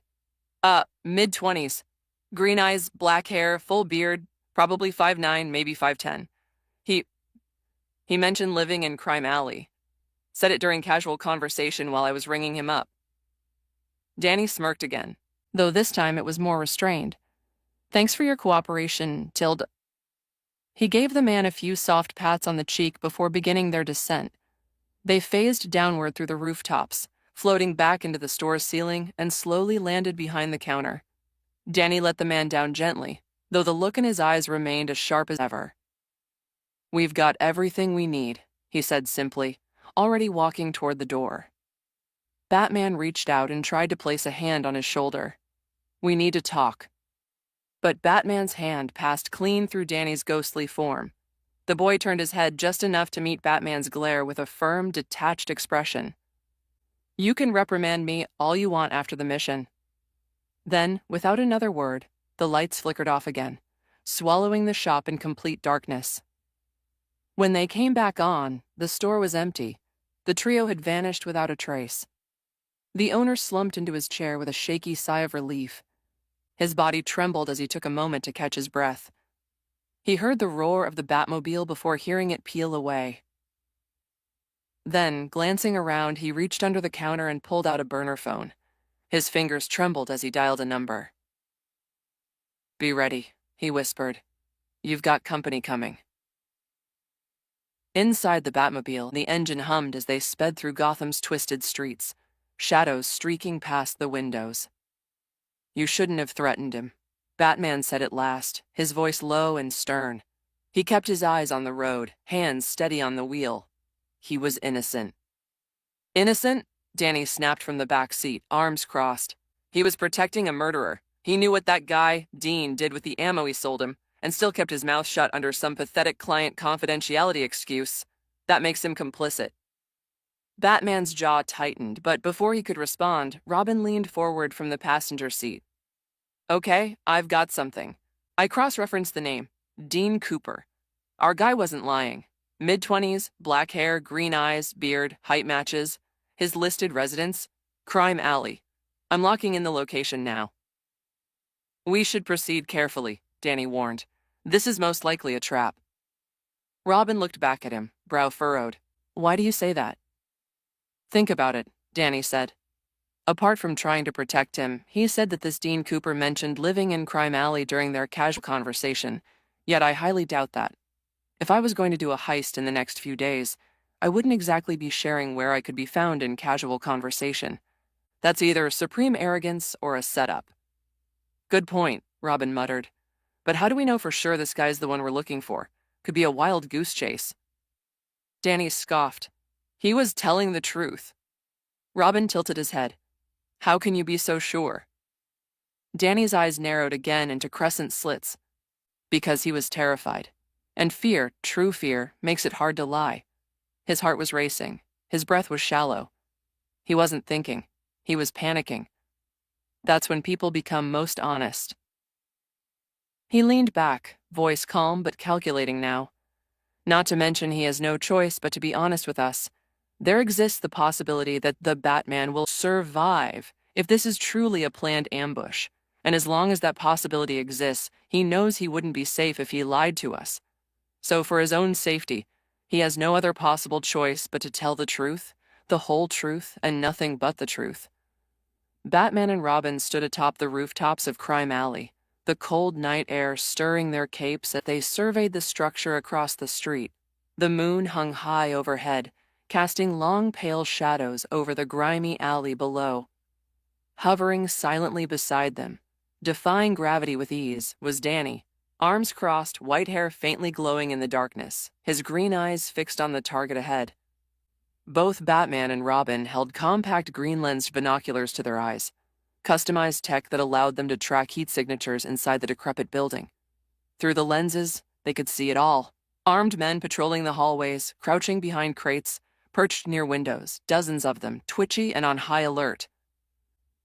"It's definitely a trap," Robin muttered, narrowing his eyes.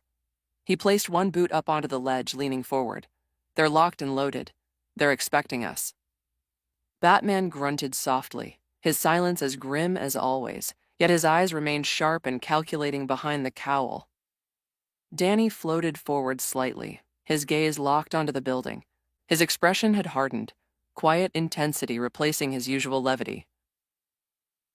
"Actually," he said slowly, "if you two don't mind, I'd like to handle this one myself." Robin's head snapped toward him. "What? Are you serious?" he hissed. "There's like 20 of them in there, and they're ready for us. You want to walk in there alone?" "That's exactly why I should," Danny replied, calm and resolute. "They're expecting you and Batman. They won't expect me coming in solo. That gives me the element of surprise. And besides..." He glanced down at his glowing hands before curling them into fists. "This one's personal. I want to see how far I've come, how I measure up. And it's not like I'll be completely alone. You'll still be watching. I'll know you've got my back if it goes sideways." Danny turned to look up at Batman. His tone softened. "Please, let me do this."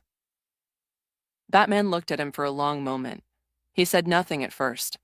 Just stared, examined, read every twitch of Danny's posture, every nuance in his tone. In that moment, Bruce didn't see Danny Phantom, the ghost-powered teen with unpredictable abilities. He saw himself, a younger version filled with determination, fire, and a desire to prove himself capable. "Very well," Batman said at last, his voice quiet but certain. Robin's head whipped around, mouth hanging open. "You can't be serious," he whispered harshly. "You're letting him go alone. They most likely have weapons designed especially for him." Batman didn't even flinch. "We'll intervene if we need to. But with Danny's current capabilities, he should be able to handle this encounter. This could be a form of training for him. He needs to develop his instincts, to sharpen his control. What he needs is field experience more than anything. This is a chance to do so in a controlled setting. We'll be observing the entire time." He turned back to Danny and gave him a nod. "If you're confident, proceed." Danny responded with a respectful dip of his head. "Thank you." He began to fade. Literally. His body shimmered and slowly became translucent, vanishing into the air like smoke. Only the faintest outline remained, just barely visible through their heat signature lenses. "I'm off," Danny said softly, then floated forward, phasing across the street without making a single sound. He didn't rush into the building. Instead, he stopped just before the wall, hovering close to its surface. His ghostly hands began to glow brighter, neon green energy curling along his fingertips. He placed both palms on the building's outer wall, closed his eyes, and furrowed his brow in concentration. "What's he doing now?" Robin whispered, watching through his binoculars with confusion. Batman's expression darkened slightly. "Wait." Seconds later, the lights inside the building began to flicker, sporadic at first, then violently. Bulbs sparked, buzzing erratically. Then, like a wave, the lights surged bright, too bright, before exploding. Sharp pops echoed in the night, followed by the sound of shattering glass. Inside the building, chaos erupted. "What the hell? The lights are out." "They're here. Be on alert." "Eyes open. Don't panic. Just keep your guns up." "They fried the whole damn system." Men stumbled in the dark, bumping into walls and each other. Gun barrels swung wildly, fingers twitching over triggers. Panic was beginning to take root. Without a sound, Danny phased through the front door, slipping into the building like a ghost. The hallway was pitch black, dust hung in the air. Only the dim glow from outside cast faint shadows. Immediately, Danny spotted a row of armed men ahead, lined up down the corridor, flashlights trembling in their hands. One of them caught sight of him. "There, target spotted," the man shouted, his flashlight beam locking onto Danny like spotlight. Danny stood perfectly still in the center of the beam, his body shimmering faintly in the glow. Guns were raised, fingers poised. Then, he smiled. "Boo Tilda," Danny whispered, and with that single word, the flashlight died with a fizz. Darkness swallowed the corridor whole. Outside, Batman and Robin saw it happen. Through the binoculars, the building lit up briefly with bursts of gunfire, scattered flashes blinking through the windows. Then came the screams. Not the kind of screams that come from injury or combat, but from terror. Sheer, paralyzing terror. Men shouting incoherently, pleading, fleeing. Weapons clattered against the floor. Robin's shoulders tensed, a chill crawling down his spine. What the hell is he doing in there? Batman didn't answer. His binoculars stayed trained on the building. But in the shadows behind the cowl, Batman allowed the faintest hint of a smirk to form. Inside the darkened building, chaos had taken hold. Flashes of gunfire momentarily illuminated the narrow hallways, brief glimpses of a grinning phantom darting through the chaos like a vengeful spirit. 1 second, the men could see the distorted outline of a boy's face in midair, sharp canines bared in a feral smile. Then nothing but darkness again, pierced only by the ghostly glow of 2 piercing green eyes. Danny was barely visible, his translucent body blending into the shadows. He weaved through the corridors with terrifying speed, phasing through gunfire, fists, and even the walls themselves. With a flick of his wrist and a blur of movement, Danny sent grown men flying across the hallway like rag dolls. 1 punch was enough to shatter ribs, send weapons clattering, and leave groaning bodies crumpled against cracked walls. His movements were wild, unpredictable, imperceptible. And all the while, he laughed. A chilling sound that echoed unnaturally through the building. It wasn't just his voice. It was layered, warped, as if multiple versions of him were laughing in a different plane, overlapping into the same moment. It bounced off walls, drilled into their ears, and clawed at their sanity. Gunfire erupted again. Danny didn't flinch. He raised his hand, and emerald beams of ectoplasmic energy burst from his palms, melting weapons on contact, the metal liquefying and spilling onto the ground in steaming puddles. 1 man screamed as the barrel in his hands turned to sludge and burned their hands. Danny grabbed him with his ghostly tail, wrapping it around his leg, and slammed him against the wall hard enough to leave long, jagged cracks, before flinging him across the hall into 2 more thugs trying to retreat. Another turned to run towards him with a knife, only for Danny to phase through him, grab him by the head, and launch him overhead. The man slammed against the ceiling, dropped to the ground with a dull thud, and didn't get up.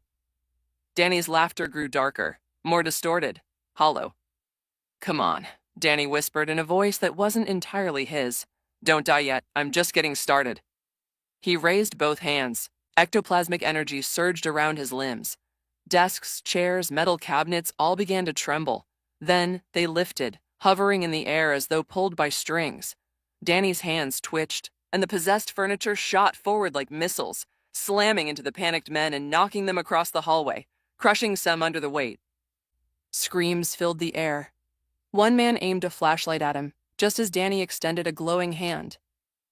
The light died instantly. The hallway went dark again. More screaming. Danny's ectoplasmic aura expanded, and with it, so did his reach. He began lifting people. Men screamed in horror as their bodies were seized by invisible tendrils of energy, hoisted up like marionettes. They flailed helplessly as Danny slammed them into the floor, walls, ceiling, again and again. Bones cracked. Cries turned into gargled sobs. Blood painted the cracked plaster. Without pause, Danny phased upward through the ceiling to the second floor, Ghost Tail trailing behind him. More thugs opened fire from the shadows. Bullets tore through the hallway like a storm. But Danny didn't dodge. He floated still, eyes glowing, arms outstretched as if to welcome the attack. The bullets froze in the air.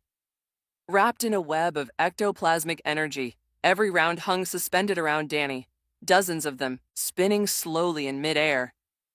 Then, the clips clicked empty. Hollow mechanical click-click-clicks echoed through the dark.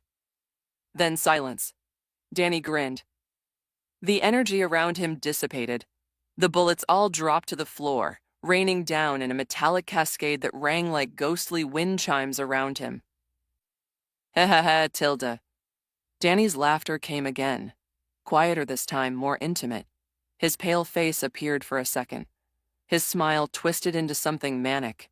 His glowing green eyes curved into crescent moons beneath his hands. Then he vanished. Completely. Not a shimmer, not a flicker.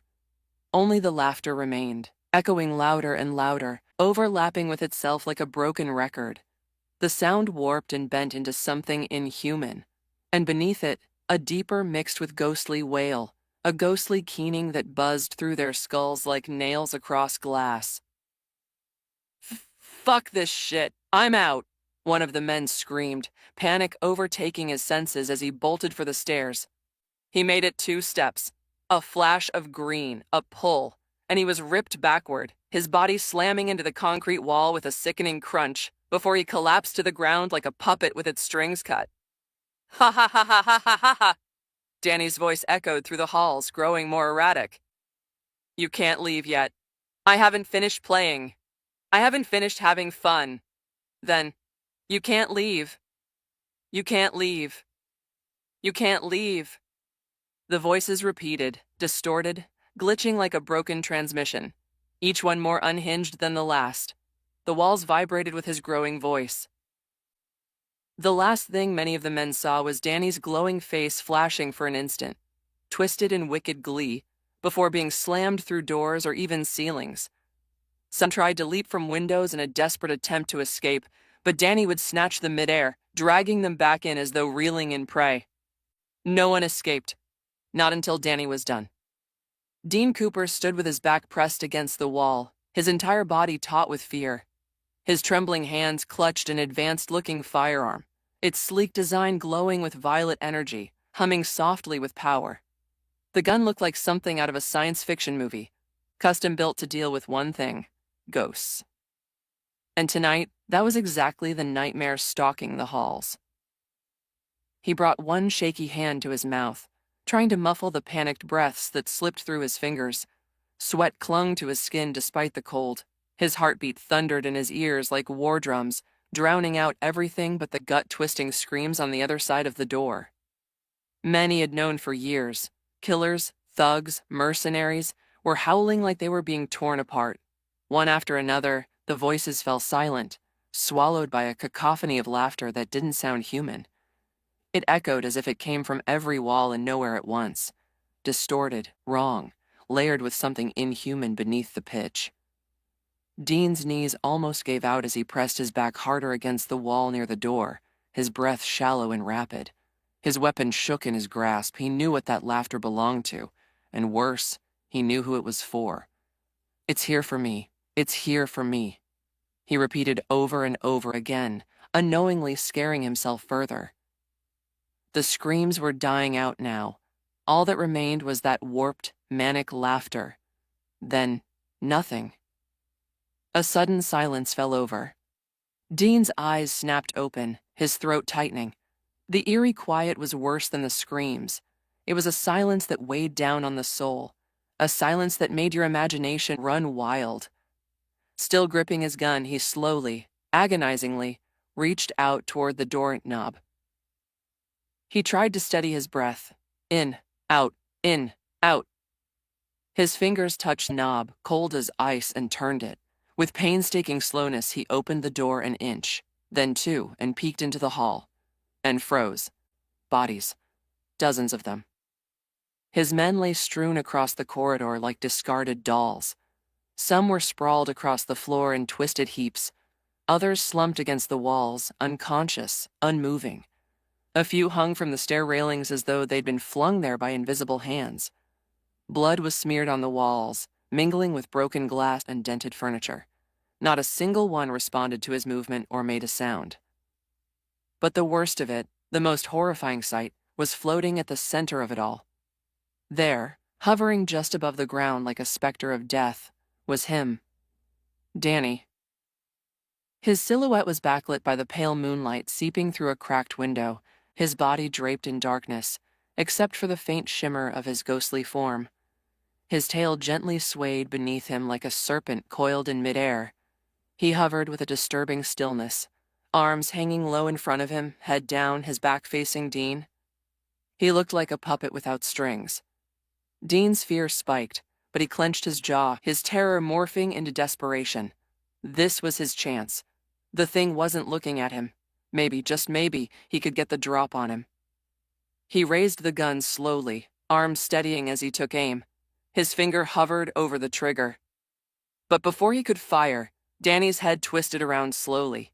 Not just turning, it lulled unnaturally like it was disconnected from his spine. His glowing green eyes locked onto Dean's. And then came the smile. Wide, cruel, unsettling. Viscous, glowing green saliva dripped slowly from the corner of his stretched lips. The substance shimmered in the moonlight like acid. Danny didn't say anything. He just grinned. Dean's breath hitched. Then, Dean screamed as his fear exploded into panic. He pulled the trigger and unleashed a stream of violet energy from his gun in a wild barrage. But Danny was no longer there. He disappeared in an instant, vanished into the shadows. Then, he reappeared, closer, off to Dean's left. Dean jerked, swinging the weapon toward him. Gone again. Danny now hovered to his right, even closer. His smile hadn't faded. If anything, it had grown wider. Dean's panic rose as he tried to track him. His heart thudded in his chest like a jackhammer. Danny vanished again and again, reappearing closer and closer. Until, this time he appeared right in front of him, face to face. Dean gasped. All the breath left his lungs as he found himself inches away from Danny's face. The boy's eyes glowed like radioactive lanterns. His smile was twisted, unnatural, and now Dean could see up close the thick green drool dripping down his chin like slime. Hello, Dean Tilda, Danny cooed in a sickeningly sweet voice. Just the person I was looking for, Tilda. Dean's scream shattered the silence like glass. A long, primal cry of pure terror erupted from his lungs, echoing through the corridor, rising above the stillness and the bodies. Ah! Batman and Robin turned their heads toward one another, exchanging a quick look. Without wasting a second, they leapt from the edge of the rooftop they had been perched on. Their capes flared dramatically behind them as they soared through the air, gliding effortlessly across the street. With synchronized precision, they smashed through the window of the adjacent building, the glass shattering loudly around them. Once inside, they found themselves with a front-row view of the chaos that Danny had caused. The scene was grim. The room was littered with unconscious bodies. Thugs sprawled out across the ground, slumped against the walls, and tangled awkwardly around stair railings. Floating several feet above the ground in the center of the room was Danny. He hovered ominously in the air, gripping the collar of a man who dangled helplessly beneath him. The thug's feet kicked lightly, unable to find purchase. Danny's ghostly green aura flickered around him like an ethereal flame. When Danny turned to glance over his shoulder at the two heroes, they caught a chilling glimpse of his face. His eyes glowed an unearthly shade of green, and long, viscous trails of the same glowing green saliva dripped slowly from his mouth. Just as he began to speak, a soft, peculiar sound cut through the silence. Like water trickling from a loose faucet, everyone went still. Danny looked around, puzzled, his brows knitting together. Slowly he glanced downward, his gaze following the source of the sound. A small puddle had begun to form beneath him. His glowing eyes flicked to the man in his grasp, Dean. The thug's eyes had rolled back into his skull, his body limp and unresponsive. Then Danny realized the truth.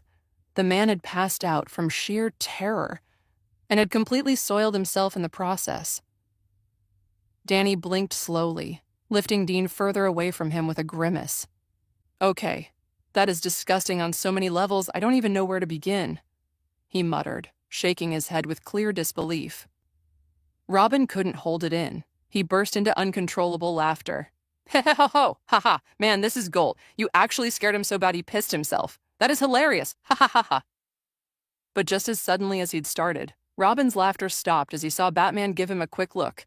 He straightened up rigidly, posture sharp and composed, his expression wiped clean in the blink of an eye. The shift was so abrupt it was almost eerie, as if the laughter had never happened at all. "Honestly, Danny," he said, tone now serious and reprimanding, "what were you thinking? You know we needed to interrogate this guy. How are we supposed to do that now that he's unconscious?" Danny's eye twitched in irritation. He really considered tossing the urine-soaked thug straight at Robin just to shut him up. "Obviously I didn't mean to," he snapped, his tone defensive. "Set him down," Batman ordered calmly but firmly. Danny exhaled sharply through his nose but complied without argument. He floated down and gently deposited the unconscious criminal near the wall, then drifted back toward them. Batman, without saying a word, knelt down and pulled a small container from his utility belt. Danny blinked. "Does he seriously carry everything in that thing?" he asked, more to himself than anyone else. "Yep," Robin replied simply, as if it were the most normal thing in the world. "Anyway, we saw how you scared the living daylights out of everyone back there. Gotta say, good work." He held out his fist in approval. Danny stared at the extended fist, narrowed his eyes slightly, then let out a long sigh. Eventually, he returned the gesture with a light bump of his own. Batman cracked open the smelling salt capsule and waved it under Dean's nose. The effect was immediate. Dean jolted awake with a loud, choking gasp. He coughed violently before launching into a scream of pure panic. The scream intensified the moment his eyes focused on Batman looming over him, face shadowed by the cowl. No more, please, no more. I'm sorry, no more," he babbled, hands trembling and pushing against the wall behind him in a futile attempt to retreat. Batman narrowed his eyes. He saw it clearly now, the haunted, broken look in Dean's eyes. The man had been thoroughly traumatized. "If you don't want to see us again," Batman growled, voice low and deadly serious, "then tell us what we need to know. Where are the weapons you stole from the Wayne Tech cargo?" Dean's whole body shook as if his skeleton was rattling inside his skin. I can't say," he stammered in full-blown panic, collapsing back against the wall. "They'll kill me." Danny hovered just behind Batman, phasing in and out of the wall like a lazy phantom. He had his arms folded behind his head, legs crossed, looking completely relaxed. "You know, now that I'm getting a good look at this place, I wouldn't mind sticking around for a while. Haunt the halls or something. I am technically dead, so it's not like I've got a tight schedule." Dean's pupils shrank in terror. "Ghost!" he shrieked. "It was Oswald Cobblepot. It was Oswald Cobblepot who hired me and my men. That's who we work for. The Penguin. He's the one who paid us to steal those weapons." Dean curled in on himself like a frightened child, wrapping his arms around his knees and trembling where he sat. His voice cracked under the weight of guilt and fear. "I never wanted any of this. I was just doing what I was paid to do. That's it. So go, all right? I already told you everything I know. Take your answers and just take that ghost freak with you." "Oi, Danny shot back indignantly, floating slightly higher in protest. Freak? Really? Batman raised a hand, and Danny fell silent, though he continued to glare daggers at the man. With his gaze sharp as a blade, Batman stepped forward, his voice low and probing. What does Oswald want with the ghost weapons? Dean looked up, defiance briefly flashing in his eyes. How the hell am I supposed to know? He spat bitterly. I'm just a hired gun. I get my orders, I follow through, I collect my pay, and that's the end of it. No questions asked. For a beat, Batman didn't respond. The shadows clung to him like a second skin, and then, without warning, he struck. His fist connected squarely with Dean's jaw. The impact sent the man's head snapping back with a sickening thud as it smacked the wall behind him. He collapsed like a rag doll, unconscious before he even hit the floor. Robin's eyes widened, stunned by the sheer brutality of the act. Danny's mouth hung slightly open, floating down just a bit as Bruce turned back to them with that same stoic expression, as if nothing out of the ordinary had occurred. In the distance, the faint but growing wail of sirens could be heard. Batman spoke without looking back. Let's move. I alerted the GCPD. Gordon and his people will be here shortly. Robin jogged to keep up as Batman collected the discarded weapon, a sleek prototype energy pistol laced with glowing purple circuitry, clearly a piece of advanced Wayne tech. Okay, but what was that about? Robin asked, his voice somewhere between confused and disturbed. Batman didn't answer immediately. He studied the weapon for a moment, then finally spoke, his tone colder than the Gotham night air. For the men he killed. Some of them had families, kids. With that, he turned and launched his grappling hook through the shattered window, vanishing into the skyline. Robin sighed and looked over at Danny. The Halfa just hovered in silence before shrugging and following after Bruce, leaving the blood-stained room and the broken man behind them. Location, the Iceberg Lounge. Date, March 9th. Time, 8:47 p.m. The Batmobile rumbled quietly as it pulled up in a dimly lit alley beside the towering, glamorous structure known as the Iceberg Lounge. Batman and Robin exited the vehicle swiftly, capes fluttering as they stepped out into the cool night air. Danny hovered silently upward behind them, his ghostly form phasing slightly in and out as he rose above ground level. Danny looked up, his eyes widening as he took in the building in front of them. The Iceberg Lounge wasn't just a club. It was a fortress of wealth and vanity. Elegant spotlights painted the building in hues of pale blue, shimmering like frost. The words, "The Iceberg Lounge," glowed proudly in bright, icy neon, casting an otherworldly glow across the line of well-dressed patrons waiting to be let inside. Whoa, Danny breathed, his glowing eyes reflecting the lights. Now that's what I call luxury. People in tuxedos, dresses, and glittering jewelry waited eagerly outside, while towering bouncers monitored the crowd with blank, unreadable expressions. Danny floated a little higher. Man, if I knew we were heading to a nightclub, I'd have dressed for the occasion, and maybe brought my fake ID, he muttered sarcastically. Luckily, we're all wearing black, Robin chimed in with a small grin, walking beside him casually. Danny glanced over with a quirked brow. So what's the plan here? We just stroll in like we own the place? No sneaky infiltration? No stealthy shadow work? No ghosting in through the walls? Robin shrugged. Nah, we've kinda gotten used to just walking in and out of places like this when we need to. It saves time. Plus, Oswald already knows we're coming. Danny blinked. Cool. As the trio approached the entrance, the bouncers instinctively tensed, but the moment they got a good look at who was leading the group, they both averted their eyes and stepped aside without a word. They didn't even pretend to acknowledge Batman's presence, almost as if the Dark Knight had simply ceased to exist within their field of vision. Danny floated past them with a smirk curling on his lips. Cowards, he whispered loud enough for them to hear. The two bouncers turned sharply, shooting him a glare filled with silent warning. Danny, Robin said in a half-groan, half-laugh, shaking his head. Don't provoke the doormen. Danny shrugged, still grinning. I'm just saying. The moment they stepped inside, Danny was immediately overwhelmed. The interior was an extravagant display of wealth and indulgence. Lights sparkled off crystalline chandeliers overhead, casting dancing patterns across glossy floors. The bass from the speakers thudded in their chests, and every corner of the room seemed to pulse with energy and decadence. Women in glittery bikinis weaved through the crowd with trays of neon-colored drinks.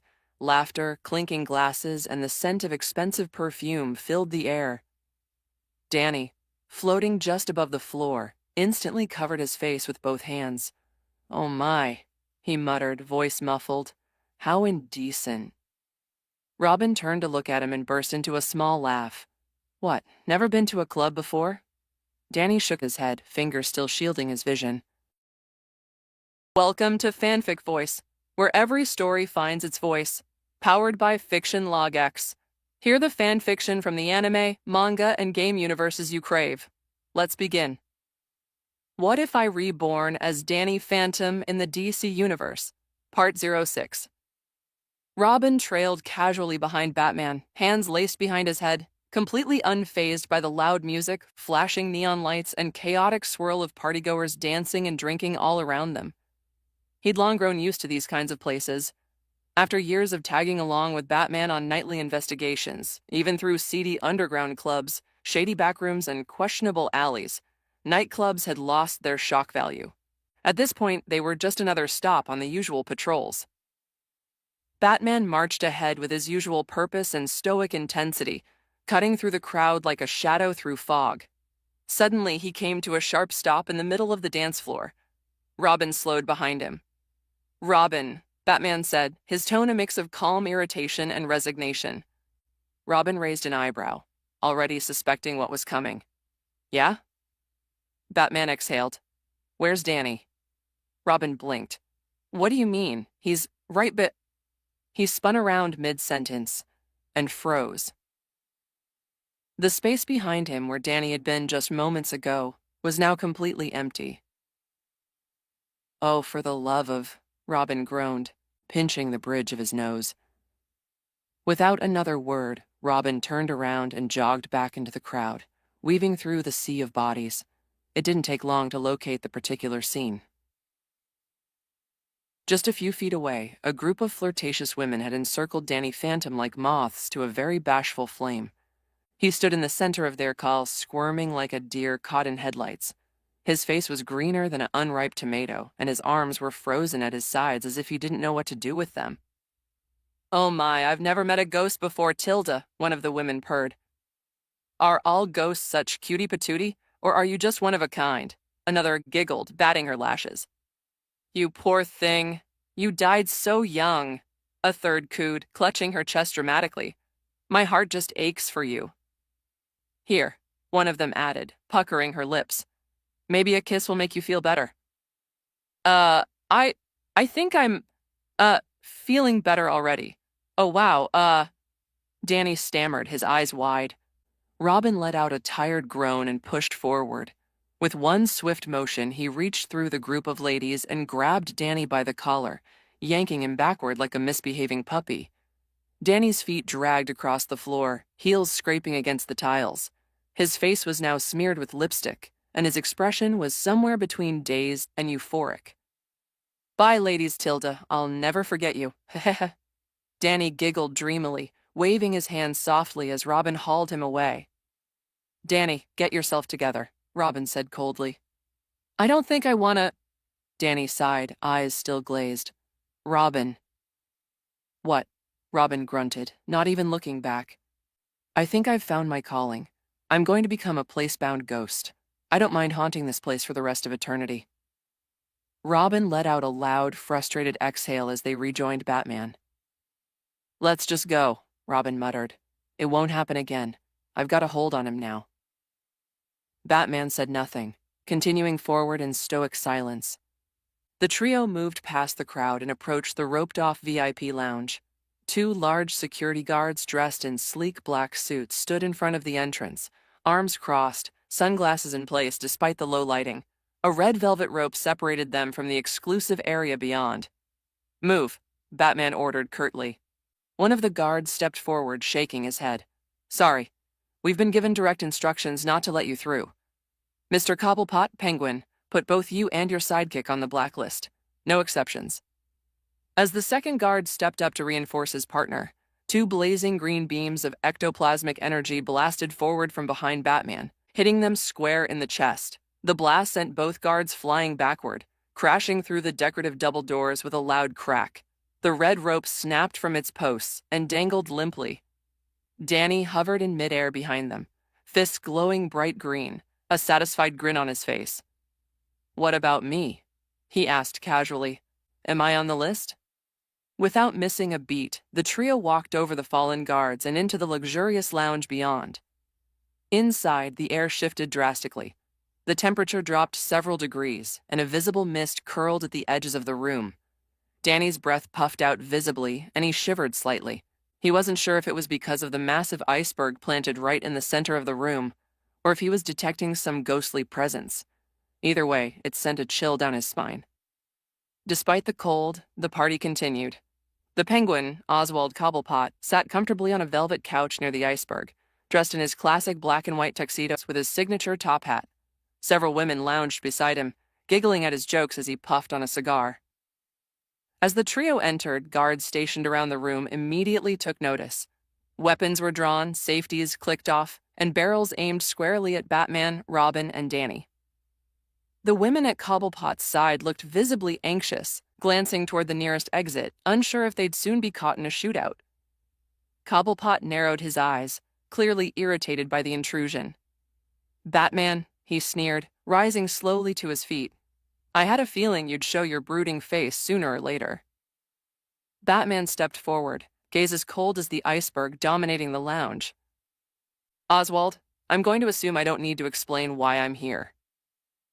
Before the tension could build further, Danny floated casually between them, pulling out a small notepad and pen from his utility belt. His eyes sparkled with innocent curiosity. "Excuse me, Mr. Penguin?" he asked politely. "Can I please get your autograph?" Oswald blinked, stunned. "What?" Robin groaned and dragged his hand down his face. Batman simply closed his eyes and inhaled deeply, pulling on every ounce of the inner calm Tibetan monks had taught him. His jaw tensed, his fists clenched. "You want my autograph?" the Penguin asked, stunned, his monocle nearly falling from his eye. "Yes, sir," Danny replied politely, offering a respectful nod.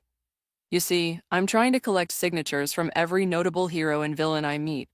From the villain side, I've only got Catwoman so far. You'll be next on the list, right here if you don't mind." He flipped open a page in his notepad, revealing a section labeled Villains with just one name written in neat penmanship. He motioned to the blank space underneath. "Kikiki!"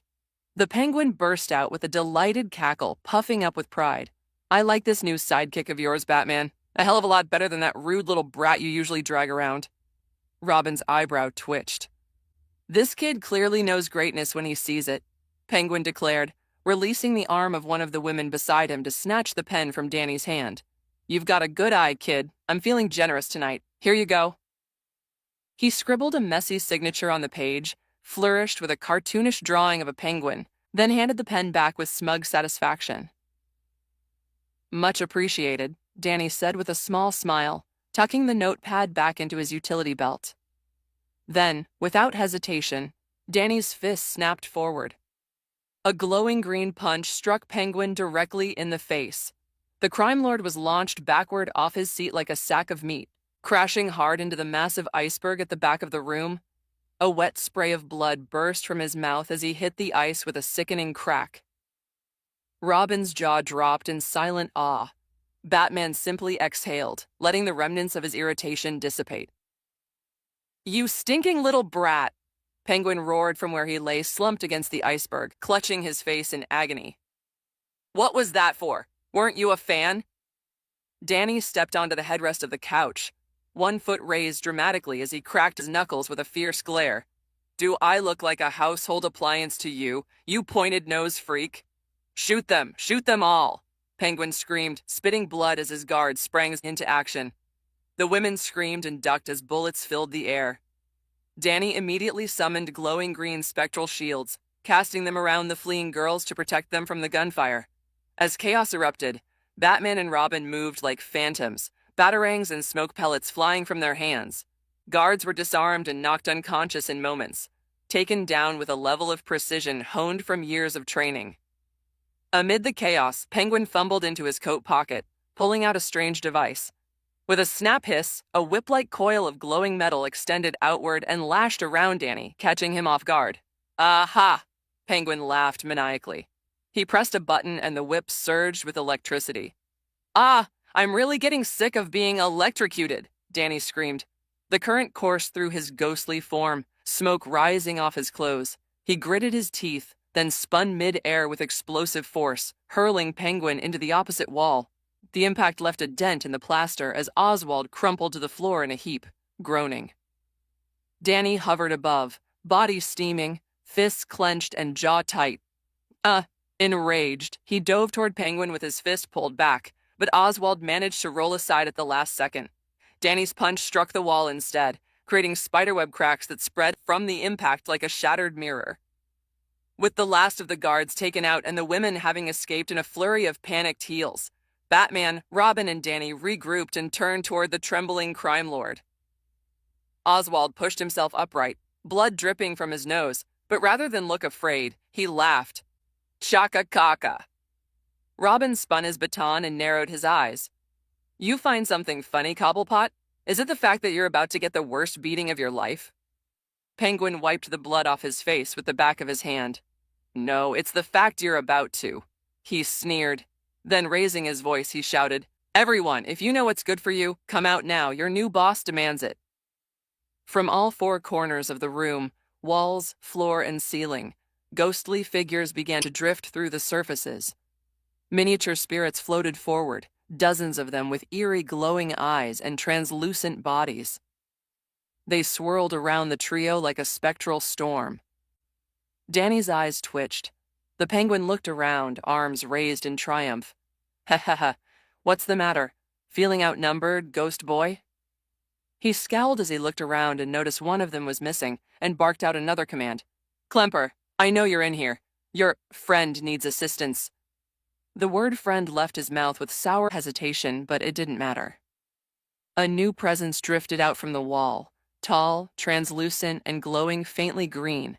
He wore a sleeping gown and a floppy nightcap. His expression was one of sleepy confusion, until his eyes fell on Oswald's bruised and bloodied face. Friend? Klemper asked slowly, blinking. Yes, friend. Oswald nodded fervently. Look at what they did to me. Now go, get them. Klemper's face darkened, his fists clenched. You hurt, friend, he growled, staring at Danny, Batman, and Robin with sudden hostility. Danny's shoulders sagged as realization hit him hard. His breath still curled in the air like fog. The room had never been cold from the iceberg. The chill had been the presence of dozens of ghosts, hiding just beneath the surface, lurking. With just a glance at the Penguin's smug, battered face, something snapped inside Klemper. You hurt my friend, he bellowed, his deep voice trembling with unfiltered rage. Without hesitation, without even a second thought, Klemper opened his massive mouth and unleashed a furious blast of frigid air, the temperature in the room plummeting as the wave of ghostly frost surged forward like an avalanche. Danny acted immediately. Reacting on instinct, he raised his hands and summoned a thick wall of glowing construct of spectral energy, planting it firmly between the incoming freeze and everyone else. The translucent barrier solidified just in time, absorbing the freezing blast, but it didn't last long. Frost quickly coated its surface. Then, with a ground-shaking roar, Klemper charged headlong and shattered the frozen wall with a devastating punch, shards of ice erupting in every direction like ice shrapnel. Batman and Robin sprang into motion. Their capes flared as they flipped backward, using the fabric to shield themselves from the icy debris. Each moved with precise acrobatics, dancing around the chaos as they dodged stray frost and jagged projectiles. Klemper, you doofus! Watch where you're attacking. You could have hit me. The Penguin shouted from his position, shaking a furious fist. Sorry, Klemper yelled back sheepishly, his face twisting into a goofy expression as he awkwardly redirected himself, right into Danny. He tackled him full force, arms wrapping around him as they tumbled across the room. Suddenly, the smaller ghost sprites that had been floating aimlessly began reacting to the surge of conflict. As if triggered by Klemper's rage, they spun in erratic patterns, their tiny forms glowing brighter. In a blink, they started firing wild jets of green ghost energy in random directions. The beams ricocheted off walls, scorched the floors, and scorched through the edges of furniture. Batman and Robin moved methodically, weaving and leaping between the erratic blasts with fluid, trained grace. Robin whipped out his collapsible staff mid-flip, spinning it at high speed to deflect incoming rays. Then, with a press of a small button on the handle, the staff's ends pulsed with a brilliant emerald glow, charged with anti-ghost tech. Meanwhile, Danny was being tackled toward a steel wall at full speed, but he caught himself just in time. Twisting his body, he planted both feet firmly against the surface and absorbed the impact, crouching low with a grunt. His eyes flared brightly with ectoplasmic light, twin beams of spectral energy erupting from his pupils and blasting Klemper square in the chest. The ghostly brute let out a surprised grunt as he was thrown backward by the force of the attack.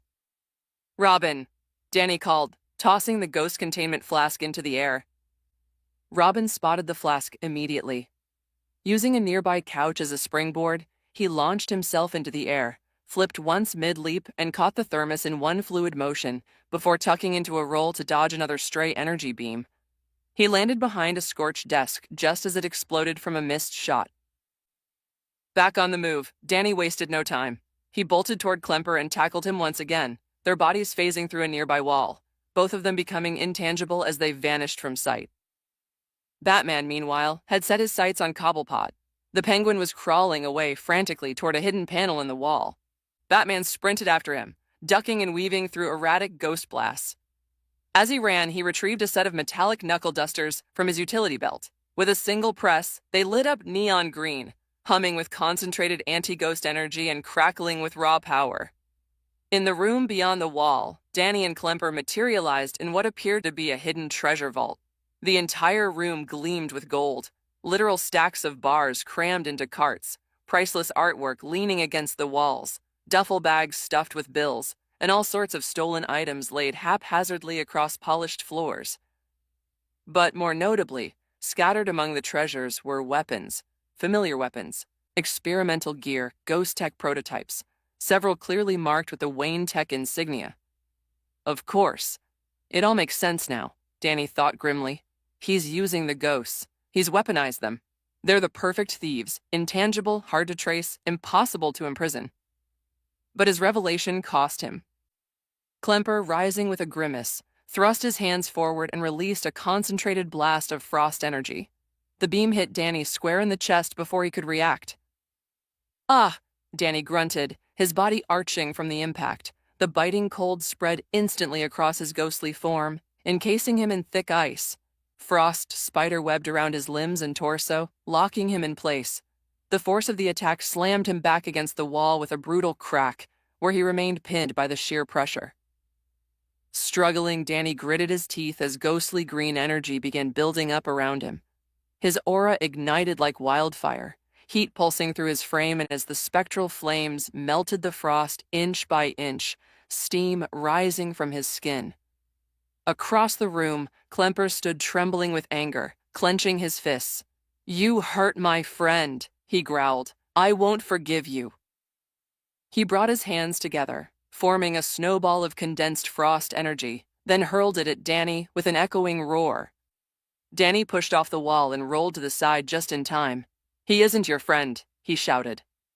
The snowball exploded against the wall, and in its place, massive icicle spikes erupted like deadly spears, piercing through furniture and splitting the floor beneath them. "No, he's clearly using you, Klemper." Danny tried to reason, but the ghost was deaf to logic now. He launched another barrage, snowball after snowball glowing blue-white with raw freezing power. Danny answered with his own assault, conjuring a roaring emerald flame between his hands and launching it forward. The blasts collided mid-air. Heat met cold, ectoplasmic flame against spectral frost, resulting in a thunderous shockwave that rocked the entire room. The chandeliers above swayed wildly, the golden chains groaning. Desks and paintings rattled, a few even tumbling over as the lights flickered violently from the surge of power. The room felt like it might collapse under the weight of the opposing ghost energies. "So what? Mr. Penguin is my friend," Klemper bellowed, his voice shaking with emotion. Friends help friends out. His body trembled with rising ghostly power as he drew in a deep, freezing breath. Then, with a thundering roar, he released a titanic blast of Arctic wind. The air became a violent vortex of frost, rapidly consuming the entire room in thick layers of snow and glistening ice. The floor cracked beneath the pressure. Furniture was buried in a white tide. The chandelier above froze solid, shards of icicles beginning to droop from its metal arms. Danny barely managed to raise a protective force field in time, surrounding himself in a shimmering dome of ectoplasmic energy. But even that was quickly encased in ice, the frost crawling over its surface like a living thing. The temperature dropped so sharply it hurt to breathe. Thinking fast, Danny phased through the frozen shell and shot forward, tackling Klemper with ghost-enhanced force. The two spirits surged through the wall, out of the room and out of the iceberg lounge altogether, bursting into the cold night air above Gotham City. The world opened up around them, skyscrapers, rooftops, glowing billboards, and the faint sounds of traffic far below. "That may be true," Danny shouted over the rushing wind as they flew upward in a spiraling ascent. "But he's taking advantage of you, of your desire to make friends. Friends don't manipulate each other. The relationship you have with the penguin, that's not friendship. That's servitude." Determined not to repeat his past mistake, like what happened during the incident with the dragon, Danny pulled Klemper higher into the night sky, far from civilians, far from potential collateral damage. But Klemper wasn't going to be led like a puppet. With a roar of resistance, he wrenched free and swung a massive punch. It connected, knocking Danny back violently. Danny tumbled through the air, spinning end over end before steadying himself, his ghostly aura flaring. "Mr. Penguin was the first person to accept me as a friend," Klemper screamed, his eyes beginning to tear up, ghostly mist curling off his cheeks. "I don't care if he's using me. I'm finally happy. If I help Mr. Penguin, then he'll keep being my friend. That's all I've ever wanted. No one else has ever treated me like a friend." His anguished voice echoed through the skies as they began to circle each other like a predator's. Klemper flung his arms forward repeatedly, firing a relentless barrage of freezing energy. Like a living artillery gun, he hurled concentrated snowballs and icicle-laced bursts of ice, his sorrow bleeding into his power. Danny responded quickly. With a flash of green light, he summoned spectral energy to form blade-like constructs along both arms. He darted and twisted through the air, slashing at the barrage with sharp, fluid movements. Each snowball he cleaved split apart and detonated in bursts of ice, sending waves of cold air washing over him. Still he pushed forward, weaving between the blasts with the grace of a warrior. "Then I'll be your friend," Danny shouted, his voice rising above the winds. "Your true friend. And as much as you try to tell yourself otherwise, I know you can feel it. Deep down, you know Penguin doesn't really consider you his friend." "Shut up," Klemper roared, voice cracking with grief. "Shut up. Stop talking. Stop talking bad about my friend. Mr. Penguin is my friend." Fueled by heartbreak and rage, Klemper charged again. His fists were like hammers, flailing with wild power. Danny didn't want to hurt him. Not truly. So he shifted the energy from his blade constructs, wrapping his fists instead in glowing, crackling rings of spectral energy. He met Klemper's onslaught head-on, deflecting and redirecting each blow.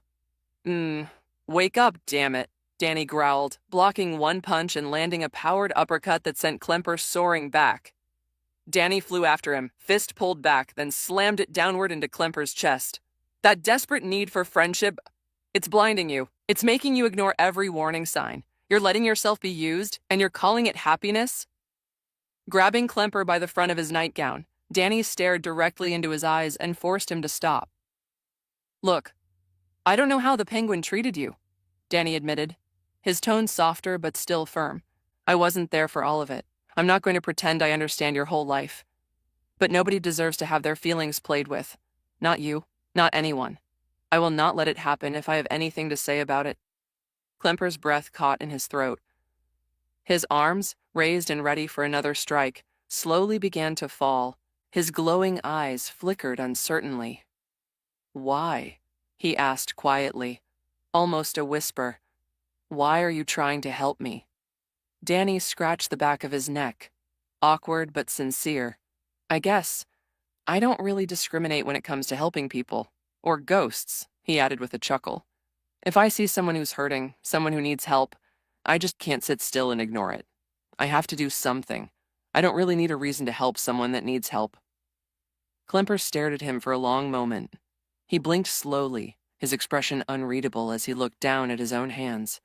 His fingers trembled, his shoulders sagged. Then, finally, he lowered his arms slightly. Meanwhile, in Metropolis, high above the glowing skyline, Superman hovered quietly, arms folded as he scanned the distant horizon. His gaze lingered to the east, for a moment, toward Gotham. He smiled faintly. Seriously, he muttered to himself, amused, where does he find these kids? There was no envy in his voice, just a warm, good-natured admiration. I'm starting to get a little jealous here, he added with a chuckle. Memories flickered in his mind.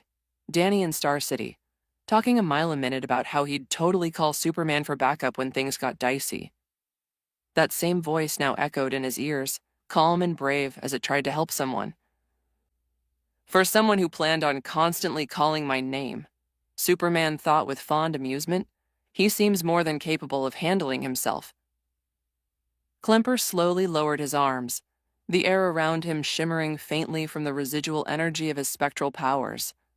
He stood frozen in place, eyes distant, contemplative, clearly torn by the conflict raging inside him.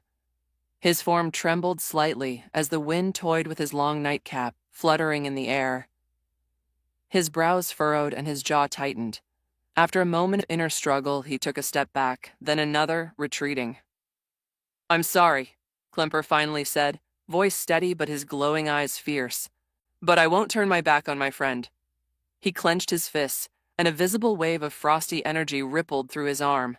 Not on Mr. Penguin.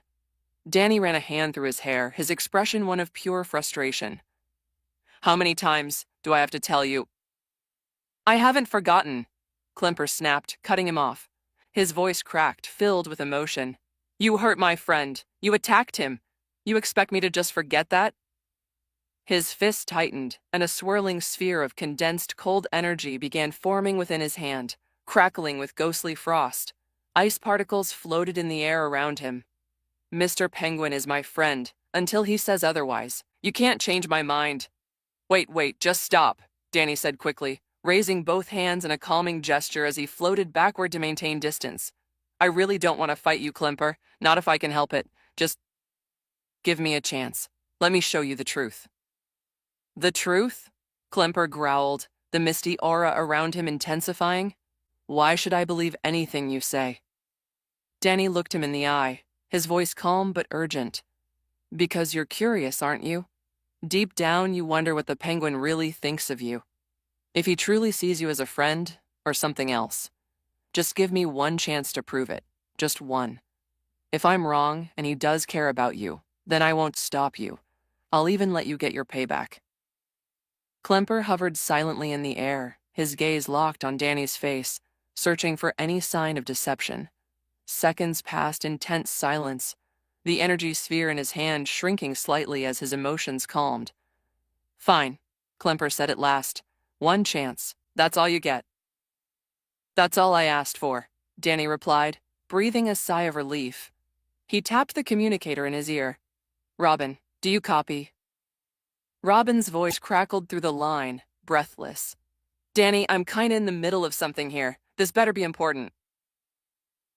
Meanwhile, on the other end of the comm line, chaos reigned. Robin vaulted across the room, his staff in one hand and the modified Fenton thermos in the other. Ghostly sprites swarmed the area, darting like hornets, firing rapid ghost rays in all directions. Robin ducked and rolled, striking one sprite midair and sending it crashing into the wall. He immediately aimed the thermos and activated the suction mechanism, pulling the stunned ghost into containment. Without missing a beat, Robin clenched the staff between his teeth, drew his grappling gun, and fired a line across the chamber. He zipped out of the path of incoming ghost blasts, the sheer intensity of the beams scorching the floor and walls behind him. Their attacks left molten marks where they struck. Mid-flight, Robin pressed the thermos into the center of the room, leaving it active. The suction beam spiraled upward like a glowing vortex, acting as a beacon and trap. Landing against the wall with agile grace, he rebounded, flipping through the air and redirecting himself. As another sprite charged him, Robin struck it mid-spin with his staff, launching it directly into the suction beam where it was captured. "All right," Robin muttered, slamming a second, a third, and a fourth sprite into the pull of the vortex. "I'll go along with your plan, Danny, but you're going to have to wait. There's way too many of these guys to handle." Danny's voice came through again. "Did you forget the added function I built into the thermos?" Robin blinked in realization, then groaned. "Oh, for Christ's sake," he muttered, annoyed at himself for forgetting the custom upgrade Danny had just installed. Robin wasn't the only one holding the line. Across the room, Batman fought with brutal precision, his armored fists covered in ectoplasmic knuckle dusters. He backhanded a sprite with such force that it shattered into spectral goo, the remnants immediately pulled into the beacon's vacuum. In front of him, Oswald Cobblepot, the penguin, cowered and stumbled backward, his voice rising in panicked command. "Stop him! Don't just float there, you worthless poltergeist! Attack! Stop him! Don't let him get closer!" Batman ignored the yelling. He advanced relentlessly. He turned many of the sprites into goo as well with one solid hit. He stood, turned, and in a blur of motion lunged forward, seizing the penguin by the lapels. With a force that rattled the penguin's bones, Batman slammed him against the wall. "Speak," Batman growled, voice low and dangerous. "Where are the weapons? What is your endgame?" The penguin's face twisted in a sneer. He tried to spit at Batman's face, but the Dark Knight tilted his head at the last moment. Without hesitation, Batman drove his fist forward, shattering the penguin's nose. Blood splattered across his face in a crimson spray. "Ugh!" The penguin howled in agony, voice distorted through his nasal cavity. "You broke my nose. You brute. I'll pay you back for this." Batman didn't flinch. He leaned in, his gloved hand wrapping around the penguin's fingers, beginning to apply pressure. "Next, it won't just be your nose. It'll be each of your fingers, and maybe even your limbs next. Now talk." The penguin gritted his teeth, blood trickling from his ruined nose. "Do your worst. I've faced you before. I've already grown weary of your threats." Batman's eyes narrowed as Danny's voice suddenly crackled through the comms in his ear. He paused for only a second, just enough to listen. Danny had finally been given a break to explain what he had discovered in the hidden room and was ready to report his findings. As Batman continued to press the penguin against the cracked wall, Robin kept close, vigilantly watching his back. Any sprite that dared approach was quickly intercepted. In one fluid motion, Robin slid across the floor, snatched the still active thermos from the ground, and spun onto his feet. He twisted the head of the thermos. The suction beam widened, increasing the range, intensifying into a roaring vortex of force. Robin swept the device across the battlefield like a powered vacuum. Groups of the ghostly sprites were drawn inward, pulled in helplessly like tadpoles spiraling into a drain. Their shrieks echoed faintly before being silenced by the closing seal. Batman's voice was calm but cutting. "I see it now," he said coldly. "You were replacing your henchmen with ghosts. That was your plan all along. Amass an army of spirits, stronger, stealthier, more capable." The penguin growled, his expression crumbling. "How? Damn it." He spat to the side, realizing the game was up. "Fine, yes, you figured it out. Happy now, you smug freak?" He sneered through bloodied gums, his broken nose dripping crimson. Those little ghost pests were perfect. They could vanish, fly, phase through walls, everything my idiot thugs can't do. But they were chaotic, wild, mischievous little brats. I couldn't control them properly. Batman's jaw tensed. "So you turned to Wayne Tech?" "Exactly," the penguin barked. "I discovered Wayne Enterprises was developing anti-ghost technology. Containment units, suppressors, weapons. I needed that tech. If I had it, I could control my army completely." "That research is classified," Batman growled. "Top secret, locked behind the highest security protocols." The penguin chuckled bitterly. "Not so secure, apparently. Thanks to that brute Klemper, I got what I needed. He was surprisingly useful, for a clingy, obnoxious idiot." Robin, now approaching with the thermos sealed and clipped to his belt, seized the opportunity. Klemper? He echoed, pretending to play dumb. He finally saw his opportunity, and it was time to act. Wasn't that the ghost you said was your friend? I didn't take you for someone who cared about friendship, Oswald.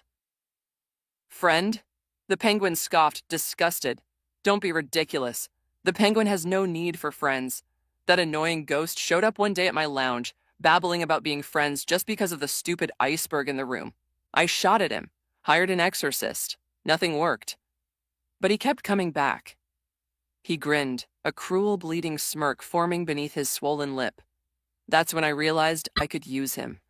Since he was so desperate to be my friend, I gave him a little test. Told him if he really wanted to be useful, he'd go sneak into the place with the highest security in all of Gotham, Wayne Tech, and get me something valuable. It was a way to test his usefulness. And he did. He actually pulled it off. That's when I knew I could string him along. Robin twirled his staff lazily over his shoulders, his expression unreadable. So he passed your friendship test, huh? I have one more question for you then. Do you actually consider Klemper your friend now? The penguin rolled his eyes and scoffed. Of course not. What do I look like? Some sentimental idiot. That clingy bastard's nothing more than a pawn, a tool. All I have to do is snap my fingers and he comes running, ready to grovel at my feet, all in the name of friendship. Pathetic. Robin tilted his head slightly, then turned over his shoulder with a quiet smirk. You get that, Danny? There was a shimmer of distortion behind him, and two figures faded into view. Danny stood with his arms crossed, giving Robin a simple thumbs up. Beside him, Klemper floated in the air, his spectral body shaking, fists clenched tightly at his sides. Glowing tears spilled freely from his eyes, turning to icy particles as they fell and disappeared. His aura was no longer calm and chill. It boiled like a blizzard on the verge of eruption. He didn't speak, he just stared at the penguin, the betrayal carved into his face. The penguin's expression froze as he looked past Robin and realized what had just happened. Oh, for fuck's sake, he muttered, his voice a mixture of dread and disbelief. Klemper hovered forward, eyes burning. The temperature in the room plummeted.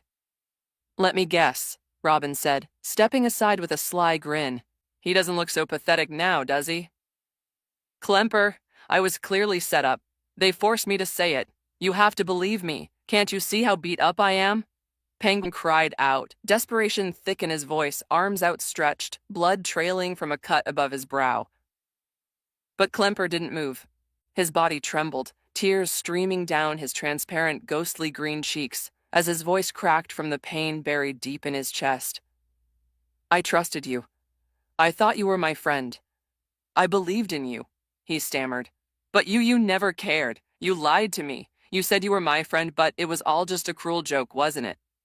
The hurt in Klemper's voice hit like a blade, sharp and cold. Penguin's face twisted with frustration. He clicked his tongue sharply, realizing that his pleas were falling on deaf ears. There was no turning this around. That's right, he spat, suddenly venomous. I used you. Of course I did, you pathetic, blubbering idiot of a ghost, as if I'd ever be friends with the likes of you.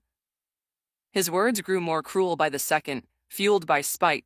No one in their right mind would chain themselves to that kind of misery. You're nothing more than a henchman, a tool to be used and discarded. Do you honestly think anyone could ever want to be your friend? You're a nuisance, a joke. The moment anyone gets close, they'll see how utterly annoying you are and abandon you just like everyone else.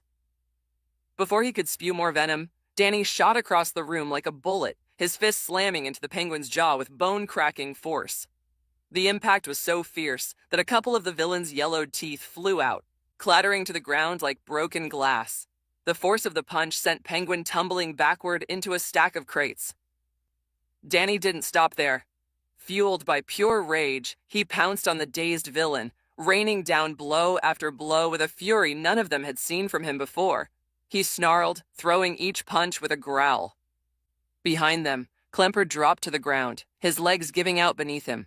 He collapsed to all fours, trembling, sobbing uncontrollably. His shoulders shook as he curled in on himself, barely able to breathe through his tears. The sight only made Danny angrier. Robin and Batman lunged forward, each grabbing one of Danny's arms and dragging him off the unconscious penguin. Danny, that's enough, Robin shouted, straining to hold him back. He's already out cold. Let me at him, Danny snarled, kicking at the air, completely forgetting that he could just turn intangible. That bastard thinks he can say whatever he wants? That he has the right to tear Klemper down like that? No way. He's the one who doesn't deserve any friends. He's garbage. Klemper is too good for trash like him. That's enough, Batman growled, his tone low and commanding. You're wasting your energy on someone who's already been defeated. You have bigger things to worry about right now. Look, he's getting away. Danny froze mid-breath, his eyes widening as he turned back. Klemper was flying away, tears still streaming down his face as he phased silently through a nearby wall, disappearing into the night. Danny's chest rose and fell rapidly as he struggled to calm himself. He took a shaky breath, then nodded. You're right. I'm sorry. Just make sure he pays for what he did. Without waiting for a reply, he took off, flying after Klemper with determination in his eyes. Robin remained where he was, staring at Danny's retreating form with concern etched into his face. He's been really emotional lately, don't you think? He asked quietly, glancing toward Batman. I mean, more than usual. I'm starting to get seriously worried. I have been for a while, Batman admitted, his eyes not leaving Penguin's broken form. He's finally moving past the denial stage. Robin blinked. Wait, are you saying Danny's going through the 5 stages of grief? It's very possible, Batman replied. Eyes remained on Penguin. When it first happened, when his parents died, he didn't show much outward emotion. Most assumed he processed it quickly. But I think that was denial. Complete and total shutdown. And now that some time has passed, the reality's catching up to him. The anger's starting to surface. Or, Robin said hesitantly, maybe Danny's just deeply empathetic. Maybe he's someone who can't stand injustice and seeing people being hurt. Maybe he just wants to protect those who need it. Batman was silent for a long moment before giving a faint nod. Could be. Maybe it's a bit of both. He glanced down at the Penguin, unconscious and bleeding, then sighed. Let's finish up here, he muttered, already pulling out a pair of restraints. It is a school night after all. Danny soared through the night sky, his white hair trailing behind him, eyes scanning the city below. He flew higher and higher, following Klemper's faint ghostly energy signature until he finally spotted him. There, perched solemnly atop the towering Iceberg Lounge nightclub, was the large spectral figure of Klemper. The once mischievous ghost now sat hunched over, his massive body curled in on itself. His translucent hands covered his face, shoulders trembling with every quiet sob. His form seemed to dim under the moonlight. Danny slowed his flight, landing softly a few feet away. He took in the heartbreaking sight for a moment, his expression softening with a mix of sympathy and quiet understanding. Without saying a word, he walked over and gently sat beside him, the silence stretching between them. Danny hesitated only a moment before placing a hand on Klemper's large, trembling back, a gesture that spoke louder than words. Can I really never have friends? Klemper finally whispered, his voice barely audible between his choked sobs. Is that true? Am I just a nuisance? Danny looked up at the sky for a moment, then back at Klemper, his tone soft but firm. Klemper, don't listen to what Penguin said. He's not a good person. He was only saying those things to hurt you because he knew it would work. That's the kind of person he is. He twists kindness into weakness. Klemper wiped his eyes with the back of his hand, his gaze still distant. But maybe he was right. Maybe I don't deserve friends. Don't say that, Danny interrupted, his voice suddenly more stern, his brows furrowed. You're just repeating his lies, letting words control how you see yourself. But you're not a joke, Klemper. You're not a nuisance either. He paused, letting the silence settle again before continuing, softer this time. Didn't I tell you before that I could be your friend? Klemper finally turned his head, his tear-streaked green face shining faintly under the moonlight. He looked into Danny's eyes with a conflicted expression. How do I know you're telling the truth? That you're not just pretending like Mr. Penguin did? You don't, Danny admitted with a sigh.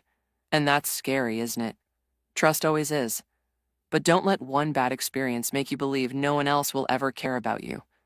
You have to give people the chance to show you who they really are.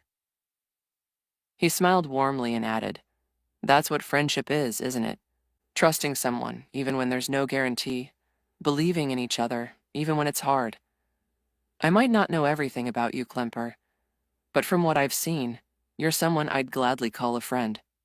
Then, nudging him playfully with his elbow, Danny added with a grin, "That is, if you're willing to take a chance on someone like me, believe that I won't hurt you, that I want to be your friend."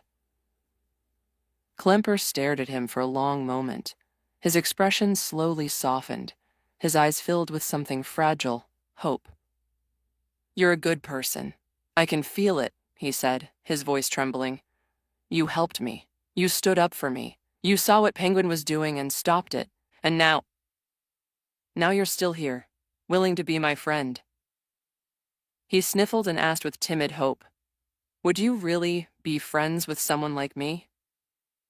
Danny let out a light laugh, genuine and warm. "I'd be more than happy to," he said with a smile. Klemper's eyes widened with joy, and before Danny could react, the large ghost threw his arms around him in a powerful hug, lifting Danny slightly off the rooftop. Danny wheezed under the crushing embrace, his arms awkwardly poking out from the side. "Oof, okay, yep, hugging, definitely hugging." "Friends," Klemper murmured, a glowing smile spreading across his face as he leaned into Danny. Danny chuckled breathlessly, patting Klemper's back. "Yeah, friends." For a moment, the rooftop was quiet, filled only with the soft sound of the city below and the warmth of the moment between the two spirits. Then Danny gasped, "Okay, as much as I'm enjoying this, you're kind of squeezing all the air out of me. Maybe we should, officially introduce ourselves? You know, like normal people?" "Oh, oops," Klemper said quickly, pulling back with an embarrassed laugh. "Sorry, I was just excited. It's been a while since I felt this happy." He floated up slightly, his entire form glowing more brightly now. "Let's do it properly then. My name is Klemper. It's very nice to meet you, new friend." Danny stood and gave a small bow with a playful grin. Danny Phantom. And it's really nice to meet you too, Klemper." Without warning, Klemper surged forward and hugged him again, this time with even more enthusiasm. "Okay, Klemper, still need to breathe," Danny wheezed, flailing a little as his feet dangled off the ground. But before they could fully laugh it off, the wailing of sirens began to echo through the air, growing louder by the second. The flashing red and blue lights were fast approaching the iceberg lounge below. Danny tilted his head and gave Klemper a mischievous smile. "Come on," he said with a grin, floating upward. "Let's go watch the Penguin get what he deserves." Klemper's eyes sparkled with glee as he followed close behind. "Let's go, friend." And together the two of them vanished into the night sky as they descended down to the iceberg lounge. Danny, Klemper, Batman, and Robin stood just outside the iceberg lounge beneath the glow of flashing red and blue lights. The cold night air carried the echo of sirens, reporters' questions, and camera shutters clicking like an avalanche of noise. From the front doors of the nightclub, Oswald Cobblepot, better known as the Penguin, was escorted out in heavy restraints, his arms locked tightly behind his back in high-grade resistant mint cuffs. His face was bruised and bandaged, the remnants of Danny's earlier assault evident on his bloodied lip and swollen eye. Still, he wore a defiant scowl, barking protests even as the FBI agents shoved him toward the armored van. Klemper, floating nearby with childish glee, stuck out his tongue and began blowing exaggerated raspberries in Penguin's direction. "P-p-pub, serves you right, meanie," he taunted gleefully. Robin snickered at Klemper's antics, and Danny just shook his head with a small laugh.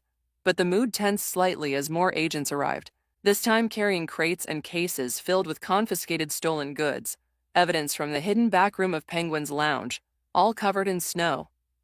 Unbeknownst to the group, far above them in the night sky, a small ghost sprite hovered silently, its body invisible to the naked eye. Clutched tightly in its tiny hands was a golden, dust-caked genie lamp, ornate and aged. It watched quietly, its presence invisible, unnoticeable, as it observed the Penguin being locked into the FBI van. Its mission, given earlier by the villain, was complete: to steal anything that could be of value completely undetected. And now it followed silently, its eyes glinting with strange satisfaction. Back below, Klemper turned his attention to Robin. With a sheepish glance and a nervous twiddle of his fingers, he asked softly, do you maybe want to be friends too? Robin blinked in surprise, caught off guard by the innocence of the question, then smiled warmly. Sure, a friend of Danny's is a friend of mine. Klemper lit up like a Christmas tree. Danny, look, I made another friend. Danny gave a playful smile and lifted a hand. I saw, congrats, he said, raising his palm.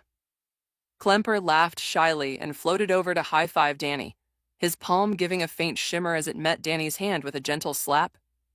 Then Klemper turned to look at Batman, and immediately squeaked in fear, hiding behind Danny like a giant frightened child. He's scary. I'm not so sure about that one, he whispered, holding onto Danny's shoulders. Both Robin and Danny burst into snickers, while Batman gave a slow, unimpressed blink. He looked at all of them dryly, though the faintest trace of amusement tugged at the corners of his lips. I'll stay behind, Batman added, his voice authoritative. Make sure everything recovered is returned to the appropriate location, and that the Penguin doesn't try anything. Danny and Robin exchanged a glance and nodded. Come on, Klemper, Danny said with a small wave. Let's get you back to the ghost zone. Ah, Klemper whined with disappointment. Danny smiled and gave him a pat on the shoulder. Hey, don't worry, big guy. You're just going home. I'll come visit you soon. Promise. Klemper nodded solemnly, but the smile returned to his face as the three went off together into the night, heading away from the crime scene. Batman watched them go, their silhouettes fading into the sky, before turning back as the FBI van drove off in the opposite direction, carrying Oswald Cobblepot toward a maximum security prison. What none of them saw was the faint shimmer above. The green ghost sprite followed silently, still clinging to the lamp like a precious treasure. Later that night, in a cold, dim holding cell, the Penguin sat on a narrow bench with a sour expression. His back rested against the concrete wall, and his fingers fidgeted restlessly in his lap. Dried blood clung to his skin and gauze covered half of his face. Rage simmered behind his eyes. The air grew colder. A shimmer began to ripple through the corner of the cell wall. Then, with a soft crackle of ectoplasmic energy, a ghostly sprite phased through the wall, becoming fully visible in front of him. Clutched in its claw-like hands was the golden lamp. The Penguin's eyes widened. Yes, perfect, he whispered, his expression twisting into a gleeful grin. You're my ticket out of here. The sprite zipped forward and dropped the lamp into his lap with a grunt. Penguin blinked, frowning. The hell is this? I didn't ask for this now. What am I supposed to do with this dusty old... As he wiped it with the corner of his sleeve, the lamp shimmered. A clap of thunder shook the air, and green mist poured from the spout like a wave of liquid emerald. Penguin stumbled back, his eyes wide with disbelief as the mist coiled upward like a serpent, spinning, twirling, then forming into the shape of a beautiful, ethereal woman. She floated above the ground, dressed in glimmering green silks, her long hair veiling part of her face. Her eyes gleamed like starlight. Finally, I am free, she declared, her voice like a song echoing across the cell room. Penguin gasped. A genie? She hovered above him, smiling confidently. The name is Desiree Tilda, and I do grant what my speaks of, your greatest desires, Tilda, she sang with mystical flair. State your desire, mortal, and so shall it be. Penguin stared, heart pounding. Power, riches, revenge. 1,000 greedy thoughts raced through his mind. But then his expression darkened. The image of a looming bat-shaped shadow flickered across his thoughts. Batman, he growled under his breath. No matter what he achieved, no matter how far he climbed, Batman was always there to knock him back down, always in his way, always ruining everything. I hate him, Penguin hissed. If he didn't exist, I'd already be king of Gotham. He's the only thing standing in my way. His grin widened as his eyes widened with sadist glee. I wish Batman, never existed in the first place. Desiree's eyes gleamed. She slowly raised her arms, her fingers twirling with glowing energy. If you so desire, then so it shall be. With a final chant, she released a brilliant wave of magic into the air, an emerald shockwave that spread like a ripple through reality itself. Location, Fenton Works. Date, March 10th. Time, 6:32 a.m. Danny, it's time to wake up. Mom's been calling down for breakfast for a while now. A soft, familiar voice called out gently. Sitting beside his bed was a tall, beautiful girl with bright orange hair pulled back by a blue headband. She leaned over him, nudging his shoulder with gentle persistence, a teasing smile playing on her lips. In a minute, Jazz. Just let me sleep, Danny mumbled groggily, burying his face deeper into his pillow, barely registering her presence. Jazz sighed, standing up and crossing her arms, her expression shifting into mock sternness. Well, Mom's calling, and you really don't want to be late for school. You've got such a perfect attendance record. Be ashamed to ruin it over beauty sleep. Danny growled under his breath, but something about the voice, the tone, the cadence, scratched at the edges of his mind. Then his eyes snapped open. His body jolted upright in an instant, too fast, too panicked. He shot up so suddenly that he tumbled out of bed, landing hard on the floor in a tangled heap of blankets in disbelief. He looked up, heart thundering in his chest. Jazz?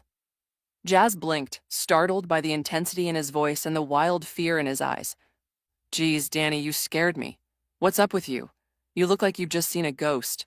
Did you have some kind of nightmare or something? But Danny didn't answer. He didn't even think.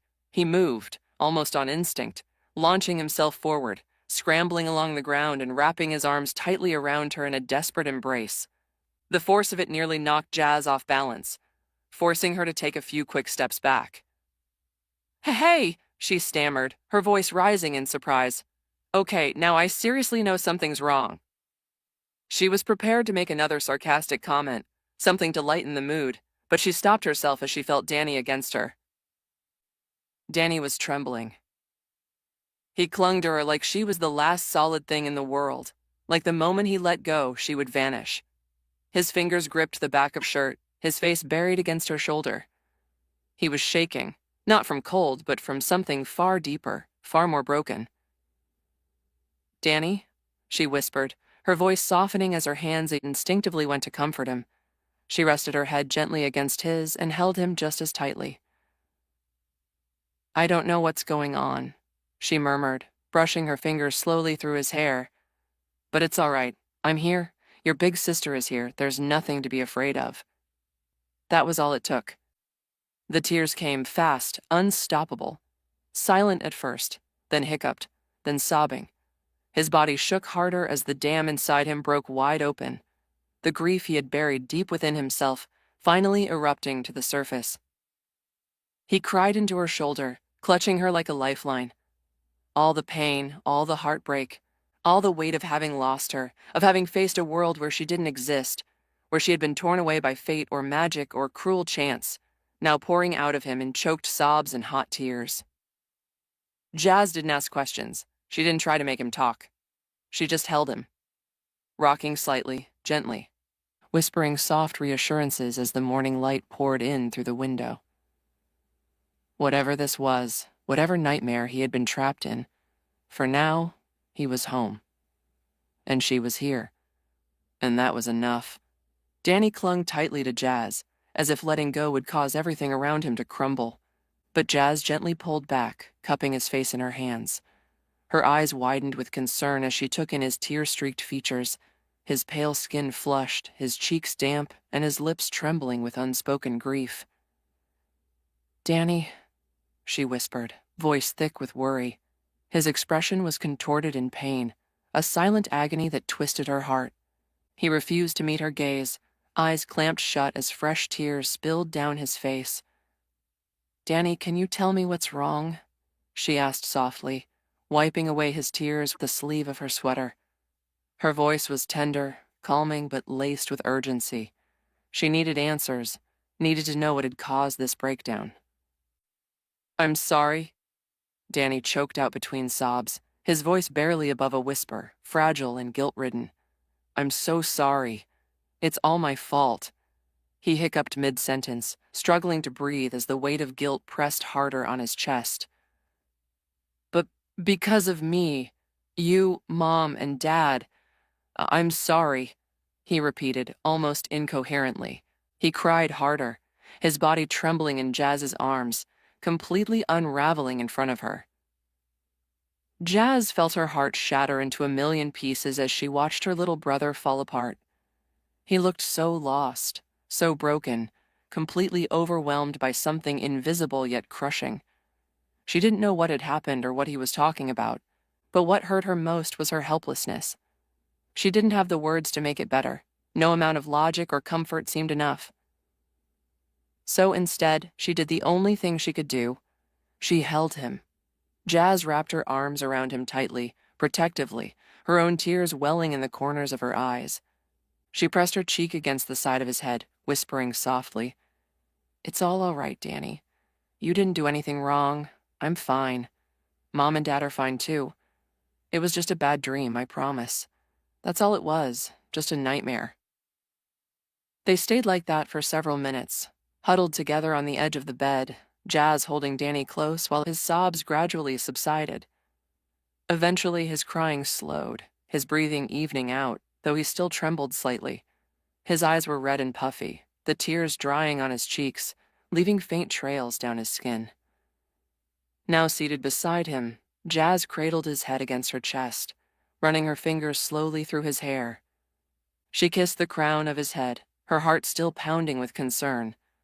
Danny, however, kept his eyes downcast, his expression distant and vacant, like his mind had not fully returned to the waking world. Then came a familiar voice from downstairs, bright, cheerful, and completely unaware of the emotional storm unfolding upstairs.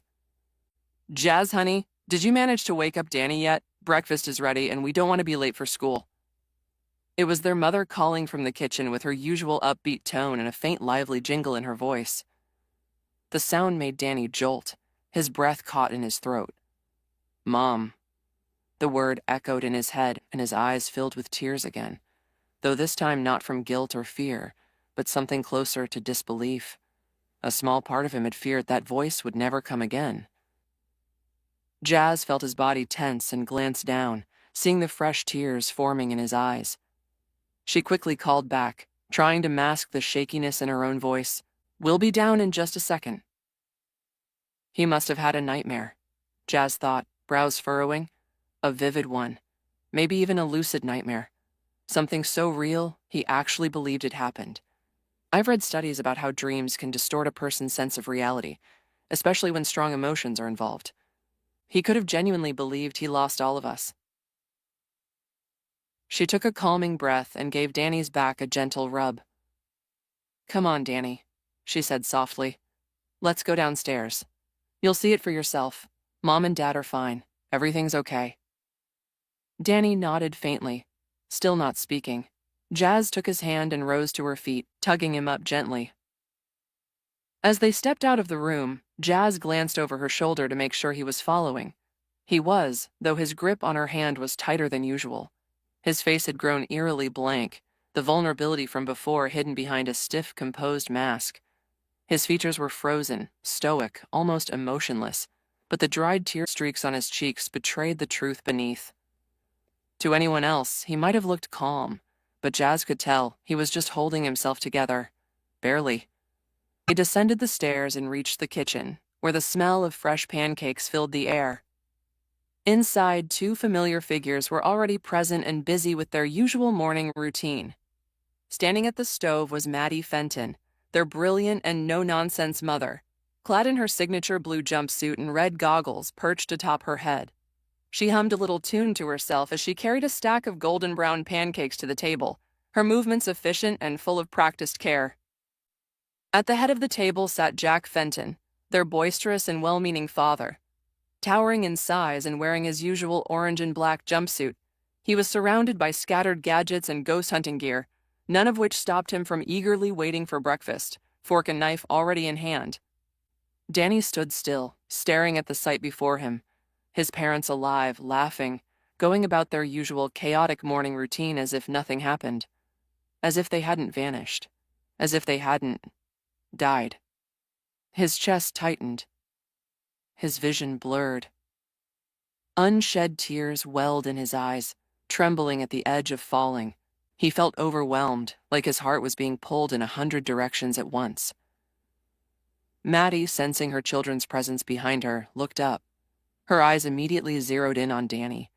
She paused mid-step, her mother's instinct kicking in at the sight of his expression, so raw, so broken. Without hesitation, Maddie launched herself over the table, executing a flawless front flip leap over pancakes, plates, and gadgets. With a graceful landing, she touched down directly in front of her son, her eyes wide with concern. "What's wrong, baby?" she began, but stopped as Danny suddenly threw himself into her arms. He wrapped her in a tight, desperate hug, clinging to her as though letting go would mean losing her all over again. Maddie froze in surprise, blinking rapidly. Her hands instinctively came up to hold him, but her expression remained puzzled. She looked over Danny's shoulder, eyes meeting Jazz's for an explanation. Jazz could only shrug, still trying to piece things together herself. She mouthed silently, "I think he had a weird nightmare. I don't know." Maddie's brows furrowed slightly. She didn't fully understand what was happening, but she didn't need to. Danny was holding her like his life depended on it. That was enough. And here I was thinking we'd started drifting apart now that they were teenagers, she thought wistfully, her heart softening as she held him tighter. Jack, seated at the head of the table and chewing thoughtfully on a piece of bacon, turned to see the emotional scene unfold. He stood abruptly, towering over the chairs as his orange and black jumpsuit stretched with his movements. What's the matter, son? Is it a ghost?" Jack asked, concern creeping into his voice as he approached with lumbering footsteps. Danny reached out and hugged his dad next, burying his face in the soft fabric of Jack's jumpsuit. It was warm, familiar, real. Danny laughed through the tears. His voice cracked slightly, but the sound was genuine. You could say that, in a way. "Ah, a hug from my boy. And in the morning, too," Jack exclaimed with his usual theatrical flair, lifting his head dramatically to the ceiling as if trying to keep his tears from falling. "It's just enough to make a grown man cry." Maddie pouted playfully beside them, her arms now empty. "Hey, I wasn't done hugging yet." "You know what this calls for?" Jack announced, throwing his arms up triumphantly. "A Fenton-style family hug. Bring it in, everyone." "Yay, I love family hugs," Maddie cheered, springing forward once again with renewed energy. She reached over and grabbed Jazz's wrist before she could protest. "Huh. Wah!" Jazz squealed in protest, half laughing, half struggling as she was pulled into the fray. Jack, being the massive and enthusiastic man he was, wrapped all three of them, Maddie, Danny, and Jazz, into a colossal bear hug. With surprising ease, he lifted them all off the floor in one sweeping motion, holding them tight as he squeezed with his full strength. Jazz groaned loudly, cheeks flushed red. "Too tight. Dad, air is important," she wheezed, but her laughter betrayed her embarrassment. Maddie giggled joyfully, snuggling into the group hug like a content cat, while Danny felt warmth unlike anything he had ever experienced. Whatever spell or nightmare he had been trapped in before, he didn't care anymore. If this was a dream, he didn't want to wake up. If this was reality, he never wanted to let it go. He had missed them, achingly, desperately. There were things he'd never gotten to say, things he had buried so deep inside him they had nearly rotted into silence. But for now, he didn't need elaborate explanations or poetic confessions. Just 4 simple words, words that carried everything he couldn't say outright. "I love you guys." And in that moment, held within the arms of the people who meant everything to him, those 4 words were more than enough. Danny sat down at the breakfast table, his face still flushed with embarrassment as his family doted on him following his earlier outburst. He hunched forward slightly, trying to hide the redness in his cheeks. He could feel their gazes on him, gentle, affectionate, a little teasing. It made him squirm. Maddie, ever the doting mother, sat down across from him and slid a warm plate of pancakes in front of him with a maternal flourish. Folding her hands together and resting her chin on them, she looked at him with soft eyes and said sweetly, Go on, Danny. Eat up. Enjoy. Thanks, he muttered, grabbing the syrup bottle and pouring a generous amount over the pancakes. His motions were slow, almost mechanical.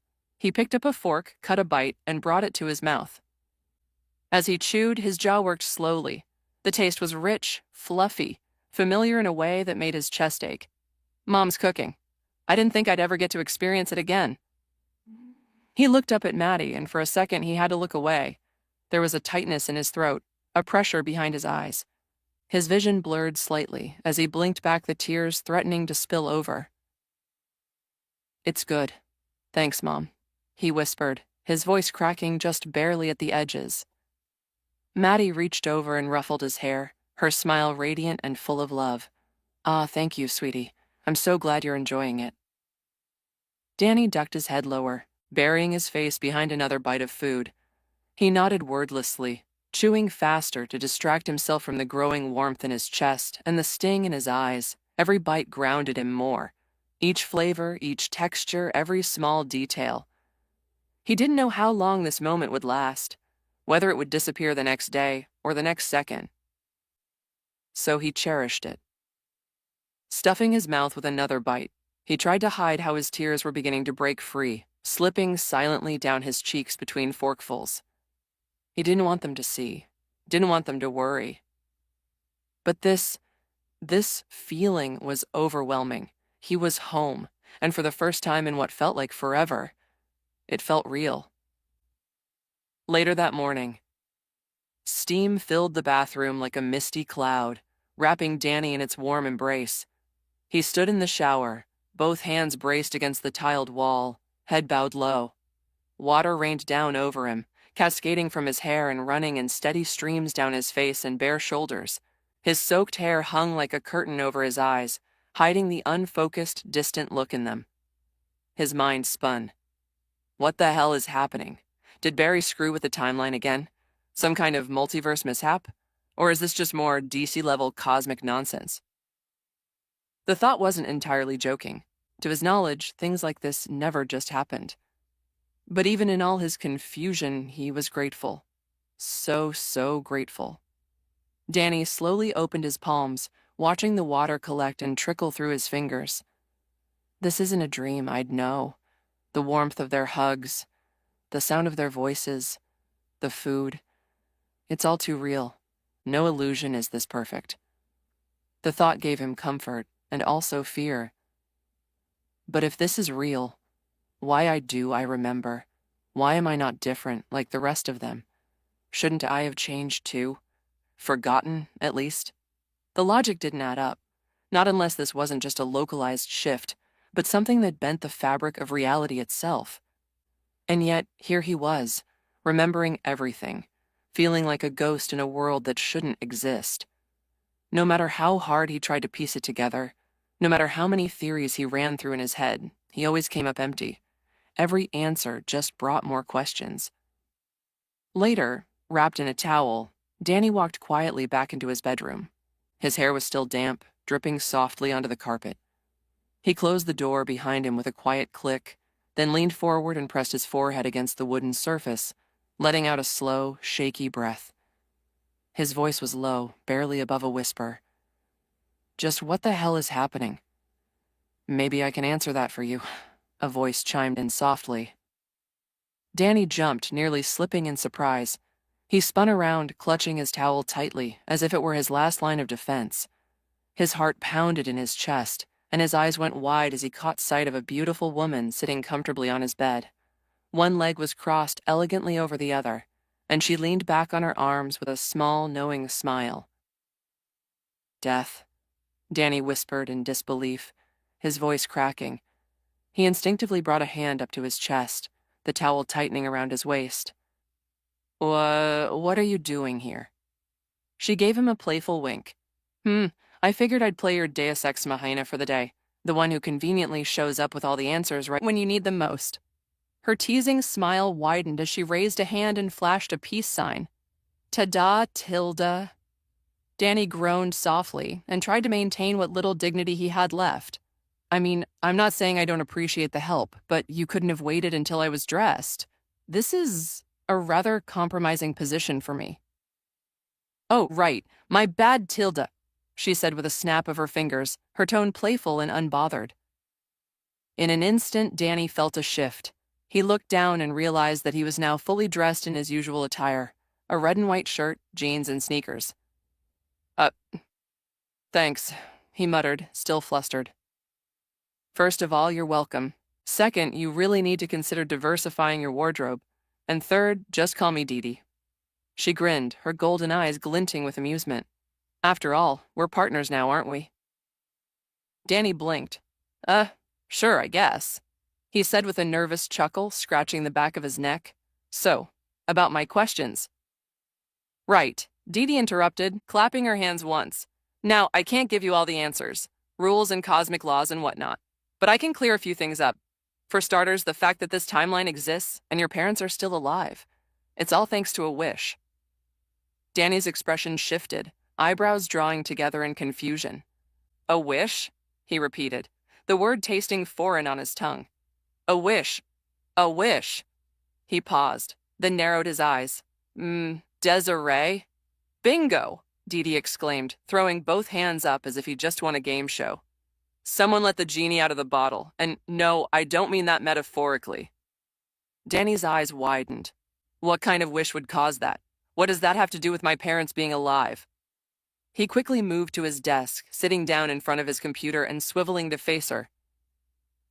Dee Dee's smile dimmed, turning solemn as her tone softened. The wish involved the disappearance of Batman. Danny's body went rigid. He straightened in his seat, eyes wide in horror. What? What do you mean, the disappearance of Batman? Not waiting for a reply, he turned back to the screen and began typing furiously. He searched the word Batman, hoping to find some clue, some article, anything, but the results were baffling. The closest hit he got was Man-Bat. No. Danny muttered under his breath, scrolling faster, his eyes scanning the screen with increasing desperation. Where is he? Every result, every news piece. It was all Man-Bat. No Caped Crusader, no Dark Knight, no Batman. He opened a new tab and typed in Bruce Wayne. What? Batman is Bruce Wayne? Dee Dee exclaimed behind him in faux shock, placing her hands over her mouth. Danny turned slowly, eyes wide. I didn't, he stammered, trying to explain himself. Dee Dee burst out laughing. Pfoot, relax, I'm messing with you. She leaned over his shoulder, smirking. Danny, I'm death. I literally ferry the souls of every timeline, dimension, and reality. You think I don't know who wears the cowl? Danny flushed red, eyes darting away. Well, he is Batman. I wouldn't put it past him to find a way to fool even you. She giggled again. You sure do hold him in high regard, huh? Danny didn't respond. He kept scrolling, hoping to make sense of what she'd told him. Then something caught his eye. A news headline at the top of the page. Tragedy in Gotham. The death of the Waynes. His hand trembled slightly as he clicked the article. He scrolled past the pictures, past the headlines and quotes, until a certain paragraph made him freeze. His breath caught in his throat. His hands slowly moved away from the mouse. He stared at the screen, eyes wide and glassy. Dead. All three of them. Dead. His voice was hollow. That night, Joe Chill didn't just kill Martha and Thomas Wayne. He killed 8-year-old Bruce Wayne, too. The silence in the room was deafening. And for the first time, Danny truly realized this world was not the one he knew. But I don't understand. What do my parents being alive have anything to do with Batman?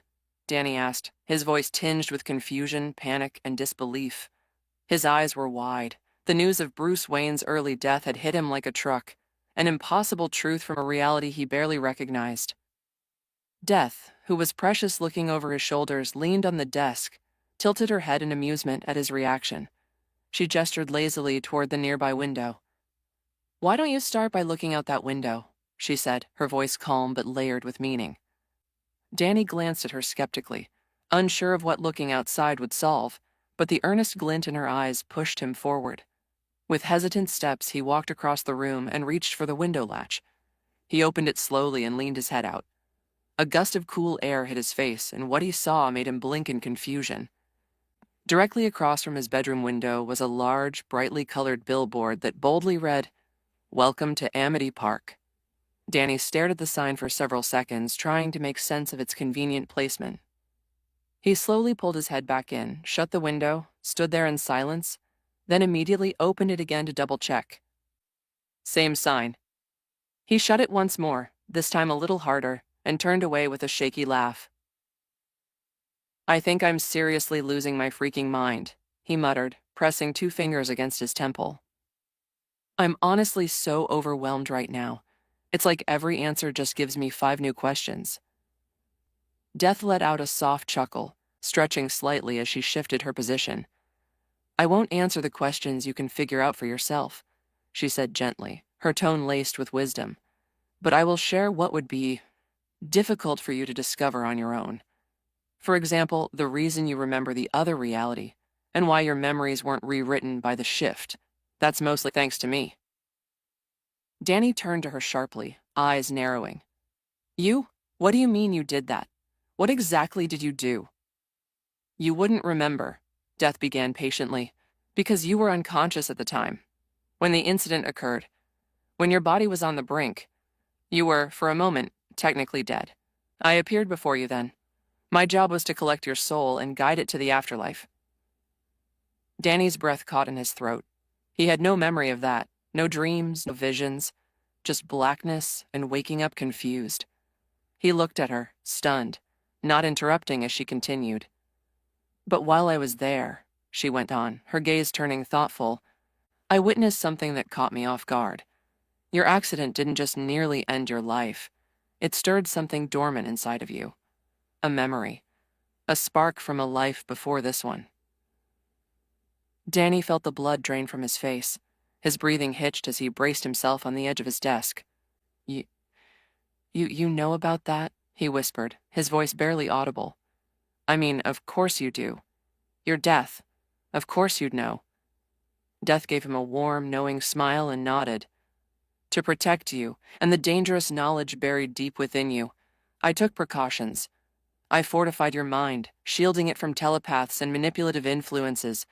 That protection is what kept your memories intact, despite the effects of the spell that altered reality." Danny was frozen in place, processing her words. The sheer weight of what she said pressed down on him. He had always feared what would happen if someone pried into his thoughts, if they discovered what he knew.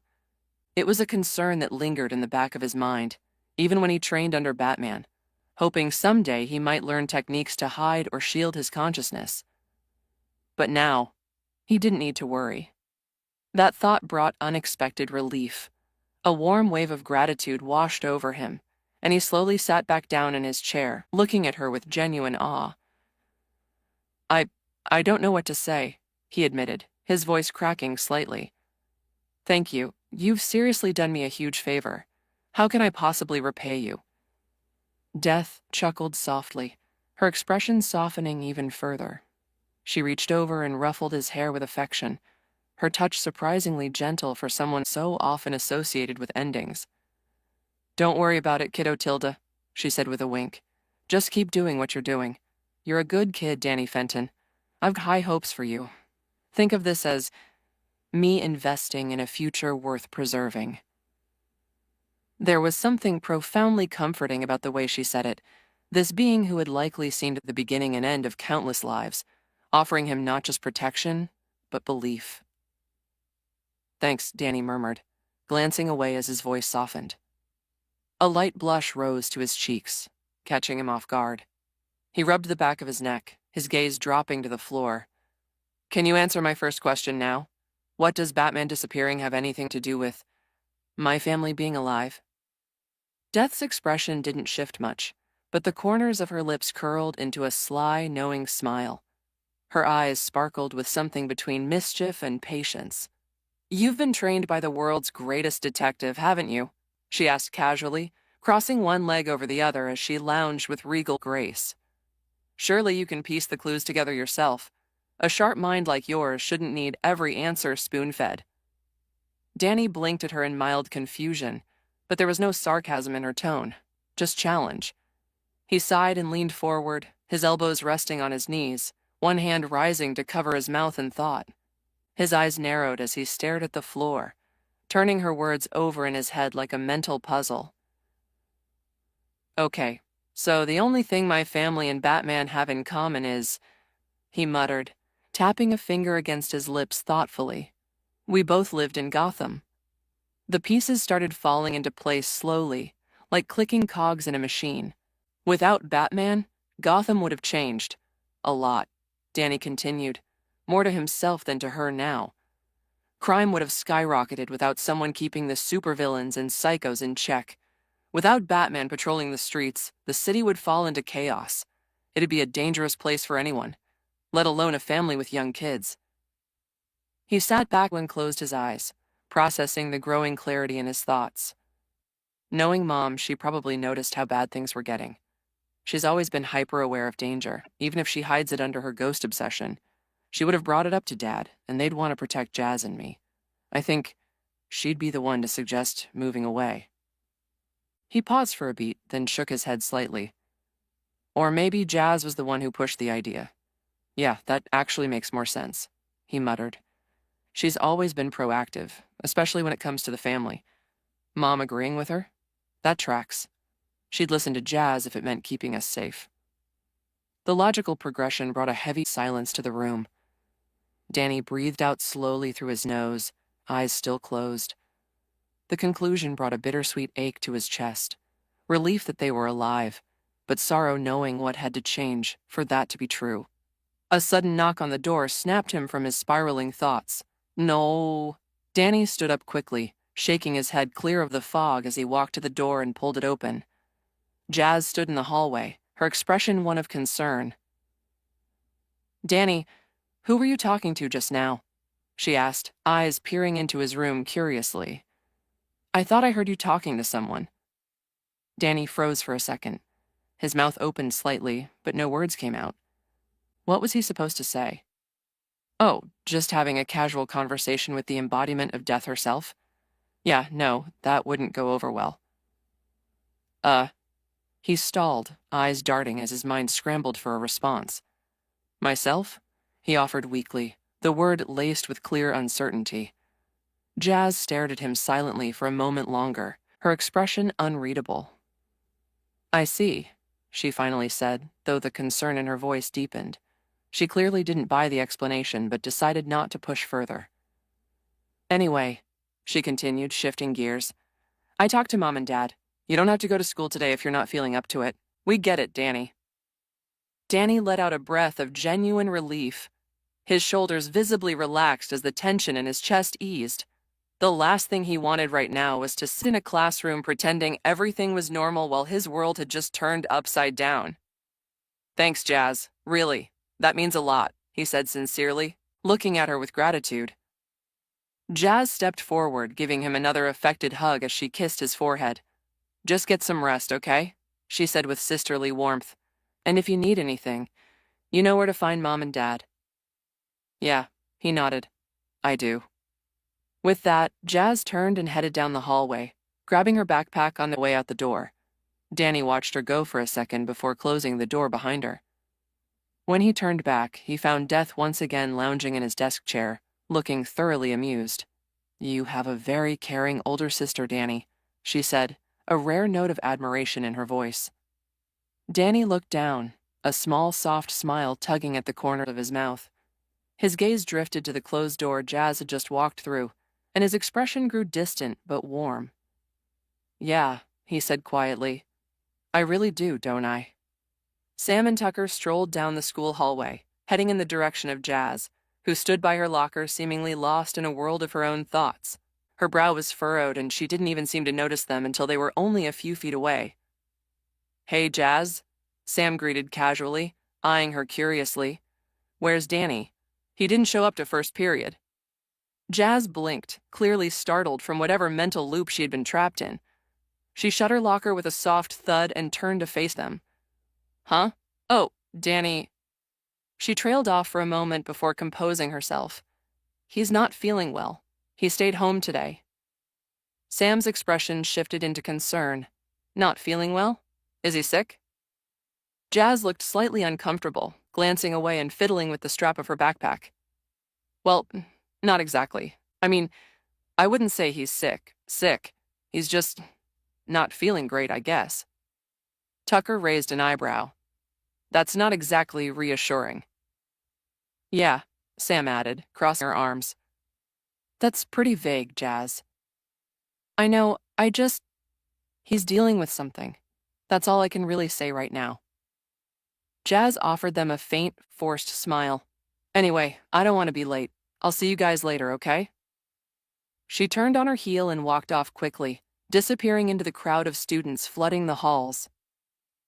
Sam and Tucker watched her go, both clearly perplexed. That was weird, Tucker muttered, glancing sideways at Sam. Did that sound normal to you?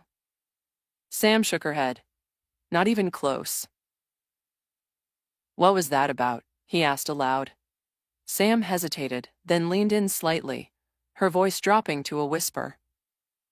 Do you think it could be some kind of ghost virus? Tucker gave her a skeptical look. Ghost virus? Are you serious? Think about it, Sam said insistently. What if it's something that only affects ghosts? Maybe Danny's going through something his human side doesn't understand, and neither does Jazz. Tucker opened his mouth to argue, but paused. The logic wasn't totally off. He scratched the back of his neck. Okay, now you've got me worried. Sam threw her hands up. What? I was just throwing out a possibility. The bell rang, signaling that class was about to start. Students hurried past them toward their respective classrooms. The hallway rapidly emptied, leaving the two of them standing in the growing silence. Tucker looked around, then back at Sam. Should we, I don't know, go check on him? Sam hesitated for a second, her lips pressed in a thin line. Yeah, I mean, I know we're not supposed to ditch, but this feels serious. I'd rather get in trouble for skipping than regret not going when we had the chance. Without another word, the two of them turned on their heels and quickly slipped out of the school through a side exit. They sprinted down the familiar streets, weaving between pedestrians and dodging traffic until they reached the Fenton household. They quietly made their way to the backyard and approached the side of the house, where they often used to sneak into Danny's room. Sam climbed first, her movements practiced and sure, while Tucker followed behind, much less gracefully. As Sam reached Danny's window, she froze. Her eyes widened. Danny? She whispered at first, but her voice rose quickly in alarm. Danny! Inside, Danny lay curled on the floor beside his bed, clutching his chest. His breathing was ragged and uneven, his eyes wild and unfocused. He looked pale, sweating and trembling. Sam yanked open the window without hesitation and vaulted inside, landing beside him. Tucker, puffing and sweating, hauled himself up just in time to see Sam kneeling at Danny's side. Sam, what's going on? He asked, struggling to climb through the window. He awkwardly flopped into the room, grunting as he hit the floor, then scrambled toward them. But Danny didn't seem to notice either of them. His eyes were locked on something that wasn't there, something internal. His breathing came in harsh, stuttering gasps like he was on the verge of passing out. Inside his mind, everything was chaos. A month. I only have a month before the spell becomes permanent. Before this becomes my life, my reality. I have to choose between my family or the entire world. If I don't stop this, Batman will remain dead. There won't be a Justice League. Without them, there's no defense against world-ending threats. His arms tightened around himself, body trembling. If I choose the world, I lose Mom, Dad, Jazz. I'd be killing them all over again. I can't do that. Why is this happening to me? What did I do to deserve this?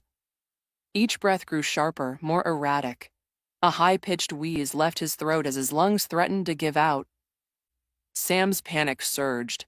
She gripped Danny's shoulders and shook him slightly. Danny, look at me. No response.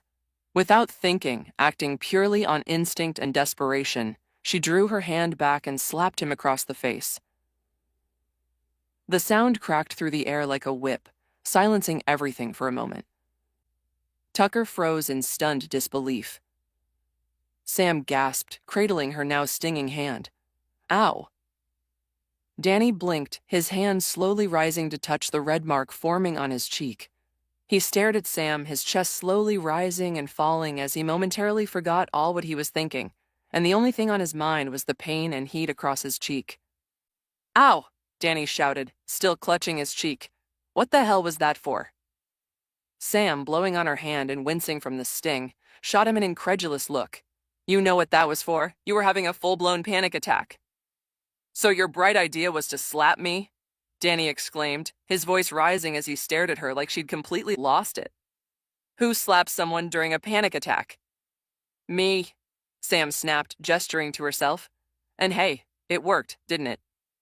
Danny blinked, his chest still rising and falling quickly, though more steadily now. His eyes were glassy with leftover tears, and he winced again. "Okay, sure it worked. But did you have to hit me that hard? My face is still ringing." "Well, yeah," Sam huffed, standing and flicking her sore wrist again. "It's supposed to hurt. That's the point. The shock pulls your brain out of whatever you were thinking about." Danny groaned, letting his head fall back briefly before Tucker knelt beside him. Together, the two helped him off the floor. Danny swayed slightly as he stood, still visibly shaken but stable enough. As Danny looked from Sam to Tucker, confusion finally settled across his face. "Wait, what are you guys doing here? Shouldn't you still be in school?"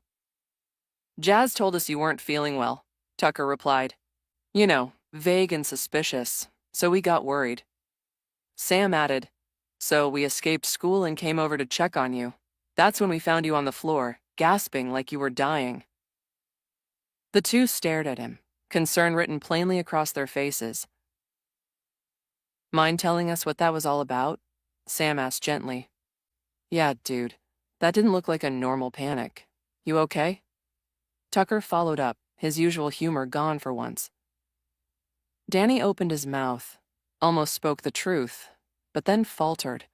The words got caught in his throat. The weight of it all came crashing down again, and he looked away, jaw tight. "I'm sorry, I can't tell you," he said quietly. "What?" Sam blinked. "Why not?" "I just can't," Danny murmured, his voice low with frustration. "I want to, I do, but this isn't something I can share." Sam and Tucker exchanged a glance. It wasn't like Danny to shut them out. They'd fought together side by side, risked their lives. Hell, they'd almost been turned into ectoplasm more than once. They were a team. Sam folded her arms, visibly hurt. "You know, after everything we've been through, I thought you trusted us more than that." Tucker exhaled and tried to break the tension with a weak chuckle. "Well, at least you're not infected by some ghost virus." Danny looked up sharply, his expression suddenly alert. "Wait, what did you just say?" "Huh?" Tucker raised an eyebrow. "Oh, that? It's just something Sam made up. When Jazz said you weren't feeling well, she panicked and started thinking maybe you'd caught, I don't know, a ghost-specific virus or something. It was dumb." "Ghost virus." Danny echoed slowly, his eyes narrowing. Why would I be infected with a ghost virus?" "Because Jazz said you weren't feeling well?" Sam offered, tilting her head. "No, not that," Danny said, staring between them. "Why assume it's a ghost virus and not just a regular one?" Tucker raised a brow.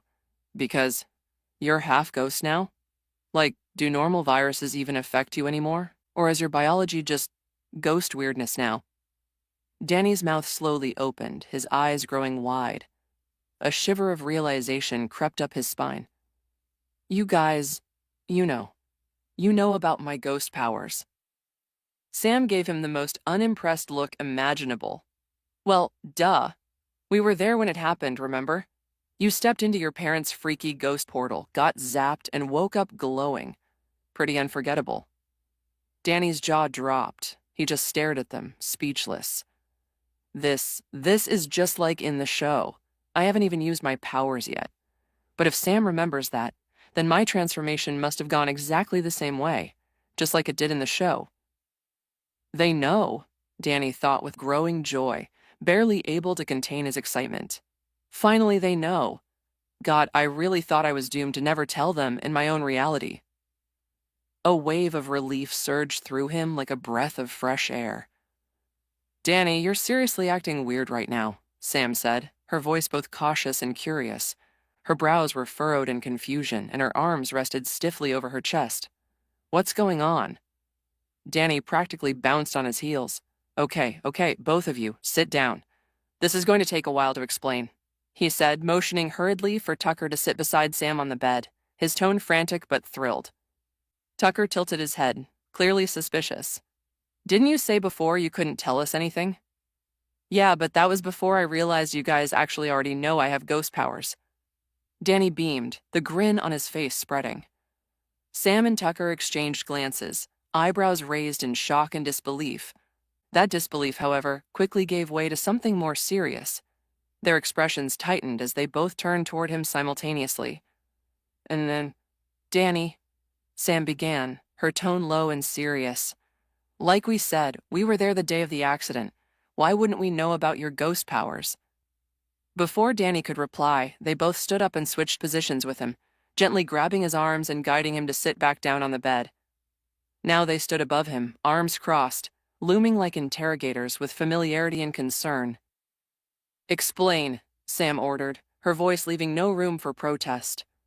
Danny opened his mouth, ready to spill everything, every truth, every secret he'd been bottling up, but something in his mind screamed at him to stop. Even if Batman doesn't exist in this world anymore, that doesn't mean I should freely share his identity. I still don't know what the full effect of the wish was. I should tread carefully. He inhaled deeply through his nose and slowly exhaled through his mouth, composing himself before choosing his words carefully. Right now, we're living in an alternate reality. For a moment, there was complete silence. Then Sam and Tucker burst out laughing, falling back against the bed and each other, nearly crying from how hard they were wheezing. Alternate reality? Tucker managed to get out between gasps of breath, pointing at Danny as if he'd just told the best joke in the world. But they stopped short when they saw Danny's face. His expression was dead serious, his eyes locked onto theirs, void of humor or sarcasm. The laughter died in their throats, replaced by confusion and surprise. Wait, you're serious? Sam asked slowly, her voice unsure now. Danny nodded once. Tell me something. In this reality, have we ever fought a ghost named Desiree? They looked at each other, uncertain. Then they shook their heads. No, Sam answered. The only powerful ghosts you fought so far are Ember, Skulker, Princess Dorothea, Technus, and Vlad. Danny's jaw dropped. Vlad? I fought Vlad? We weren't there when it happened, Tucker explained, but it's what you told us.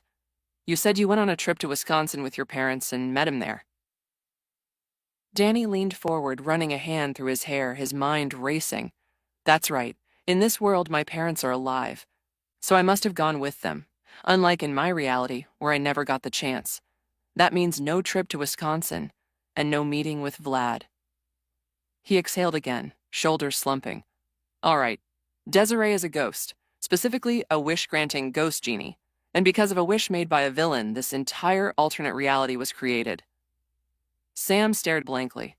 A wish-granting ghost. And a genie, Tucker added, equally flat in tone. Danny gave them both a look. I'm literally a half-dead teenager who can walk through walls, disappear, fly, and shoot ectoplasmic blasts from my hands. That's believable to you, but a ghost who grants wishes is where you draw the line? Fair point, Sam muttered as she finally sat beside him again, this time more grounded in the conversation. Tucker went and took the computer chair, now listening more intently. So, what wish exactly did this ghost grant? Tucker asked, still trying to wrap his head around it all. Danny hesitated, then said solemnly, the disappearance of Batman. There was a beat of silence. Who? Sam and Tucker asked in unison, tilting their heads. Exactly, Danny said, gesturing with both hands. You don't know who he is, because he was erased from this reality. He was a vigilante. He protected Gotham. He was more than that, though. He was, kind of my teacher. His voice lowered at that, and his gaze dropped to the floor. His brows pulled together, and there was a heaviness in the way he spoke that neither Sam nor Tucker had heard from him before. Sam blinked, her disbelief giving way to contemplation. Wait, Gotham had a protector? That would actually make a lot of sense. It'd explain why it's such a lawless dump right now. Although, it's also hard to imagine that such a place had a protector to begin with. Tucker nodded slowly, clearly mulling it over. But something else was bothering him. Hold on. How did you even know this Batman guy? You've been handling ghost stuff on your own just fine until now. Danny's entire posture shifted. His shoulders hunched, his hands folded together tightly, and his voice dropped into something almost mechanical. Back in my reality, Gotham was still safe enough to live in because of Batman. So, my family didn't move. That's where the accident happened. That's where I became a Halfa. It's where His voice caught, then his face hardened. Where I killed my parents and Jazz. The room went deathly quiet. Sam and Tucker's eyes widened in horror, mouths slightly agape, unsure of what to say. Danny stared down at his clenched hands, his knuckles white and his lips pressed together in a trembling line. There was no doubt anymore. Every ounce of emotion, every word, every pause, it was all too real. Danny, what do you mean by that? Sam stammered, her voice trembling as if her breath had just been knocked out of her chest. Tucker was silent at first, his face frozen in initial shock, slowly tensed with a mix of worry and demand for clarity. Explain everything, he said, his voice low but firm. What do you mean you killed your parents and Jazz? You guys weren't there on the day of the accident. It was just me and my parents. They were excited to test out their own working ghost portal and wanted to show me. Jazz wasn't interested. However, it ended up as a failure. They were disappointed to see that it didn't even activate. I thought I'd do them the favor of checking it out. I mean, after all, it was their life's work. I wanted to make them happy, so I went inside and started to investigate. Sam and Tucker felt a shiver run down their spine as they saw that Danny lost the usual spark in his eyes, now appearing almost dull as he recounted the tale. Mom, she saw me investigating the portal and knew instantly that it was dangerous and called to me in worry. Danny was sliding back his hair, tears pooling around his eyes at the memory. He shut his eyes, still envisioning everything, making it harder to continue with every passing second. Sam and Tucker were too stunned to say or do anything. All they could was weakly call his name as he went on. But being the clumsy dumbass that I was, because I'm apparently startled by even the slightest noise, I jumped back and pressed the button that activated the portal. I didn't even have time to react. Pain hit me all at once, like being torn apart and stitched back together in seconds. I was on fire and freezing all at once. Everything happened too quickly. The next second, we were a happy family, and the next, everything was ripped away from me. I watched almost in agony as Mom and Dad struggled against the suction of the portal. Jazz then appeared as she heard the commotion, and the three of them were pulled too close. They couldn't escape and were caught in the explosion that followed. That was the reality I woke up in. I was found in the ruin of the lab by Batman, who took me in. Danny was almost curling himself into a ball. Tucker and Sam were now by his side, embracing him. Tears flowing down their eyes. They could see it, they could sense it, and most of all, they could feel it. The pain and guilt Danny had never been able to get rid of. All that he had suppressed and locked away, trying to hide. Unbeknownst to them, there were additional ears listening in. During school, when Sam and Tucker had decided to sneak out, they weren't being as sneaky as they had hoped. Jazz had spotted them. Something within her told her to follow them, whether it was her sisterly instinct, her worry for Danny, or simply because she was noisy. She followed those feelings and chased after them. She stood along the side of the wall, Danny's window being wide open, with both hands covering her mouth. Inert. She slowly slid down that wall and had her head down, her hair coming to the front of her face to hide her expression, to hide the look of horror and disbelief in her eyes. Ninsa. It was all starting to make sense to Jazz. It was all coming together. That almost explained everything, his reaction this morning, why he was so affectionate, the reason for the guilt. And she couldn't help but feel sick to her stomach. Oh, Danny. She couldn't help but think. However, Jazz wasn't the only one secretly listening in. Maddie was initially worried about Danny due to what happened during breakfast. Jack merely thought that the best idea to lift Danny's spirit was to go on a ghost hunting trip. However, as they were going up to his road, they heard a commotion and rushed towards his room. Just as Maddie had placed her hand on the door handle, she froze as she heard Tucker and Sam's voice. And by the end of it, she softly slid her hands away and stared towards Jack, who was standing over the door with the most serious expression she had ever seen on his face. She pushed up her goggles and pulled her mask away, staring at Jack, a shaking hand slowly rising towards her mouth. Jay, Maddie was about to call her voice cracking. But Jack placed a hand over her mouth and placed a finger by his lips. She had never seen such a scary expression on husband's face before. Jack's gaze became distant as they two continued listening in to the unbelievable tale that Danny was sharing. I was found by Batman, Danny began, his voice low and subdued. He sat on the edge of the bed, knees pulled tightly to his chest, arms wrapped around them. His eyes looked distant, heavy with exhaustion and memory. I woke up in his lair not long after the accident, but I was different. He paused, his fingers tightening slightly. As soon as I regained consciousness, I flew straight to the lab in a panic. But it was gone. The explosion had destroyed most of it. Danny's gaze dropped to the floor, and he fell silent for a moment. I just sat there, surrounded by the ruins, completely numb. That's when Batman found me again. He didn't say much, just offered his hand and took me with him. He trained me, helped me control my powers. Eventually, he placed me under the care of a billionaire who owed him a favor. Someone kind. Someone who didn't mind adopting a ghost-powered teenager with a tragic past. Danny smiled faintly, but there was no joy behind it, only weariness and nostalgia. I owe both of them everything. He glanced at Sam and Tucker, his voice softening. Of course, I had support from you guys too. Even in that other world, I felt your presence in my life. But it was different.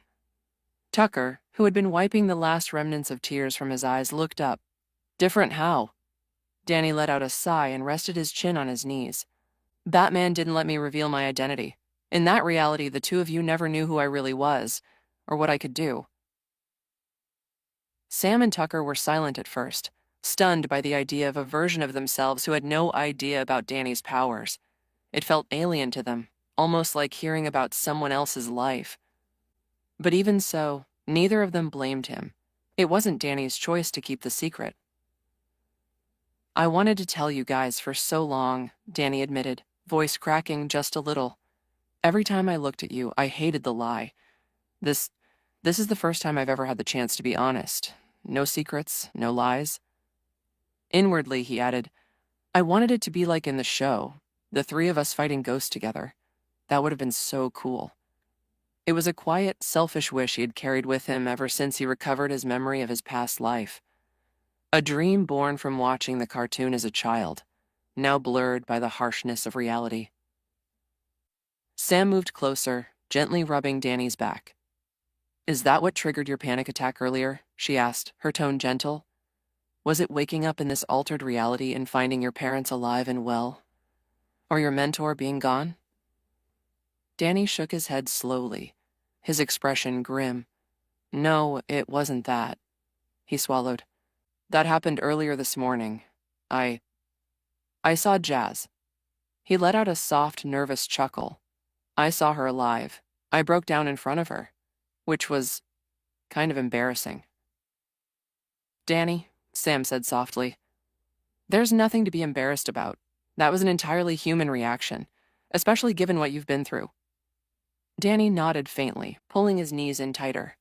I know, thanks. There was another silence, heavier this time, before he continued in a quieter voice. But my earlier panic attack, that was different. It wasn't just the emotional whiplash. He took a breath, then said, I only have 1 month. Tucker and Sam both looked up sharply. 1 month before Desiree's spell becomes permanent, Danny explained. 1 month to decide whether I keep my family safe and alive or choose the world's safety instead and break the spell. His words hit like thunder. Danny went on to explain how Batman, in his reality, played a critical role in the creation of the Justice League, the very force responsible for defending Earth from alien threats, rogue metahumans, and supernatural disasters. Without Batman, That future was in jeopardy. Entire timelines might collapse. Innocence might die. Jazz had been listening just outside the room. Her heart sank with every word. Seriously? He's just a child. Why does such an impossible decision rest on his shoulders? She thought, shaking with emotion. Anger flared in her chest. Anger that Danny had to be put in such an unfair situation. Anger that someone so young had to carry so much alone. She wasn't alone in her reaction. Hidden nearby, Jack and Maddie were frozen in place, having overheard everything. Jack's fists clenched tightly at his sides, jaw set, while Maddie was trembling, her face streaked with tears she didn't even try to wipe away. Jack gently wrapped an arm around her, pulling her close as she silently wept into his chest. Then, quietly, he guided her away from the hallway, both of them needing time to process everything, and to figure out what they could do to help their son. Back in the room, Sam's fists were clenched in frustration. "That's not fair," she muttered. "There's no way you can possibly choose between saving your family or saving the world. That's just—" She stopped herself before finishing, shaking her head. "It's too much." Danny didn't answer immediately. His silence said enough. Because deep down, he agreed. It was too much. "Wait," Tucker interjected, sitting up straighter. "You said the one responsible for all this was a wish-granting genie, right? So what if you just found her again and wished your mentor back? Or better yet, what if you wished for the two realities to merge? That way you wouldn't have to choose at all." Danny's expression darkened. He shook his head slowly. "It wouldn't work," he muttered. Tucker looked confused. "Why not?" "Because Desiree is a ghost genie with magic," Danny replied, his voice heavy as he understood things better than they did due to his knowledge. "She always twists wishes. That's her thing. Even if I tried to make the wish airtight, she'd find some loophole I missed, turn it on its head and unleash consequences I couldn't predict. Probably consequences that would doom us all. Instead of my parents being gone, it could very well be you guys." He glanced down at his hands, clenching and unclenching his fists as if trying to ease a deep, unrelenting tension. "Magic always comes at a price. That's one of the first things any magic user learns in this world," he continued quietly. "It's almost never free. You get what you want, but you lose something else in return." "Of course it couldn't be that easy," Tucker muttered, frustration creeping into his voice. Sam stepped closer, concern soft in her eyes. "So what are you going to do now, Danny? Do you have a plan?" Danny stood up, determination building behind his tired gaze. "I plan to visit Gotham." He nodded resolutely. "I need to see the state of the city for myself." "What, Danny? No!" Tucker protested, eyes wide. "Gotham's dangerous. It's full of murdering psychopaths, mad scientists, cults, and I heard there are literal man-eating monsters there." Danny's voice was calm, but resolute. "Gotham might be dangerous." Twin white rings of light formed at his waist, sweeping over his body in a flash as he transformed into his ghost form, his white hair glowing faintly and his green eyes burning bright. "But so am I." Sam and Tucker stared as the transformation finished, the seriousness of the moment hitting even harder. Danny hovered a few inches off the floor, glowing faintly. "I'm sorry, but I have to go. I need to see Gotham for myself. I need to find someone." His fists clenched, sparking faintly with ghostly green energy. "I need to find Dick. I need to know if he's okay." "Who?" Sam asked gently, noticing the flicker of emotion in Danny's voice. Danny didn't answer at first. Tucker stepped forward, trying a different approach. "Maybe we can help," he offered. "We can go to Gotham with you, back you up." Danny immediately shook his head. "No," his tone was firm. "It's too dangerous. I can't risk dragging you into that city. It's not like Amity Park." He paused, then softened. "But I will need your help. Just not there." Tucker tilted his head. "Help how?" "Information," Danny explained. "I need to know what's changed in this world. You guys have lived here your whole lives. You might notice things that feel off." Tucker frowned. "Danny, you've got to remember, we're not going to notice what's changed if we don't remember what the old reality was like." "I know," Danny nodded. But anything about the heroes in this world, anything that feels out of place or strange, might be useful. Superman, Wonder Woman, Flash, Green Lantern, anyone. If something seems different or wrong, take notes. Let me know. Sam and Tucker exchanged a look, then sighed. They could tell, just by the set of his shoulders and the conviction in his eyes, that nothing they said would stop him. Sam stepped forward and gently touched his arm. Just promise me you'll be careful, okay? Danny looked at her, then gave a small nod. Without hesitation, Sam pulled him into a hug. Danny froze for half a second, then returned it, tight and grateful. It was the kind of comfort he didn't know he needed until it was given. "You're not alone," Sam whispered. "Don't think you have to do everything by yourself." "Yeah," Tucker added, placing a hand on Danny's shoulder. "We've got your back, always." Danny's voice was quiet but warm. "Thanks, Sam. Thanks, Tucker." He let go of the hug and floated higher, drifting toward the window. "I'm not sure how long I'll be gone," he said, turning his head just enough to be heard. "If my parents ask where I am, make something up." He didn't wait for a response. With a surge of energy, Danny shot through the sky, a black and silver streak heading east, toward Gotham. Down below, hiding among the shrubbery near the house, Jazz watched him vanish into the clouds. Her arms were folded tightly across her chest, her heart pounding. Seeing him flying in his ghost form confirmed everything she'd overheard. It's real, she thought. All of it. This isn't just some nightmare he experienced. Her expression was a complicated mix of awe, sadness, and fierce determination. Then I'll be damned if I let him carry this burden by himself. I have to think of a way to help him somehow. As Danny soared high above Amity Park, the wind slicing past him with the force of a jet engine, he suddenly froze midair. He blinked, hovered for a moment, and scratched the top of his head in confusion. Which way is Gotham exactly? He mumbled aloud, eyes scanning the horizon. With a sigh, he rubbed at his forehead in exasperation. I'll just have to keep going until I see something familiar and head from there. He phased out of visibility, blending seamlessly with the air around him. The last thing he needed was to attract attention during his flight, especially with how chaotic things had been lately. His body cut through the air like a missile, arms extended forward, white hair whipping behind him in a blur of motion. Not long ago, Danny's top speed hovered somewhere around 110 miles per hour, but after countless hours of training, learning the depths of his ghostly powers, and refining his control over his ectoplasmic form, his speed had increased exponentially. Now he was a streak of invisible energy, moving so fast that the city below became a mere blur. Amity Park, the town he was supposed to call home, passed beneath him in a gray smear.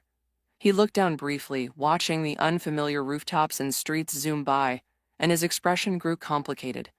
Emotions he didn't really understand, they all swirled inside him. He wasn't sure how to feel anymore. He shook the thoughts from his head and accelerated forward, the wind howling in his ears. After several long minutes of zigzagging and navigating through clouds and distant landmarks, he finally found himself above a very different place. Gotham. Danny came to a complete stop midair, staring down in silence. Even from this height, he could hear the distant sharp cracks of gunfire echoing through the concrete jungle. Windows of buildings were hastily boarded up with wooden planks, some reinforced with metal. Trash littered the streets. Graffiti marked every corner. The city below pulsed with unease and chaos. People scurried through alleyways and across intersections like hunted animals. They moved quickly, some nearly sprinting, eyes constantly scanning their surroundings. Suspicion and fear hung thick in the air. Many openly carried firearms, their weapons visible and unhidden, not to intimidate, but to survive. It wasn't paranoia, it was necessity. Danny hovered silently, eyes filled with pity and sorrow as he watched. He had memories, vivid ones, of another life in a different world, a different city. But he also had memories of this place, memories of growing up here, of calling this chaotic, broken city his home. A strange duality lived inside him, and the weight of both lives pressed against his chest. Is this really what it's come to? Danny thought, his chest tightening. A city where no one can trust anyone, where the streets run with fear instead of life? The thought weighed heavily on him as he drifted further through the broken metropolis. And then he saw something no one else could. Small green glows danced gently through the city like fireflies. Ethereal and flickering, they floated in and out of walls, drifted above streets, and circled buildings like leaves caught in a ghostly breeze. They were invisible to the people below, but not to Danny. To him, they were as plain as day. They were spirits, wisp of souls. He hovered closer to one of them. It was small, fragile, and shivering as it floated. Its translucent form looked almost like a flickering candle in a storm. Danny approached gently, his voice low and kind. "Hey, what's wrong?" The sprite turned toward him, tears flowing silently from its large, glowing eyes. I didn't want to die. I wanted to live." Danny's chest tightened as he floated closer. As soon as he held it, the soul curled into him as though seeking warmth. He could tell, he didn't know how, but he just knew, that this one had once been a child. His lips trembled slightly as he cradled the soul in his arms.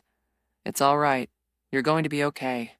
Death isn't something to be afraid of," he whispered softly. "In fact, she's quite lovely." The sprite sniffled, blinking at him. Did you also die, mister?" Danny chuckled quietly, trying to lighten the mood. "Kinda. I mean, yeah. Actually, I've died twice, so I've got a little more experience than most." With the childlike sprite nestled in his arms, Danny continued to drift through Gotham, weaving between buildings and drifting above rooftops. Along the way, he started noticing more of them, more lost souls. Some floated with sorrow, others screamed in silent agony, but all of them shared a common trait. They had not yet moved on, and yet they were drawn to him. Danny landed softly on the rooftop of an old apartment building and began to walk slowly along the edge. His boots tapped quietly against the gravel and tar, each step measured and calm. More of the green spirits floated toward him. Some hovered beside him. Some clung to his legs, while others perched on his shoulders like birds. Some followed him like moths drawn to light. Elderly souls, adults, teenagers, children, even animals, all who have experienced an unfair death. All of them had one thing in common. They weren't ready. They didn't want to be dead. He didn't push them. He didn't rush. He just walked. Julian, the first sprite he met, had taken up residence on his head, nestled in his hair like a content cat. "I know moving on can be scary," Danny said softly, his voice carrying in the ghost-filled wind as he stepped off the rooftop and walked through the air onto the next one, as if he were crossing a bridge. "But you don't have to think of death as the end. It's not a wall, it's a door. One that opens into a new journey, a new adventure." One of the older spirits, hesitant and wavering, floated alongside him. "Then, why haven't you moved on, kid? Aren't you scared of it too?" "Of course I'm scared. It's only natural to be afraid of what we don't understand. I don't know what's waiting for me on the other side. I don't know if I'll find peace, or if there's even anything left for me on the other side. But I do know this." He turned his head slightly, glancing toward the city skyline, where a few broken buildings still stood proud in defiance of their surroundings. "Right now, I'm still needed here." There was a long silence after he spoke. The spirits around him seemed to process his words, their expressions quiet, contemplative. Julian, the child spirit on his head, peering forward over Danny's hair. "You mean, you stayed for us?" one spirit asked, a woman with faint outlines of a face marred by smoke and fire. Danny offered her a gentle smile.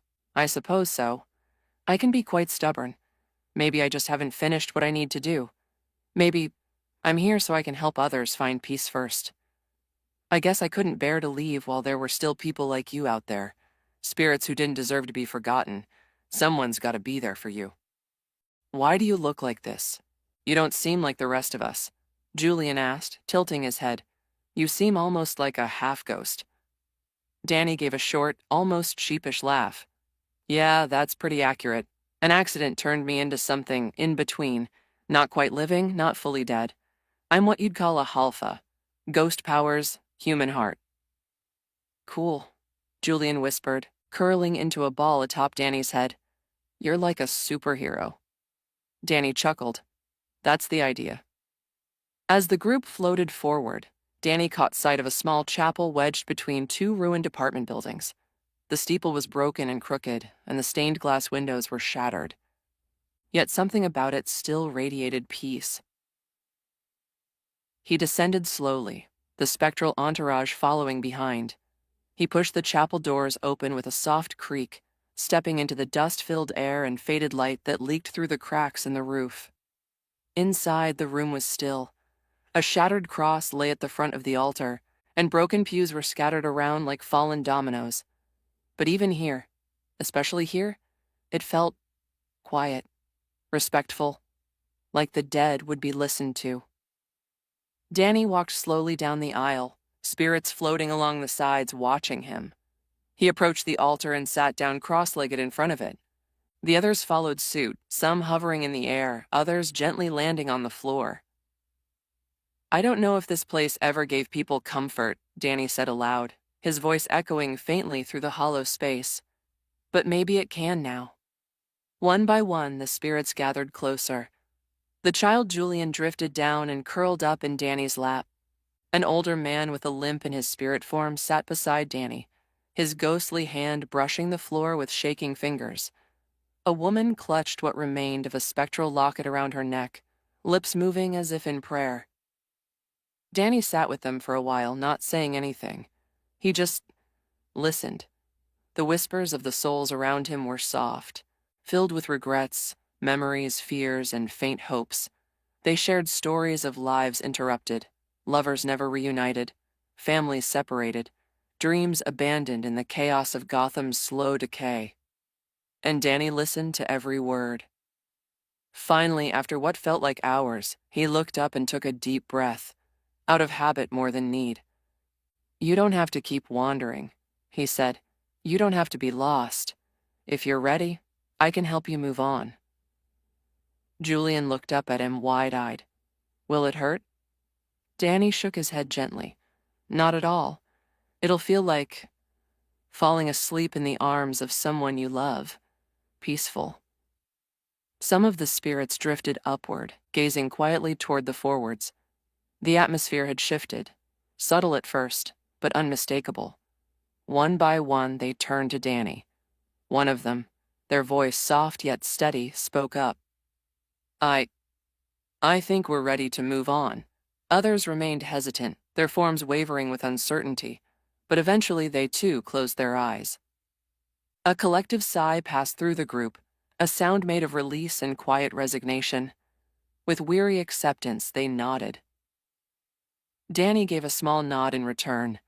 I don't exactly know how to summon her, he admitted inwardly, glancing up at the spirits that encircled him.